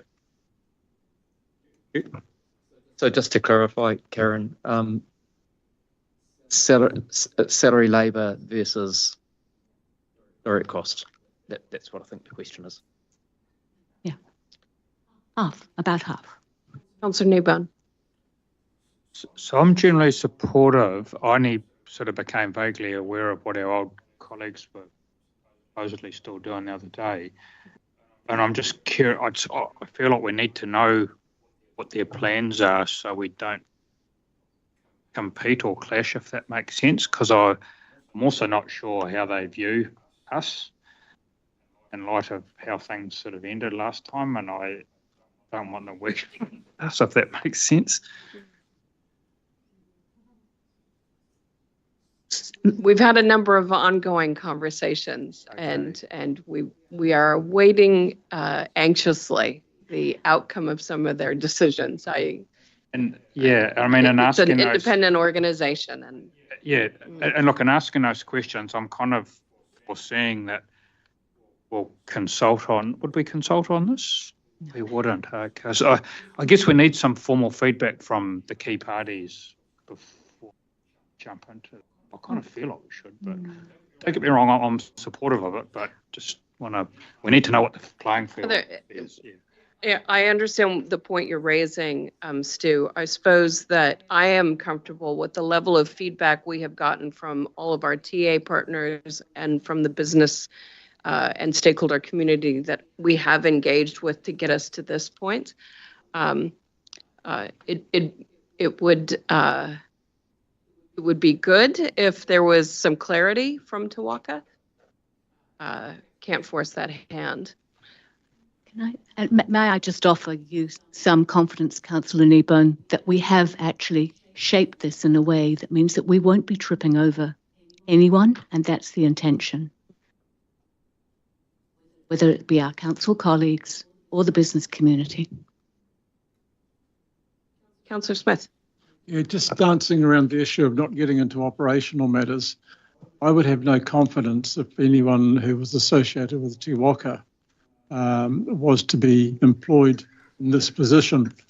Sorry, I want the confidence that we're getting fresh views and a whole view rather than where we got to. So that's probably enough said on the subject from me. Thank you.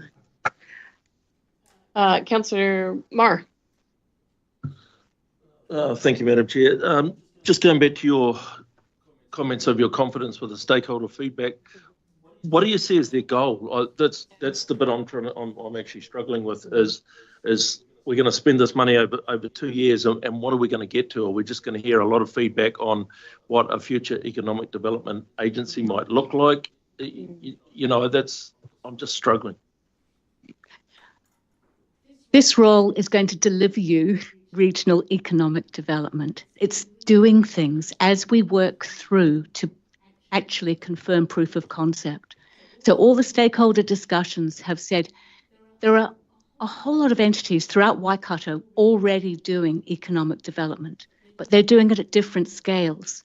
What we're needing to provide is that regional view that allows people coming in, private investors, government investors, to get a regionally consistent view of what's needed in this region and how this region can actually add to New Zealand Inc. We need to be able to show that it works, and the success factors we have here for this role actually should deliver. And what we've crafted has actually been designed by the people we've been talking with over some months. And so it does meet stakeholder expectations. There is goodwill to make it work.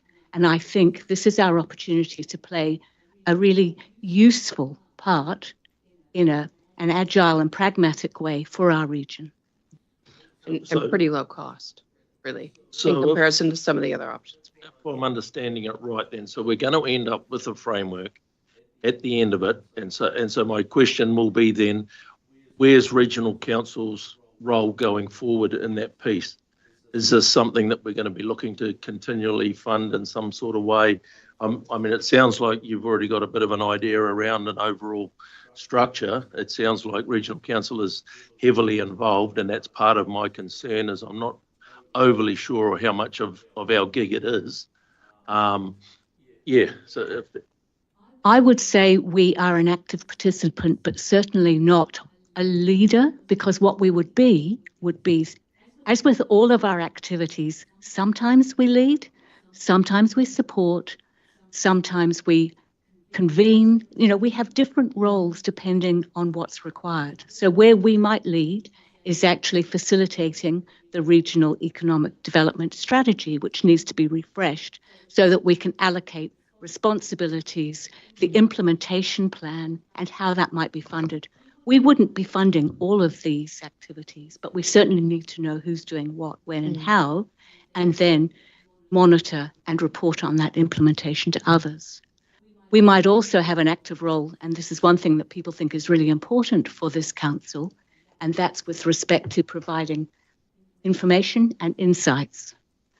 Something we already do, but this would be focused to support regional economic development. And of course, advocacy to Wellington is another role that is seen as fundamental to the regional council.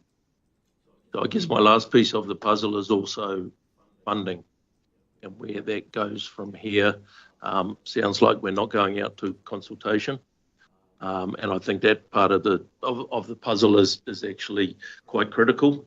I think, you know, you're hearing from various stakeholders, but I think it's really important to hear from our ratepayers and stuff like that. So from all stakeholders, if you like, just how much they want to see us involved, and just, you know, we had a funding mechanism, we don't have it in front of us now.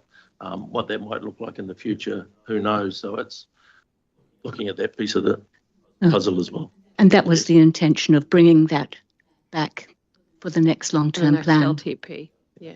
So this is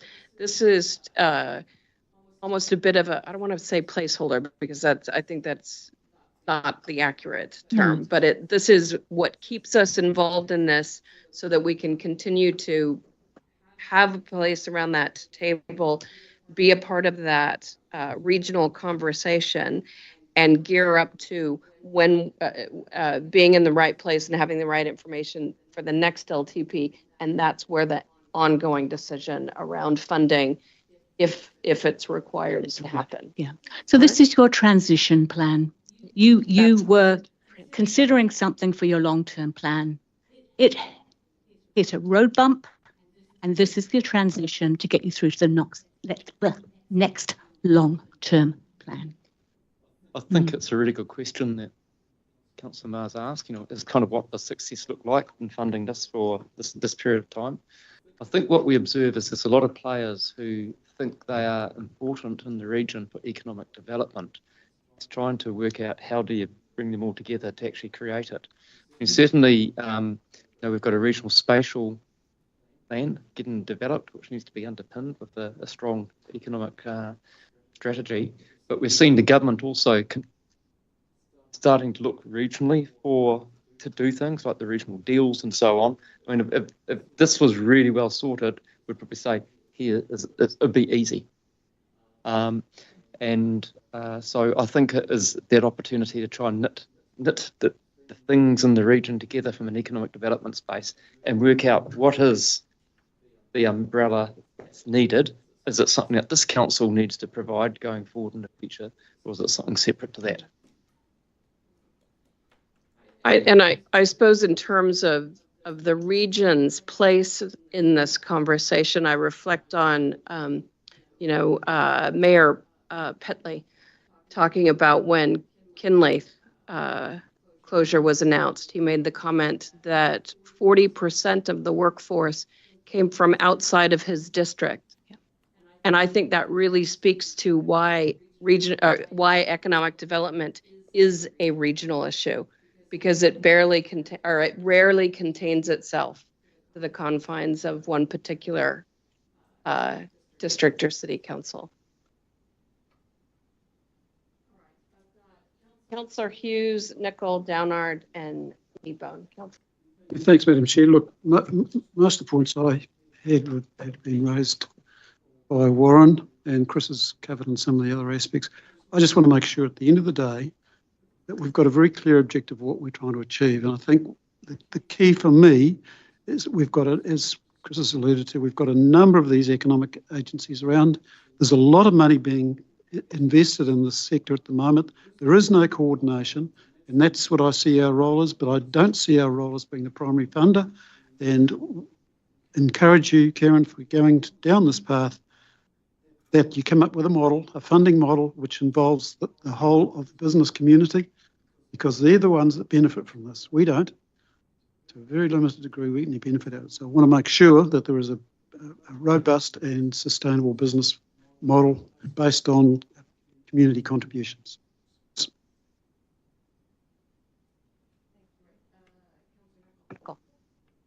Thank you, Karen. I'm comfortable with this coming from the residual RDF. That's what it's for, at a lower pace that's been drawn down in the past as well. I've always got trepidation around the timelines. Want everything to be done yesterday and go faster, so that remains. The main point I want to get across is, because I saw in your paperwork talking about the governance arrangements of this, and it triggered for me, I think this should not be a subset of councillors for the remainder of this training, but just to come to full council so that we can carry on this conversation from the last long-term plan to the next one and deliver it towards that strategic direction holistically. And I want the accountability for this to sit really close to the elected members, because what we're talking about, where the funding might come from in future, if it is a targeted rate, we need to be able to sell that in 3 years' time. We need to be able to be held accountable to how things are progressing to that. And so if this role can also support us, as you say in here, to do that, that would be really, really helpful. But that's my reflections at this point. We certainly do need to do something to move this through the transition. That's my feedback. Councillor Downard. Yeah, I struggle with the timing, and I'm a bit different from you, Jennifer. I'm a little bit more steady than fast. And I'm not quite sure now that Te Waka is still in the picture and the amount of investment we put into them. And then when we did go through that process of finding out that they were going to close down and asking for data base out of them, and they wouldn't give us, I can see now because they're still alive. But that's the thing that I'm going to struggle with. I'd like this to be put off into the next annual plan, where we would have a little bit more time and information. We've still got 50,000 left in the pot to carry on what we did out of the last, from the long-term plan to this one, and just find out exactly what Te Waka's doing. I think times have changed. You know, Hamilton's one of the fastest growing cities in New Zealand. You know, I look at Taupō, we had the world 70.3 Ironman champs down there in November. We've got the Ironman again in March. You know, it's really humming. Christmas really hummed. I think with interest rates going down and, you know, people are travelling locally, I think we have got a little bit of time that we don't need to rush into this. To me, even though it's a nil impact on the rates, it's still 604,000 over the next 2 years, and I'd just like to give a little bit of breathing time for the new councillors that come in the new election, that they can decide in the annual plan whether this is a good thing for the next 3 years onwards.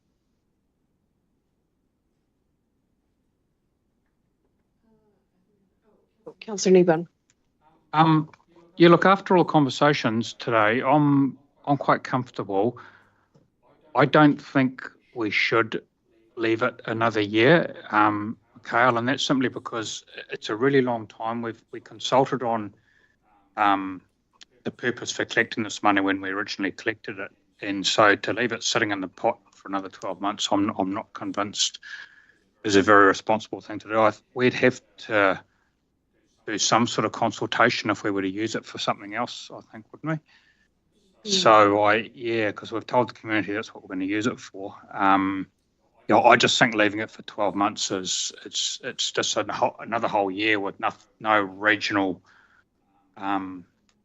coordination. Yeah, not necessarily leadership, no real regional coordination going on. You know, so I think we should continue. Yeah. Clarkson. Yeah, I support persisting, because at the end of the day, there has to be a place that is recognised as being involved in coordination. Chris used the word coordination too, and facilitation for the region. And it's an obvious place to come because it's the Waikato Regional Council.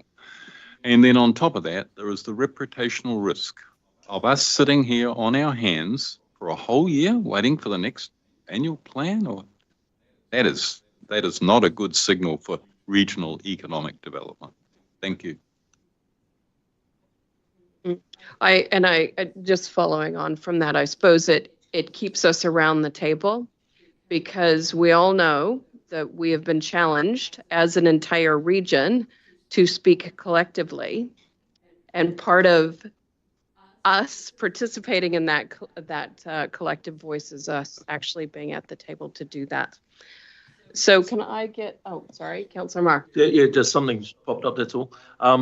Just listening to Mikhail, is there $50,000 left in the budget as it sits today?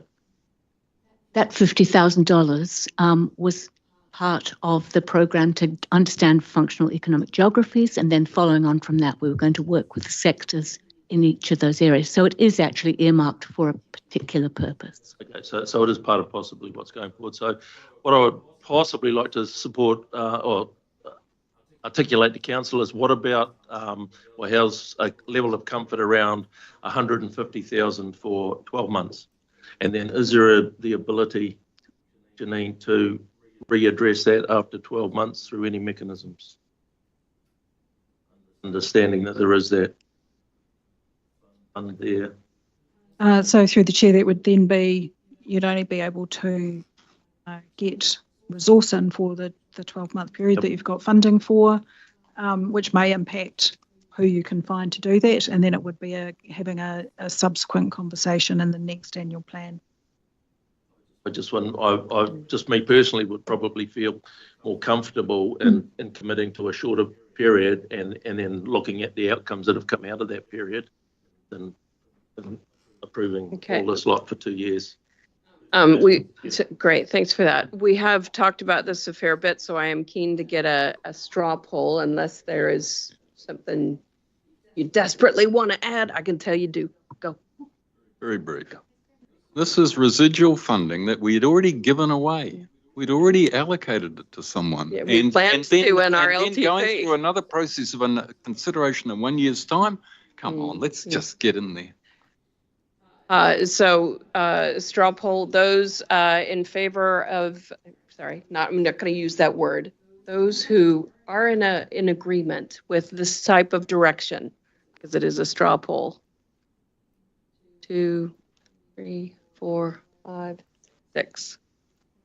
6, sorry, is that a 7? And I don't know, Tippa dropped off. I didn't get a chance to speak before he cut us off, but if you're going to do it, you've got to do it properly. I oppose, so I'm still here, Pamela.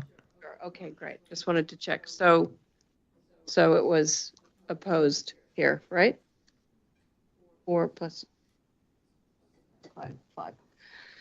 All right. Great. We have got an indication on all of the various bits that add into the mix, right? Yep. So would you like to, do you want to show us now and then we have a tea break, or? Let's have a beer. You want to have it? Yeah, let them get their thoughts. Okay.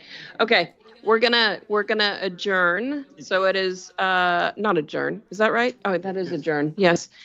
Gosh, it is obviously. It's a slow restart to the year. So we'll adjourn for 5 minutes. 10 minutes. 10 minutes. We'll see you back here at 3:35.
Okay.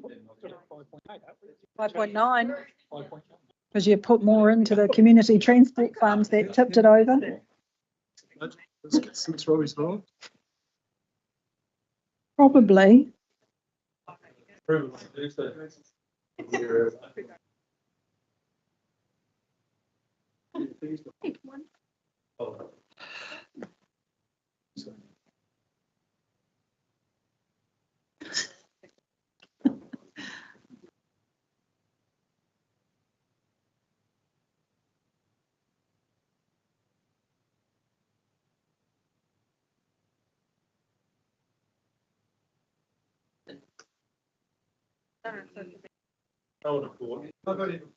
Yes.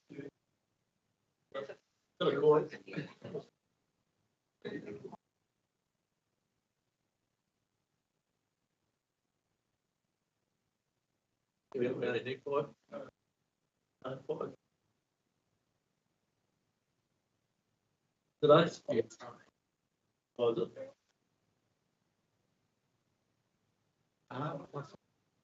it? 1.5.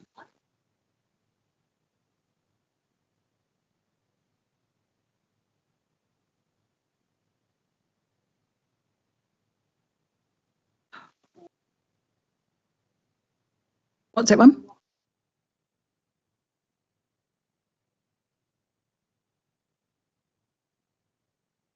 Oh, no. So I'll talk through this though, in terms of referencing the report as well as this slide.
Thank you.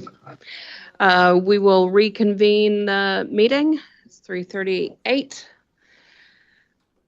So we've had our initial go through of everything, and you've collected up the feedback we've received during the day. You want to take us through? Yeah. So probably between this and in terms of your agenda in the report, page 8, bullet point 10 had actually itemised key decisions that were in front of you. So I'll just step through this slide first, and then maybe we can check back to that list and confirm. So I guess for me, probably the first one around the business case for invasive freshwater clams. So the proposal for 170,000 per annum for 3 years, I'm not sure that landed clearly. So probably just seeking all of our staff numbers, assume that is in. So that's the working assumption at the moment, but just want to recap on that one. Can I just ask that you take the $100,000 into consideration here? I'd like to know where that's going, because I haven't had an answer. I'm not sure what the existing 100,000. Yeah. So is it 270 or is it 170 inclusive? Well, it's, I think this request is for an additional 170 over anything else that may have been approved through the LTP. The other 100,000 going on there.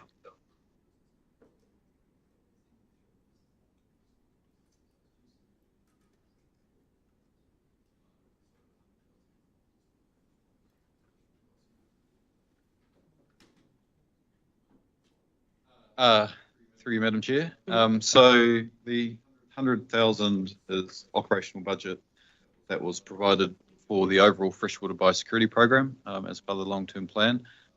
It's been put in place to address a number of needs in the freshwater biosecurity space. It did touch on Capicula. The business case did acknowledge that Capicula presented its own particular challenges and that additional consideration would be needed, which is what we're doing here. So this 170,000 is more focused on our operational needs as a council. The 100,000, which was part of the original LTP business case, is more generally setting up a freshwater biosecurity program to do what we need to do under our more general responsibilities under the Biosecurity Act. That work is currently underway.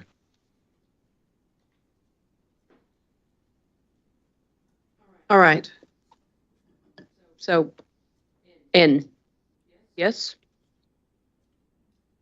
In terms of all of our numbers, yeah. It's assumed to be in. So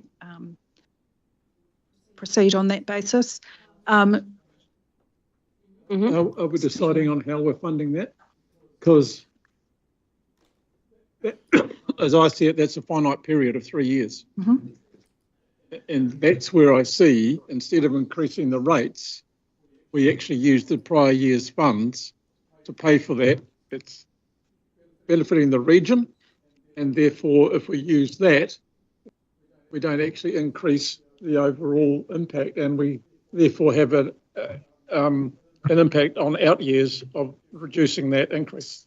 So I think that's in consideration of the level of confidence that I guess staff and council have that that program of work is only going to be for 3 years. And it, yeah. So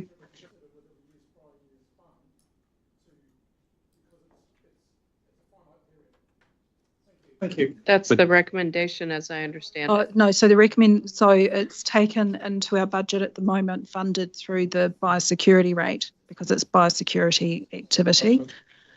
It's included in the 5.8 already. It's baked into that. So biosecurity rate and general rate. Biosecurity is a targeted rate, but it's assessed on exactly the same basis as the general rate. So that might be something you come back to later. So sorry. So are you recommending that this is funded through the prior year surplus, or are you recommending that it's funded through the biosecurity rate?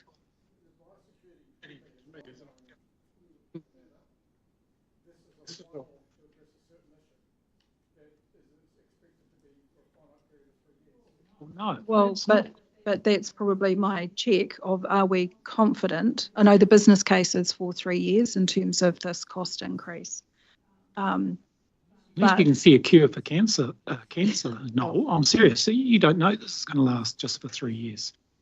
And from what we know, it's not. I perceive that it's going to be ongoing. I think it should be coming out of biosecurity. I'm happy to. I was just asking the question to see that we're on the same page. Yeah, good. Did you want to add something, Greg? Yeah, just point of clarification is the finite term discussed at the moment acknowledges that it is still really an emerging pest. We have a current management regime in place for that, which we need to adhere to, but there's likely going to be checks and adjustments over time, so this allows us to make those adjustments as well. That's what Thank you. Councillor Dunbar-Smith. Well, I'm just saying, if it is going to be an ongoing piece, we've been sold it as a 3-year, should it not be an internal staff appointment rather than a contractor? I think the rationale is because it is an emerging situation. We don't know for sure who and what we'll need by year 3, whether or not this will have spread, whether or not we come up with some bright idea Well, makes we it know go within away. 1 year. I mean, it's like if it's like the project management, it's like we're being told this is a 3-year fixed term thing using contractor. But if it's going to be an ongoing issue, it should be an internal staff person because it's doing internal staff work. Or So the my pest advice, also my advice is at this stage, we know what we know about Capitoline, so we have planned, I guess, for the fixed term for 3-year resource. Sorry, I had a thought in mind, but it's disappeared. It probably wasn't helpful. I think the thing is, in terms of this is additional investment to try and contain the pest. If that containment doesn't work, then is this type of investment needed long term? That's probably the question. That because in-house? Yes. or would these requirements still be in place? My thoughts on the discussion that's just been is I don't think we need to work out today whether it's an in-house role or it's the part of it that's needed to help train others and so on is contracted out. The option of funding it, given it's a 3-year current business case out of prior year surpluses, could definitely be on the table. I do recall at the workshop last year there was discussion that what would happen if it was no longer contained, and there would be no need possibly for some of this because it would become the controlled area notice would probably be lifted just from the Waikato unless it was kept in place and extended. So there are a bunch of moving parts. Of course, what we learned in the Waikato was that we didn't know it was here until it was well and truly here. Now there's eDNA testing, and I know which is probably getting boosted around the country, but there are a lot of moving parts with this. So Janine, I'm just thinking that possibility of that Councillor Smith suggested is something that could be considered by council. It could be considered, and it might be something that you want to come back to when you're finalising your budget. Like I say, it's built into our numbers at the moment that it's being funded, rate funded. So to move that into prior year surplus might give you some relief before you're adopting June. Yeah, which is the basis of the biosecurity rate. But that I guess the key thing is that expenditure is assumed to be in our budgets. I think there was just some conversation around the need for it at that level, but that's our working assumption at the moment. In terms of the Community Transport Fund, so that's probably the one change that's come through the discussions today, an increase of that fund from 300,000 to 500,000. Noting on top of that is the staff time around administration and overhead costs. So that is the money that would move through by way of grants to those community organisations. Process management expertise, so 138,000, that's assumed in there and funded from the prior year surplus. And just noting the previous resolution from council around the 100,000 for regional economic development. The resolution was from the prior year surplus funding instead to be sourced from the residual regional development fund. And then there's still the resolving any utilisation of the remaining prior year surplus. If I just go to section 10 on the report, page 8, and just check back against those. So the business cases, the council's role in regional economic development, that 2-year investment that's assumed to be in the budget but funded through the prior year surplus, process management expertise up there. Wharikawa is in at the new funding of 120,000 per annum. Community transport we've got up there.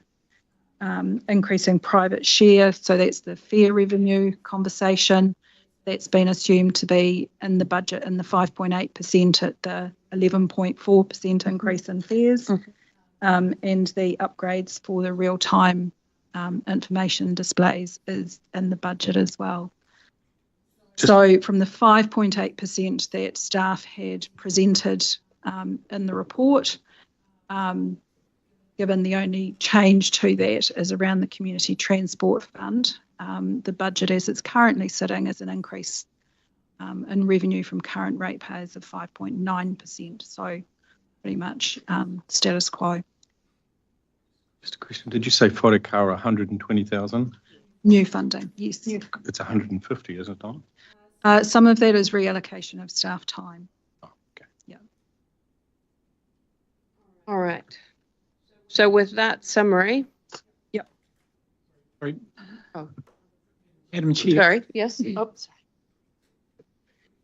sorry. So I've got Councillor Marr, Councillor Nicol, Councillor Downard, Councillor Downard, or Councillor Dunbar-Smith.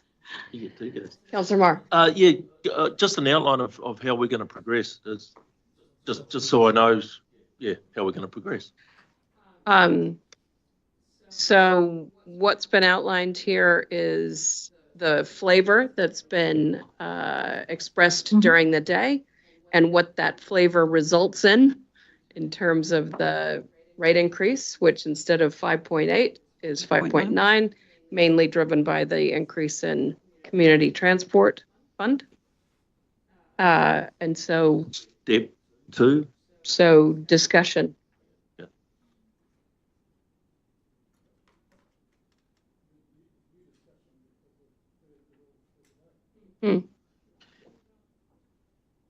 So I guess if there's any subsequent conversation beyond that 5.9%, now is the time to have that.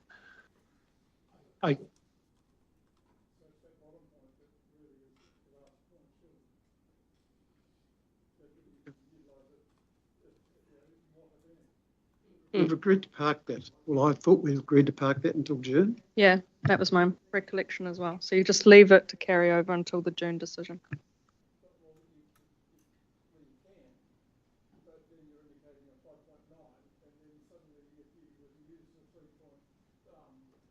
The 3.9 million, then you would come out with 3%, and people say, well, how did you do that? Are we being honest with them that we've got this up our sleeve? I'm not sure that we are. That's not honesty to me. Because I will be talking to my community and saying, there's that. We can use it like we've done to pay for the defunct computer program for a few, 1 point something million. Or we can wipe it out, but you'll be paying a hell of a lot more next year as a result. Do you have an alternate proposal? Stage I'm thinking about it because it's not an easy one. You're damned if you do and damned if you don't. Because I do believe the community should benefit from that over charging, which was not anybody's real fault, but it's through circumstances. But to keep it and put it in a reserve for rainy days, the people who paid that have got to be seen to be benefiting from it. Because the intent was that was their benefit for this current financial year. So are you recommending that we do the whole 3.9 million and then we can look at what that looks like, or are you recommending what? No, my initial thoughts were up to, but not exceeding 2 million, because how do we address those one-offs that come up throughout the year where we don't have the ability to fund it, or the impact on out-year rating. So it's prudent to have something there, although we can't go out and budget for surpluses for a rainy day. So you're advocating for 2 million? Well, or up to 2 million. And do we know the impact that if it was 2, the impact on the out years? We do, because that's the document that Janine sent the answer back, and I circulated. Everybody. I'm just getting it on the record here. But, in reality, I think Janine's comeback was 1.2 million would smooth it. And I think that was a better solution than the 2 or the 3.5. So, but I'd like to hear from others. Well, and I just want to make sure we're all on the same page of if the recommendation were to be the smoothing and 1.2 or whatever you've got modeled. I just want that in front of us so people are making informed decisions.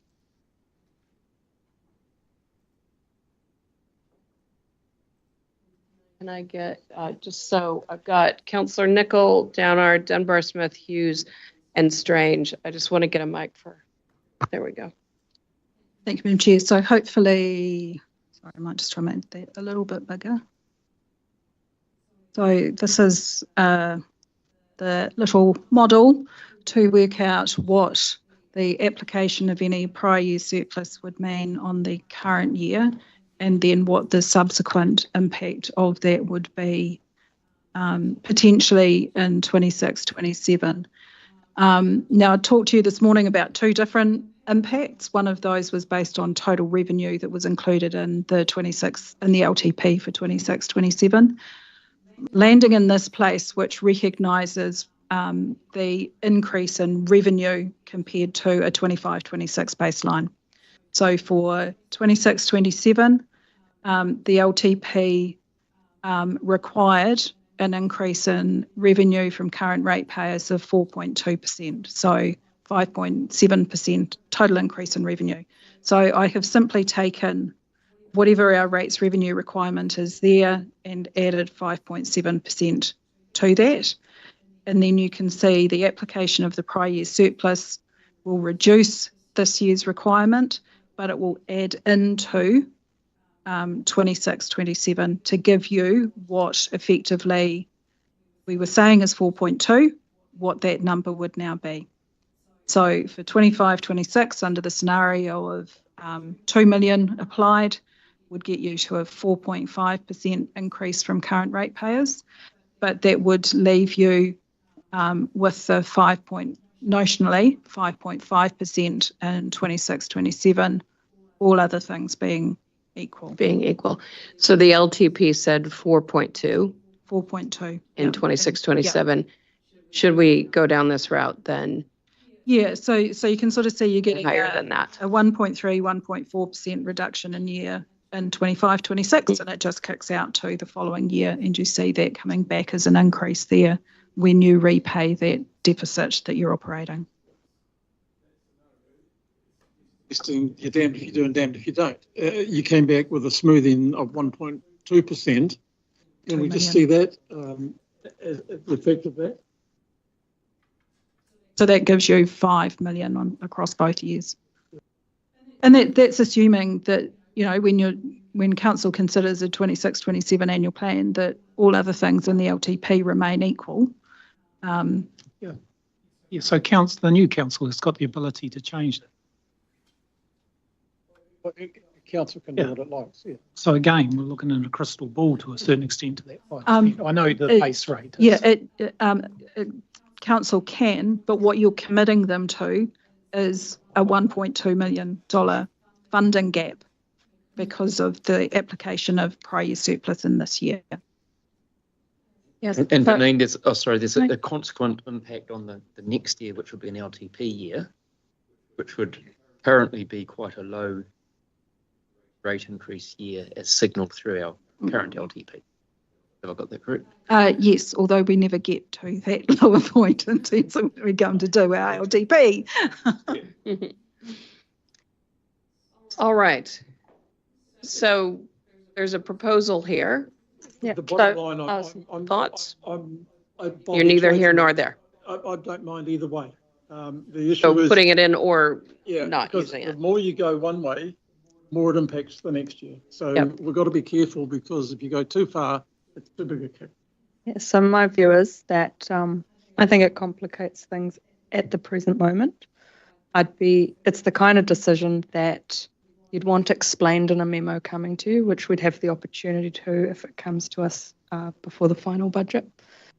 And that's where I, like I said before, would like to leave that decision, because we don't know what's happening over the next 6 months. We just don't. So I'd like us to leave the flexibility, and I don't want to have to explain that to constituents is another thing that we're doing. Whereas if it does happen and everybody's like, yay, I do think sometimes that people think there's going to be a line item on the rates bill that says, yay, you got $600 back or $30 back. I don't think that's going to happen. That's not how rates bills get set up. And I see Janine agreeing with me. It would simply be a slightly lower number. So if you would like a slightly lower number in June, we could still consider it then if enough councillors wanted a paper to come to us then, and that's just where I'm at the moment.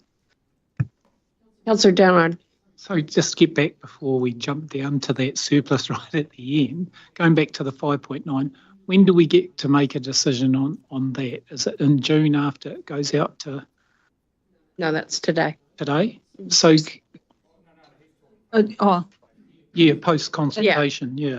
Yeah, but we're going out with a draft annual plan that would be, if we adopted everything that Janine has summarized, the draft annual plan would be 5.9.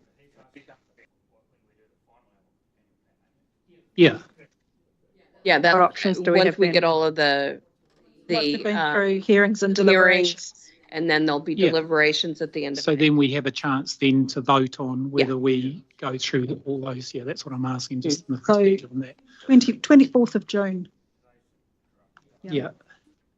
Yeah. So I'm just trying to get my head around, Noel's where he's saying the surplus, and then Jennifer as well, the timing of it.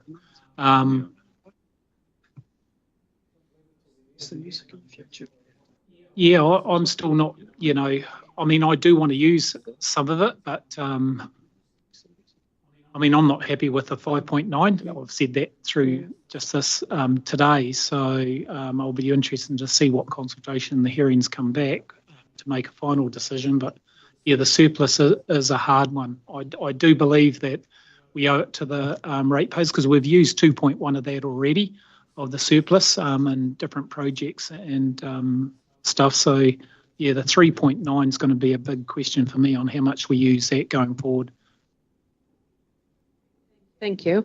Councillor Dunbar-Smith. Just picking up what people have said, I think it's probably logical to go out with 5.9 in your draft, but then make a decision in May or June. I would personally prefer the 1.2 to be paid back and we get it 5 and 5, because you can't take $6 million off people that you're not giving them service for. You've got to actually give that money back at some stage. So I agreed that you can't cope with a 12% rate increase the following year, but certainly 5% is doable. Yep. Can I just make a comment for your consideration? And it's about the optics. If you were to choose to make no comment on there's an ability to put some of this prior year surplus in to reduce rates in the end of June, you can very close to your election period. And it's, I'm not saying anything more than that. It's just be aware that it's a. Got your recorder on. Just something to consider. All right. Councillor Hughes. Thank you, Madam Chair. I probably don't have much more to say than what I said earlier today. That money belongs to the ratepayers. It should go back to them. Next year, if we have to face the music, so be it. That's the way the cookie crumbles.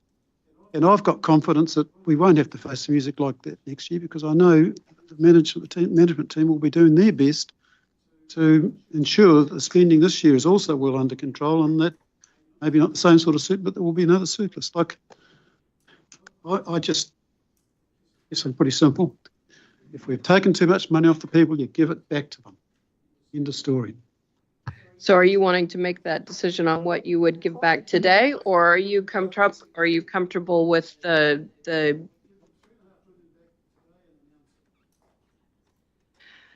Councillor Strange?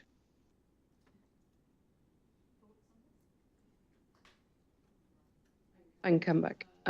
Councillor Cookson. Yeah, I'm a bit on the fence, but I understand where Chris is coming from, and I sort of do agree with it, because by June we'll know what sort of surplus there's going to be for the 2025, and if there's a reasonable surplus there, then Chris is right. The whole lot should go back to the community. So I think the delaying it till June is a really good option, because then we'll understand completely how much, if there is another surplus, that we could actually distribute the whole lot, the 3.9 million. But, you know, I think that decision needs to be left till June, because then we feel safe in of what Janine's been explaining, the rate increases in the following year. That decision should be left to June. Otherwise, we are putting a rate burden just for 1 year. So I support that, just leaving it to June, and then hopefully there's another surplus and we solve it, and it'll look good for our communities. Hopefully we've refined our systems and the surplus is back to the normal. Yeah, we will certainly by June have a better feel around this year's financial performance and where that's sitting, which will help support any decision from council. Nice. I've got Councillor Graf online, then I've got Councillor Morrigan and Councillor Kneebone. Thanks. Councillor Thank you. Just to be clear, so we're effectively voting today to decide to put this out for public consultation. After we hear back from the public, we still have the ability to chop and change a bit, or are we triggering an audit, or do we have to reconsult?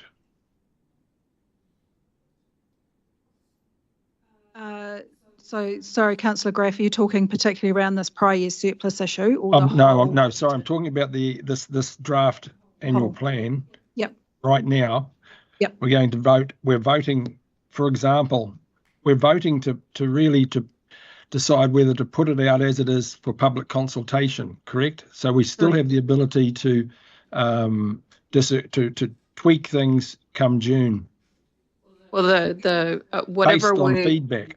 Yeah, whatever feedback we get, we will consider that through a hearings process, and then there'll be deliberations probably at the end of May, right? Yes. Hearings and deliberations from the 20th to the 23rd of May. So it's only once you've heard from the public on those topics that we go out to consult on that you'll then be making decisions that actually cement in the final annual plan. And to be fully transparent to the public, is it prudent to put in that there is a surplus of 3.9 remaining, and how, you know, ask the ratepayer how they would like to have that distributed, or is it just something that's not going to be declared and the councillors will decide come June? I think my advice would be that when a final plan is determined and council has made a decision around any application of surplus funds, that's included in our media coverage in terms of whatever the resulting rates impact is at that point in time. But what about today, for example? Do we write that in, that there is a 3.9 excess from last year? How do we deal with it? Ask the ratepayer, or does everyone agree that's a bad idea? Is the ratepayer going to understand all of the flow-on effects? You know, I mean, it's taken us a number of conversations just to get all of our collective heads around how utilization of that prior year surplus may or may not impact on outer years. So I'm worried we'd struggle to get our communities to really understand the implications, and it would be a real. There is an issue though, because, for example, if nothing is mentioned now, and then come June, all of a sudden, the public are expecting a 5.7 rates increase, and it's down to 4.5, and they go, well, how did that happen? That's great. That's a good thing. And then you tell them, oh, didn't we? You know, we didn't mention, but there was 3.9 excess. You know, it's probably not going to be a good look. Yeah, I support you, councillor. Yes, totally, because just from that comment that our CEO made before, you know, I believe that we're open and transparent, that there's 3.9 surplus. What do you think we should use it for? You know? At least declare it. Because that's going to be exactly when it comes to the time that we make a decision, whether it's 1.2 or 3 million or 5 million, you know, it's going to look as though, hey, it's election year. Look what the councillors are doing this year. Yeah, I agree. Through the chair, I think reflecting on a comment, I think it was Councillor Nichols said in terms of actually staff formally reporting back around the surplus this year's performance, where we're at, the surplus, potential application of that would make that decision-making process quite transparent. And as I say, we could, through communication of any annual plan rate setting process, make it very clear of what has been taken into consideration from that perspective. So I think we can get some optics around it, but in a way that is considered not just looking backwards, but taking into account this year as well. And that due consideration has been given to that matter specifically. Yeah, I mean, I believe that we can communicate that in a way that. I would say that I'm thinking this is when you come to deliberate and decide. Mm-hmm. I'm not sure how you would communicate that to ratepayers right now. Yeah, and particularly that's to get feedback from them that will be useful to your decision making. Because we've got an obligation to explain to the ratepayers what the impact of this annual plan decision is on every year of our long-term plan. We can't do that yet, and we won't be able to do it till June. That's why I'm nervous about doing it now, because people are going to hit a steam up, and then we'll go, oh, but by the way, we've made your next year's rates go through the bloody roof, you know, and that might not be the case. So so I'm sitting with full disclosure in June when we've in receipt of all of the information we need to make full disclosure. Simple. Councillor Marr. On that, I'd rather see the disclosure now go out, and I'm sure we can put some wording around it that the layman can understand. But my other question I just want to raise so that I've got clarity for today is, are we deciding on those items as well that we aren't consulting on? Yes, so if you put them up. So just to Clyde's point, that the items that we won't be consulting on, we will have no further ability to debate after today. So within the report was set out the matters that going into this meeting we were intending to include in the consultation document. So page 42, which was simplifying public transport investment, so regional rating, Warikawa, the rates for emission policy for primary industry engagement, our schedule of fees and charges. I think the other one is around the public transport private share, so the fares increases. The changes or clarification that I've picked up in relation to the consultation document today is commentary on the funding of those Coromandel comprehensive consents. So that was something that had been requested. In terms of the public transport rating option, so where option 2 had been identified as preferred, councils landed with option 1 and with some rewording of the way that option 2 was presented here, so not quite so Hamilton-centric. And then there was a question over the consultation on those passenger information displays.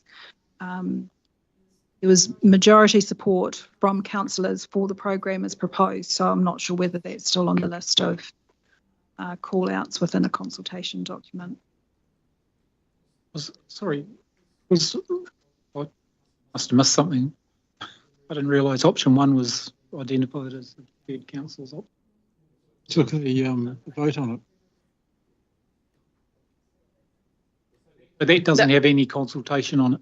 Yes, it does. Yeah, absolutely. Yeah. So we're saying our this is preferred the option. Changes, so from what was included in the report. So does it make sense now? Yeah. Okay. So outside of these, because it's an annual plan, we're not required to consult on the whole because it's giving effect to the LTP. So if, I guess we've got a couple of opportunities today if we've missed anything. We will, following today, block some time in your calendars for the 10th of March for a workshop to look at the draft text for the consultation document before you adopt it for release on the 27th of March. So regarding the clams, the community transport, the process management, the regional development, We're making that decision right now. Okay, just so councillors are aware, because I think that was actually what Clyde was trying to get at. No, this is. Well, so if you want to include those in consultation, now's the time to identify that. I haven't noted those as matters for consultation, noting that process management doesn't have a rating impact. Its proposed recommendation is through prior year surplus. So yeah, if there's other things, I guess if you're going, my advice is if you are consulting, you need to have genuine options to present to the community to consult on. So otherwise you might communicate, but it's not necessarily consultation. So I just want to be clear, because I want to, if we're going to make a decision today, I want my ratepayers to know what I've decided on and voted on. Yes. So if that means a division on each of those subjects that aren't getting consultation on, then that's what I want. So I'm clear what I'm doing and also my ratepayers are doing. Yeah, we've got all of these draft motions and we can go through them one by one. Madam Chair, just to go back a little bit, I know my community is not done, so when I have the opportunity to engage with them at any time between now and when the final decision is made, if this opportunity arises, I will be discussing this prior year surplus and asking what they would like me to come forward with so that I represent their views rather than me sitting here in isolation telling them what's good for them. I'll just make you aware of that now. You're going to do your job. Yeah, that's fine. Yeah,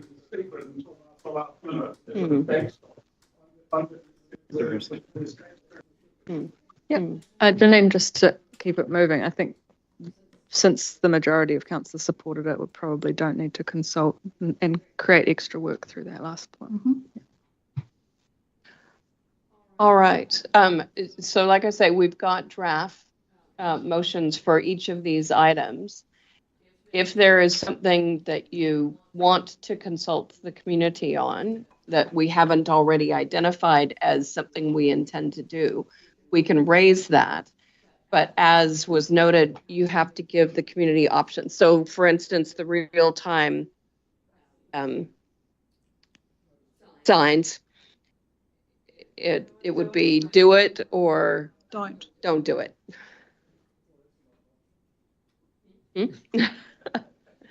All right, so I just want to, I've got Councillor Nicol Smith, Downard, and Dunbar Smith, but I do want to know if we can we step through these motions and see how we're, okay.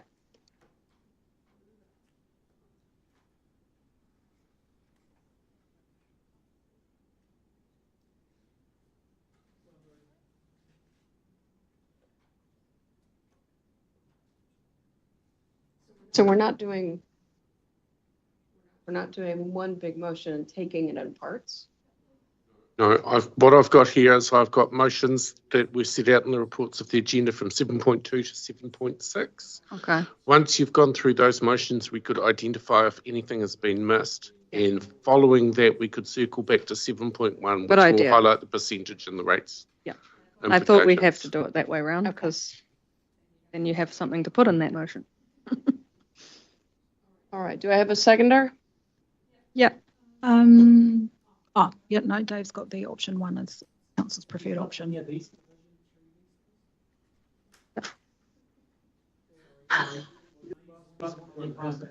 Well, the thing is the other thing is you could ask for your vote to be, hey, excuse me, you could ask for your vote to be recorded. Why you to do it? I'm sorry, you've got no discretion. I'm just explaining the options to the councillor so he's clear that if division was not his intention and what he wanted was his vote to be recorded, you can always ask for your vote to be recorded. So by exception. As opposed to calling everybody's name through each one of these. So I think it is important that councillors understand what their options are. Well, thanks for changing the wording right now. That's great.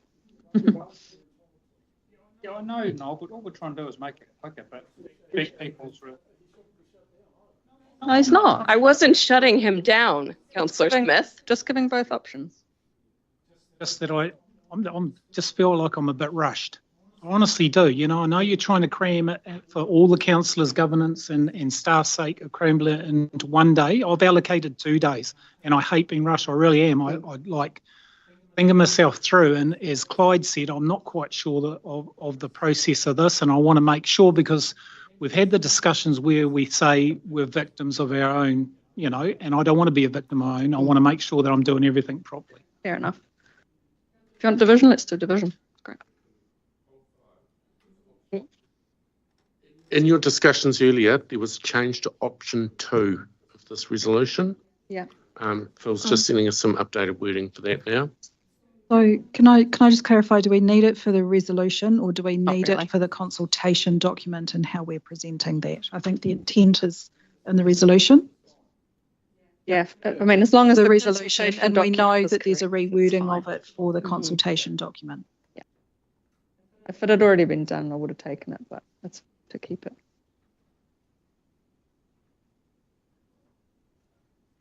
All right. Are we going to vote separately on item number 2 there, where the 1, 2 is slightly confusing what we're voting for? It was a straw poll. Person who asks for the splitting of things can decide that. So if you're happy to take 1 and 2 together, we'll do division on the whole thing, 1 and 2, or we can split it. It's up to people in the room.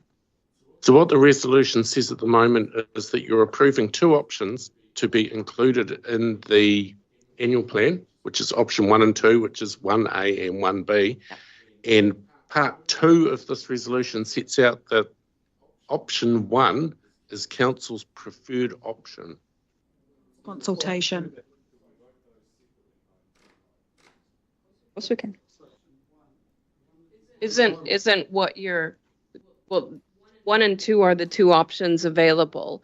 I think your question is can we vote for 1 versus 2? So that's point 2, or point number 2. You could put this motion in 2 parts. So if you did it in 2 parts and part 2 was carried, option 1 would be council's preferred option. If it was lost, it would be implied that option 2 would be council's preferred option. And preferred So you option want for this done in 2 consultation. parts, division on both of them.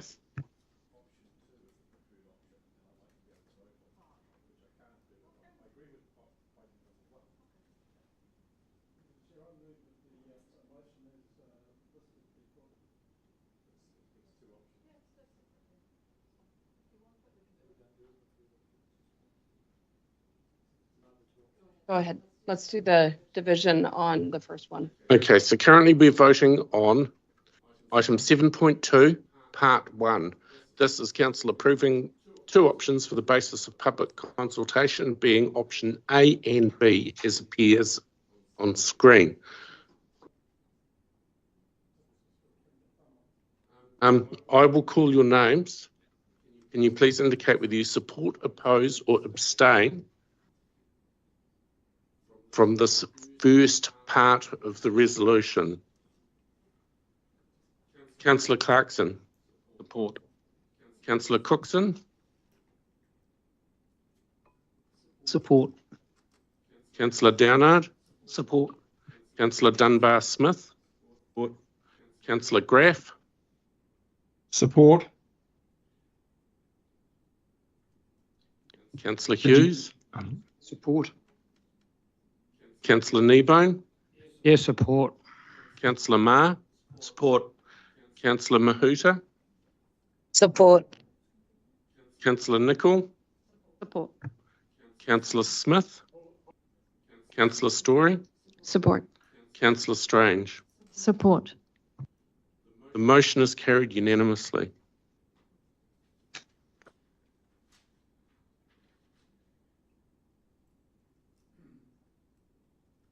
Now we move to part 2 of the public transport rating, and here you are voting on whether you support option 1 or option 2 being identified as Council's preferred option for consultation. Again, I'll call your names if you can. Could I just seek a point of clarification? Sorry, that's correct. I'll clarify, sorry for that.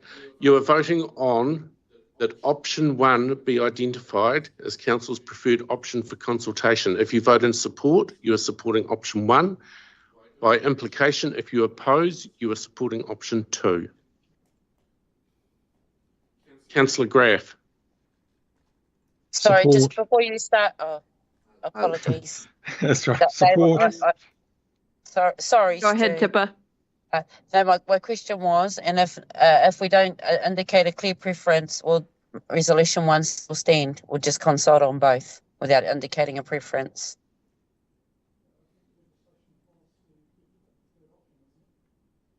This legislation requires that a decision be reached. Our preferred option has to be set out in the consultation document.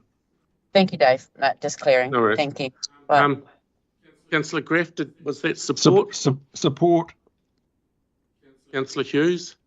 Support. Councillor Kneebone? Support. Councillor Ma?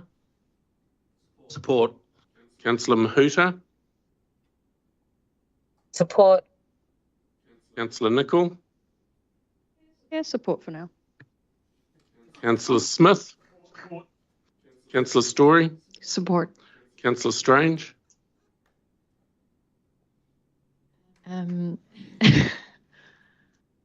Yeah, I'm actually pretty torn on this one.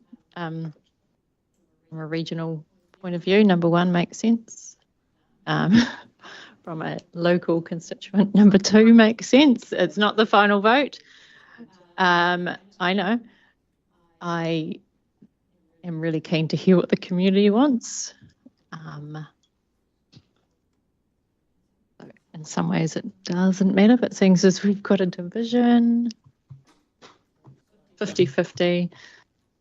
I never abstain. Councillor Clarkson? Support. Councillor Cookson? Support. Councillor Downard? Oppose. Councillor Dunbar-Smith? Oppose. The motion is carried. Do you want me to read out the numbers? Can I just clarify what you had for me? Yeah. Abstained? I said I never abstain. Yep. Oppose.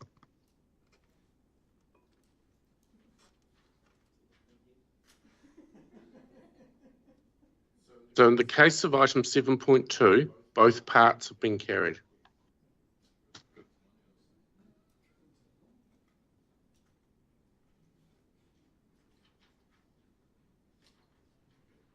Do I have a mover and a seconder for this?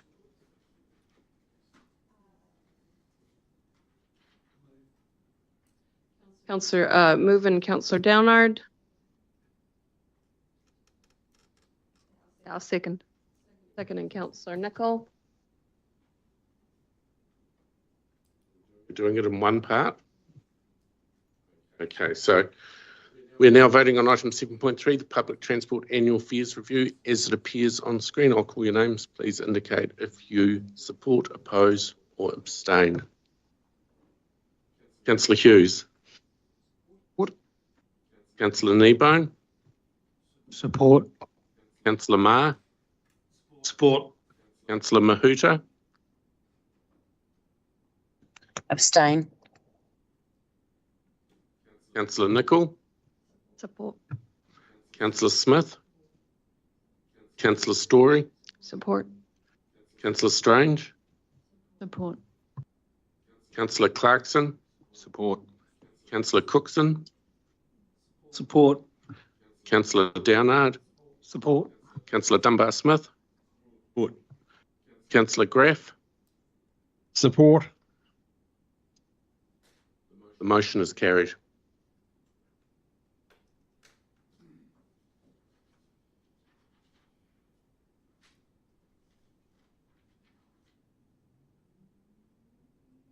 Moving on, item 7.4, the use of local share for the self-funded bus improvements. And this is the one that was discussed earlier today, also pertaining to the real-time passenger information displays. Again, I'll call your names. Oh, I'm happy to move. Yeah, we better do that. We better do the moving and seconding, yeah. I'm on a roll, you see. Yeah.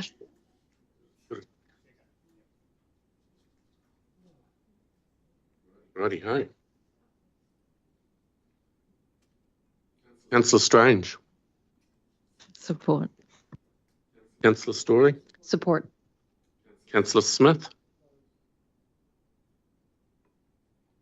Councillor Nicol. Support. Councillor Mahuta. Support. Councillor Ma. Oppose. Councillor Kneebone. Support. Councillor Hughes. Oppose. Councillor Graff. Oppose. Councillor Dunbar Smith. Support. Councillor Downard. Support. Councillor Cookson. Oppose. Councillor Clarkson. Support. Motion is carried.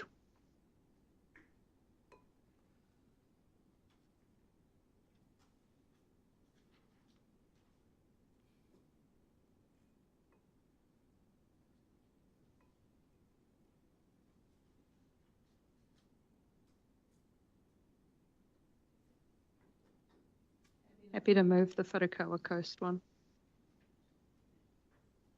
It all kind of fits together. Happy to second. Happy to second. Thanks, Tippa.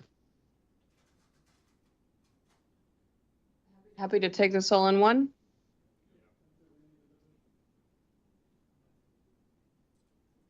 I thought it was called for all of these.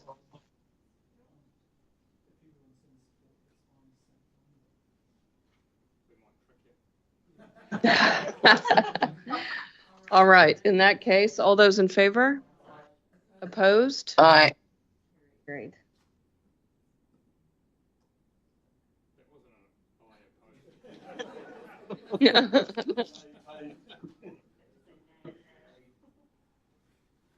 All right. 7.6, business process management business case. We have a mover Happy to move. Yeah, I'll second it. and a second, and Councillor Kneebone. All those in favor? Oppose. I hope that would get in there.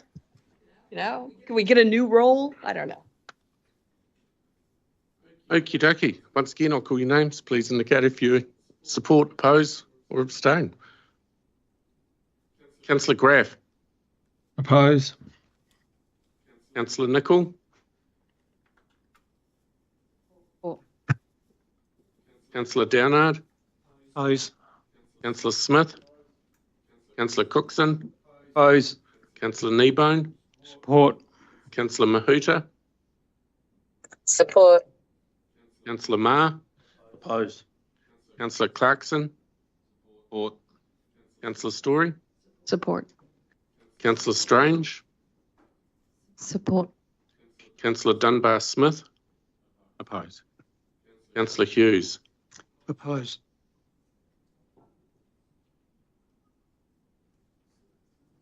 The motion is lost, 7 votes to 6.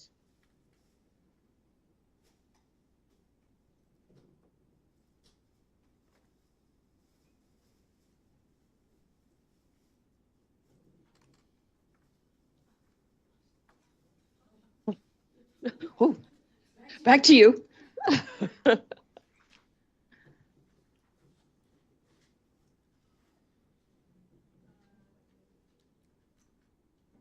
So Dave, just in terms of the resolutions, so total rates revenue of 152.793 million and proposed increase in rates revenue from current ratepayers of 5.9%.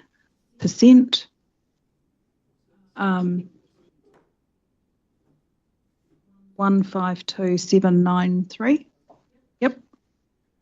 And then just in terms of the consultation document, so this is as per the agenda but with the addition of one point that was omitted in error from there, which is that increasing public transport private share through fares. I also have noted, just from previous discussions around the funding of the Coromandel comprehensive consents as another topic. I guess this is the opportunity for councillors to identify any other consultation documents that aren't currently listed. Through you, Madam Chair, I don't believe we've discussed the regional development one.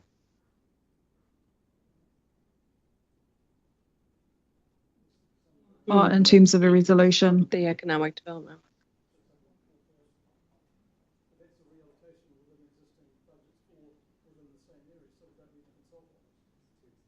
No, but but also I think a decision. So it's because it's included in the overall budget report rather than a separate recommendation. I think that there is the recommendation that we need around the funding of the 100,000 to move from surplus to RDF, but you're wanting a decision around the 604,000.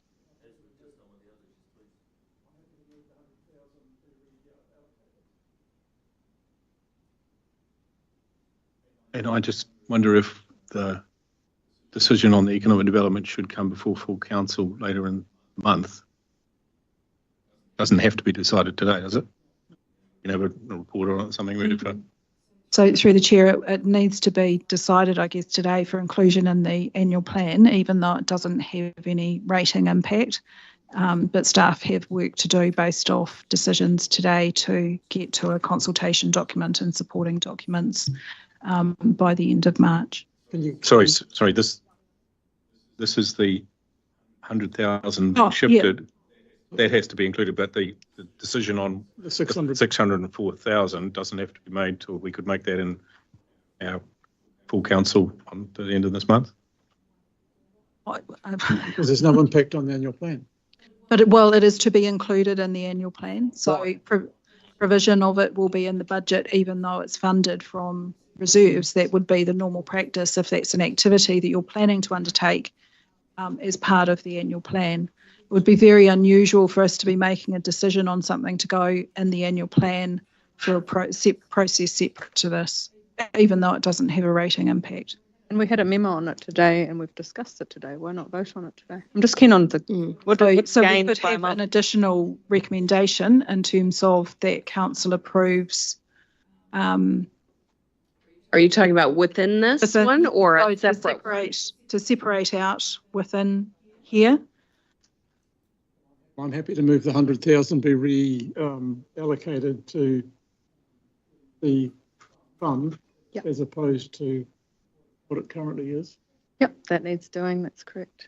I think the confusion arises because there was that slide, Janine, where you said, and these are now the assumptions.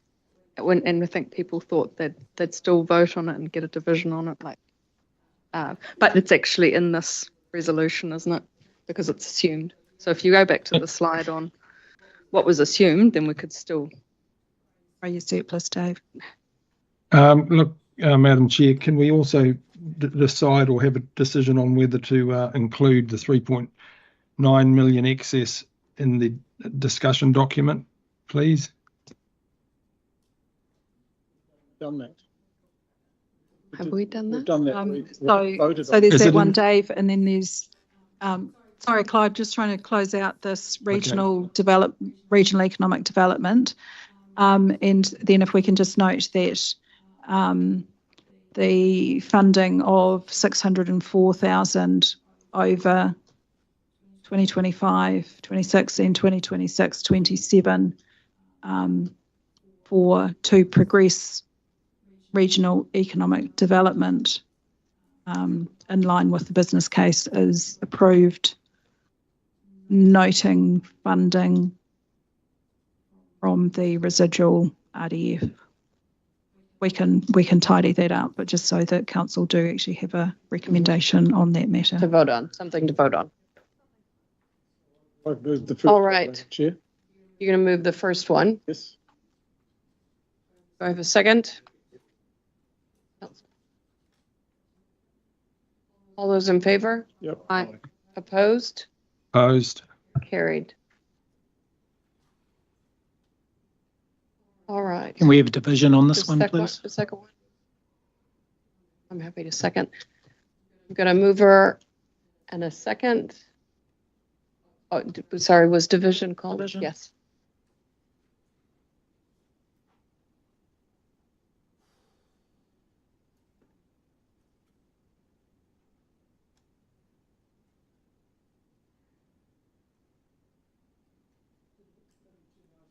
Question, did we actually give an answer to Councillor Maher's question is what is the outcome that we are seeking and is it measurable? Set it out in the document quite extensively. Yeah. Yeah, well, yeah, I think that Governor's getting too deep and operational. Yeah, we should say this is what it's there for and get on with it. We shouldn't have operational oversight.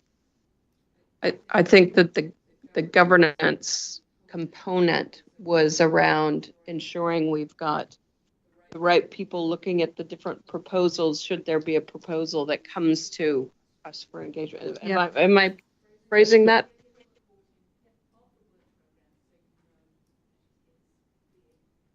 Executed. Okay. Thank you. All right. So, here we go.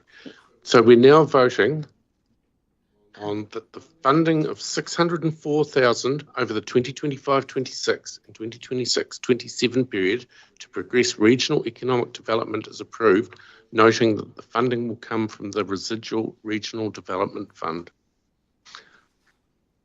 Once again, I'll call your name. Please indicate if you support, oppose or abstain. Councillor Clarkson. Support. Councillor Cookson. Oppose. Councillor Downard. Oppose. Councillor Dunbar-Smith. Support. Councillor Graff. Oppose. Councillor Hughes. Support. Councillor Kneebone. Support. Councillor Maher. Oppose. Councillor Mahuta. Support. Councillor Nicol. Councillor Smith. Support. Councillor Story. Support. Councillor Strange.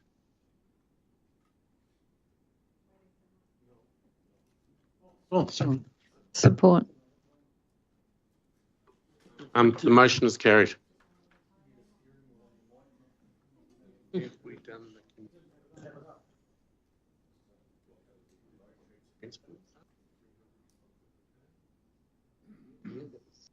Did the community transport fund, didn't we? So that one is built into the budget assumptions. So we haven't got a resolution on it. 5.9, yeah.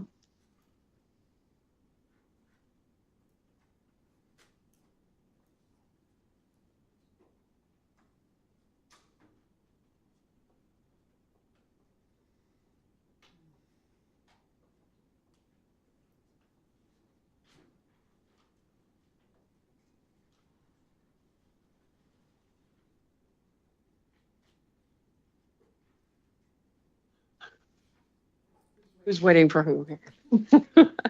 All right. Madam Chair, if I may. Yeah. Can I bring the CLAM business case to a separate vote as well, please?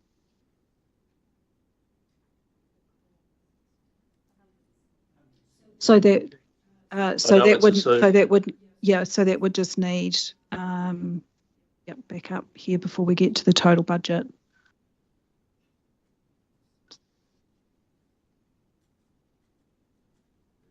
That's the funding of $170,000 per annum for 3 years for corbicular, or the corbicular. Now you're just making it up. Putting the whole alphabet in there.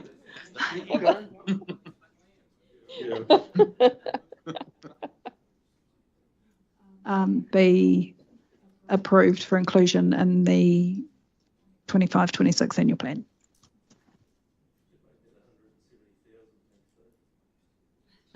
We might like 170.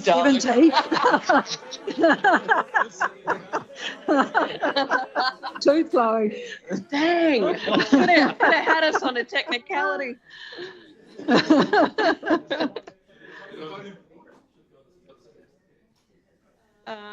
Where is that funding coming from? So at the moment, the budget assumes that that is coming from the biosecurity rate.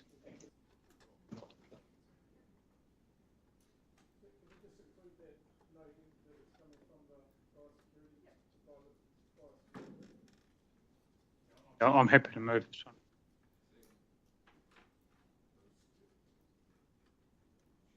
Great.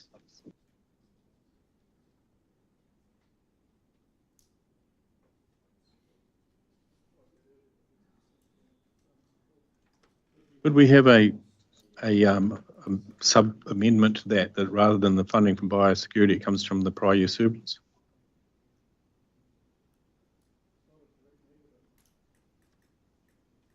Are you proposing an amendment, or are you?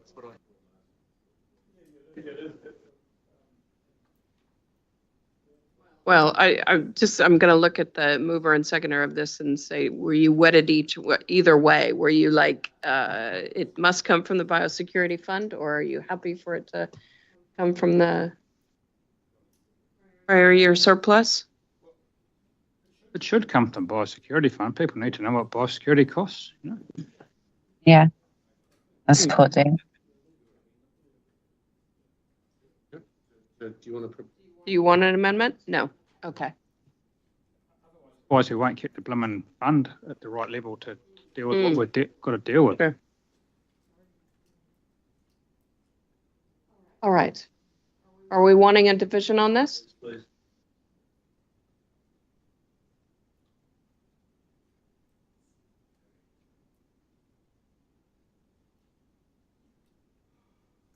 Okie dokie. Once again, I'll call your names for the resolution on screen. Please indicate if you support, oppose, or abstain. Councillor Ma. Oppose. Councillor Mahuta. Support. Councillor Nicol. Support. Councillor Smith.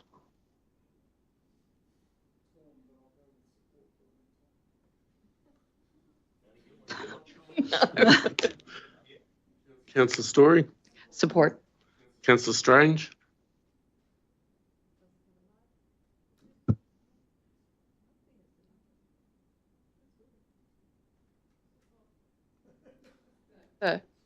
Is the light not working? Oh, so councillors, oh my gosh, we've been going so long, the batteries are dying. All right, so that was support from Councillor Strange. Councillor Clarkson. Support. Councillor Cookson. Oppose. Councillor Downard. Oppose. Councillor Dunbar Smith. Oppose. Councillor Graff. Support. Motion is carried. Did you not have to ask the mover and seconder? It was just assumed. I was going to say, I don't think you got. Did I miss a couple? It's late in the day. Apologies. His battery is dying. My battery's dying. Blame the batteries. Blame the batteries. So I've missed Councillor Hughes. Just for the record, Oppose. I'll counter that by supporting it because you didn't ask me either. The motion is still carried. Just for the this is one of those unique situations with a proposed plan where you can vote the other way in June. If you so choose.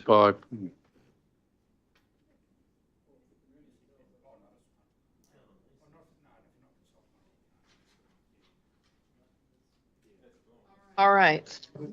So this is the wrap unless up. there's some new information that presents itself, that will come through. So is this where we can declare or consider declaring the 3.9 million excess? Yeah, I support having a vote on that, whether it should go into consultation or not.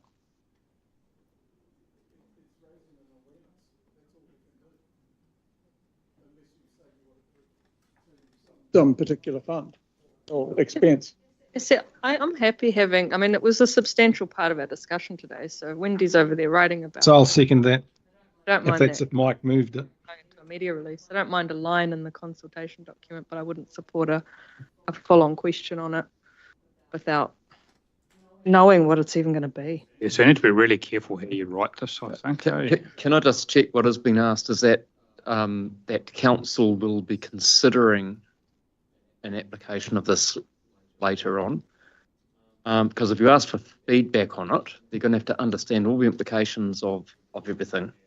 Yes, I think a notification that council will be considering what to do with an excess of $3.9 million, and a decision will be made in June. I would like to suggest that we disclose the full amount, less the deductions which have already been applied of that surplus, with a net surplus, and what we propose to do with that, because we've actually dealt with half a surplus.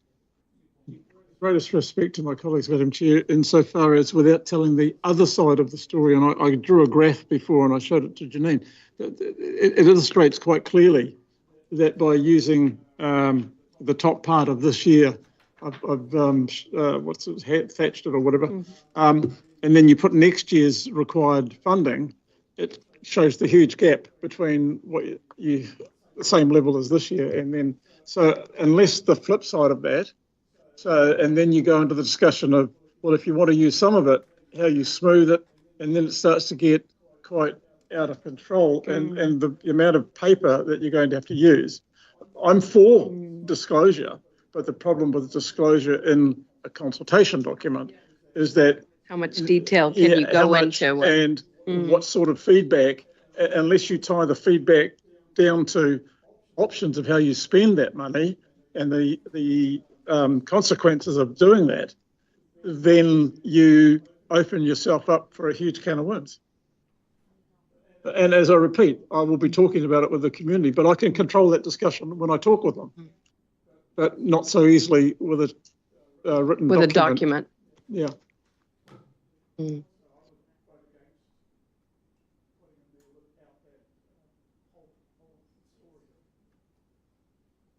So we can put this motion anyway.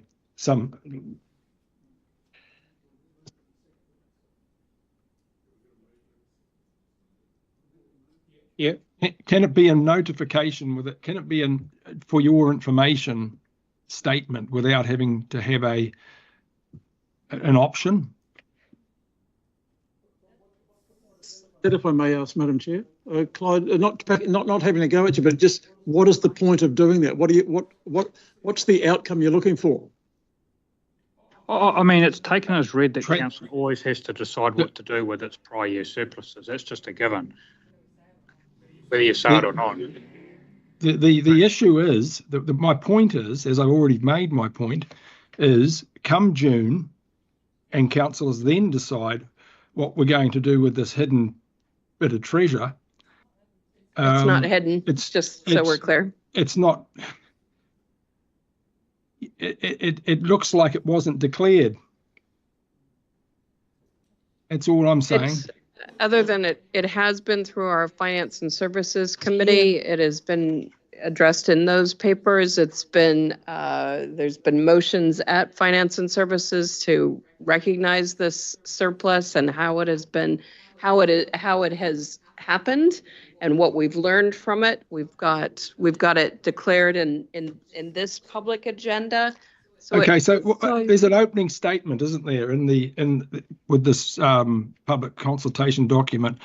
The opening statement in itself could just say that council, that we are pleased to, present this draft annual plan, and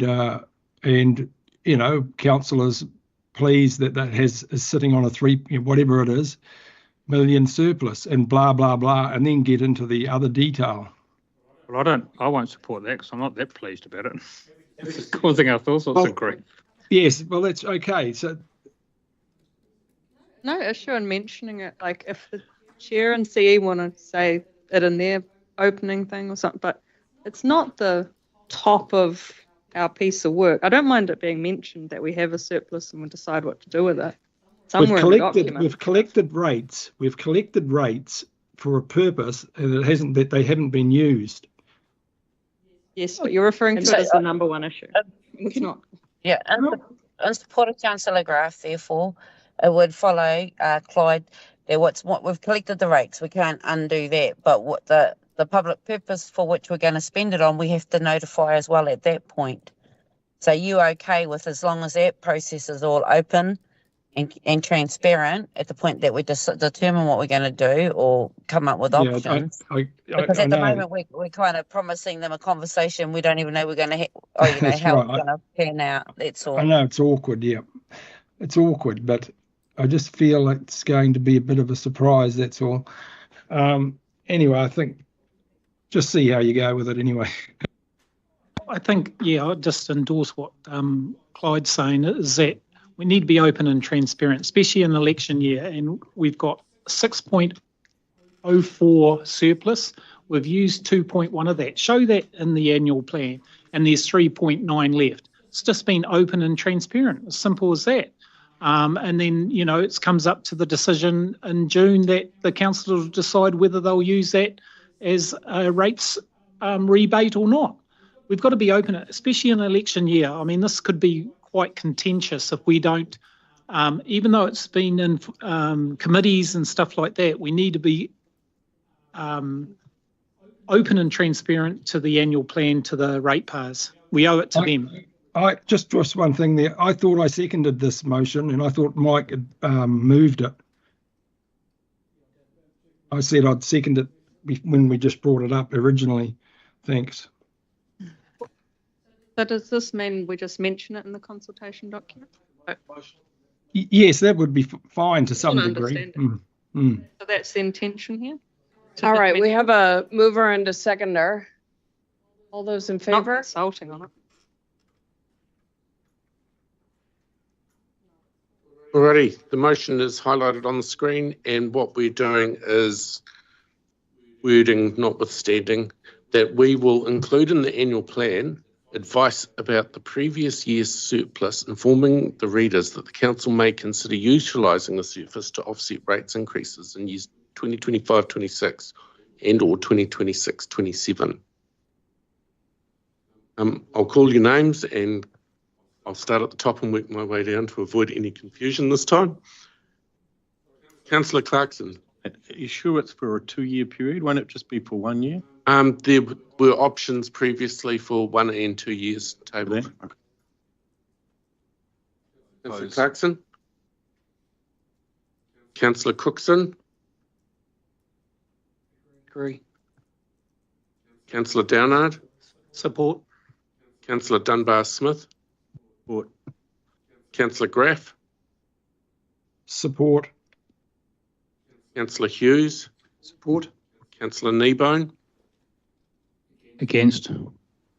Councillor Ma. Support. Councillor Mahuta. Abstain. Councillor Nicol. Against. Councillor Smith. Councillor Story. Opposed. Councillor Strange. Oppose.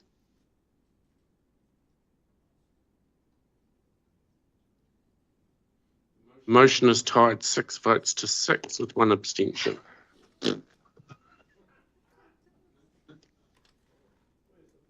Oh, goodness gracious. Does the abstainer get a chance to revisit their vote? The status quo is we don't normally do this. Yeah.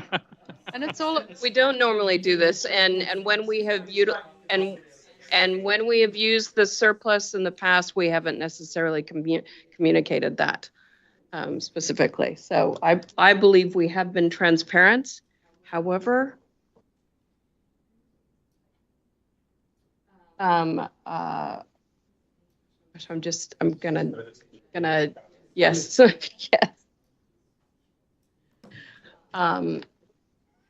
I'll support it.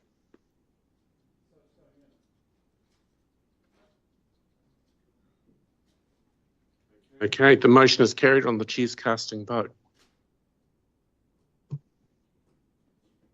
Weird division. I voted one each way.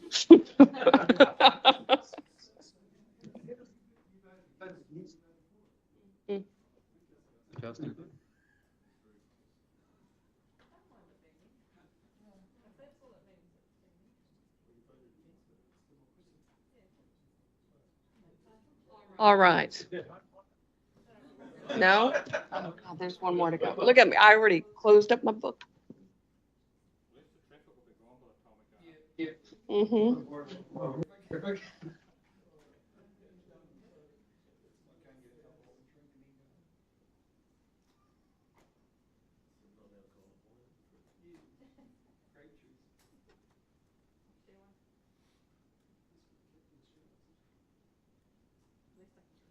I will move it.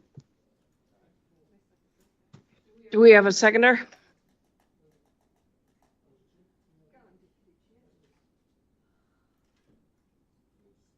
I'll second.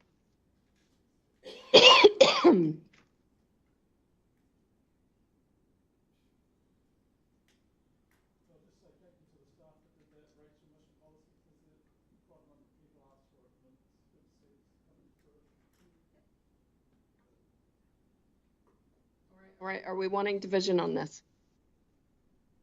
Nope. Yes, yes. All those. Yes. Division, please. Just point of clarification. This is the final one to approve what we're going to go. I know that, but I can't accept a 5.9%. With respect, I'm putting a question to the chair. Just clarifying, this is the final resolution to go for Yes. adoption. Yeah. Yep. So look, I just want to say with respect to everyone that it'd be really neat if we could support this, given that we've been through a process of division that's been really respectful. Everyone's had an opportunity to say which parts they support and which parts they don't. And it'd be quite, I think, very constructive to demonstrate to the community that we're working as a team and respecting each other's differences of opinion. And when we go up for consultation, it's not the be all and end all here. Thank you. Righty-ho, last one of the day. A division's been called. I'll call your name, indicate if you support, oppose or abstain. Councillor Hughes. Support.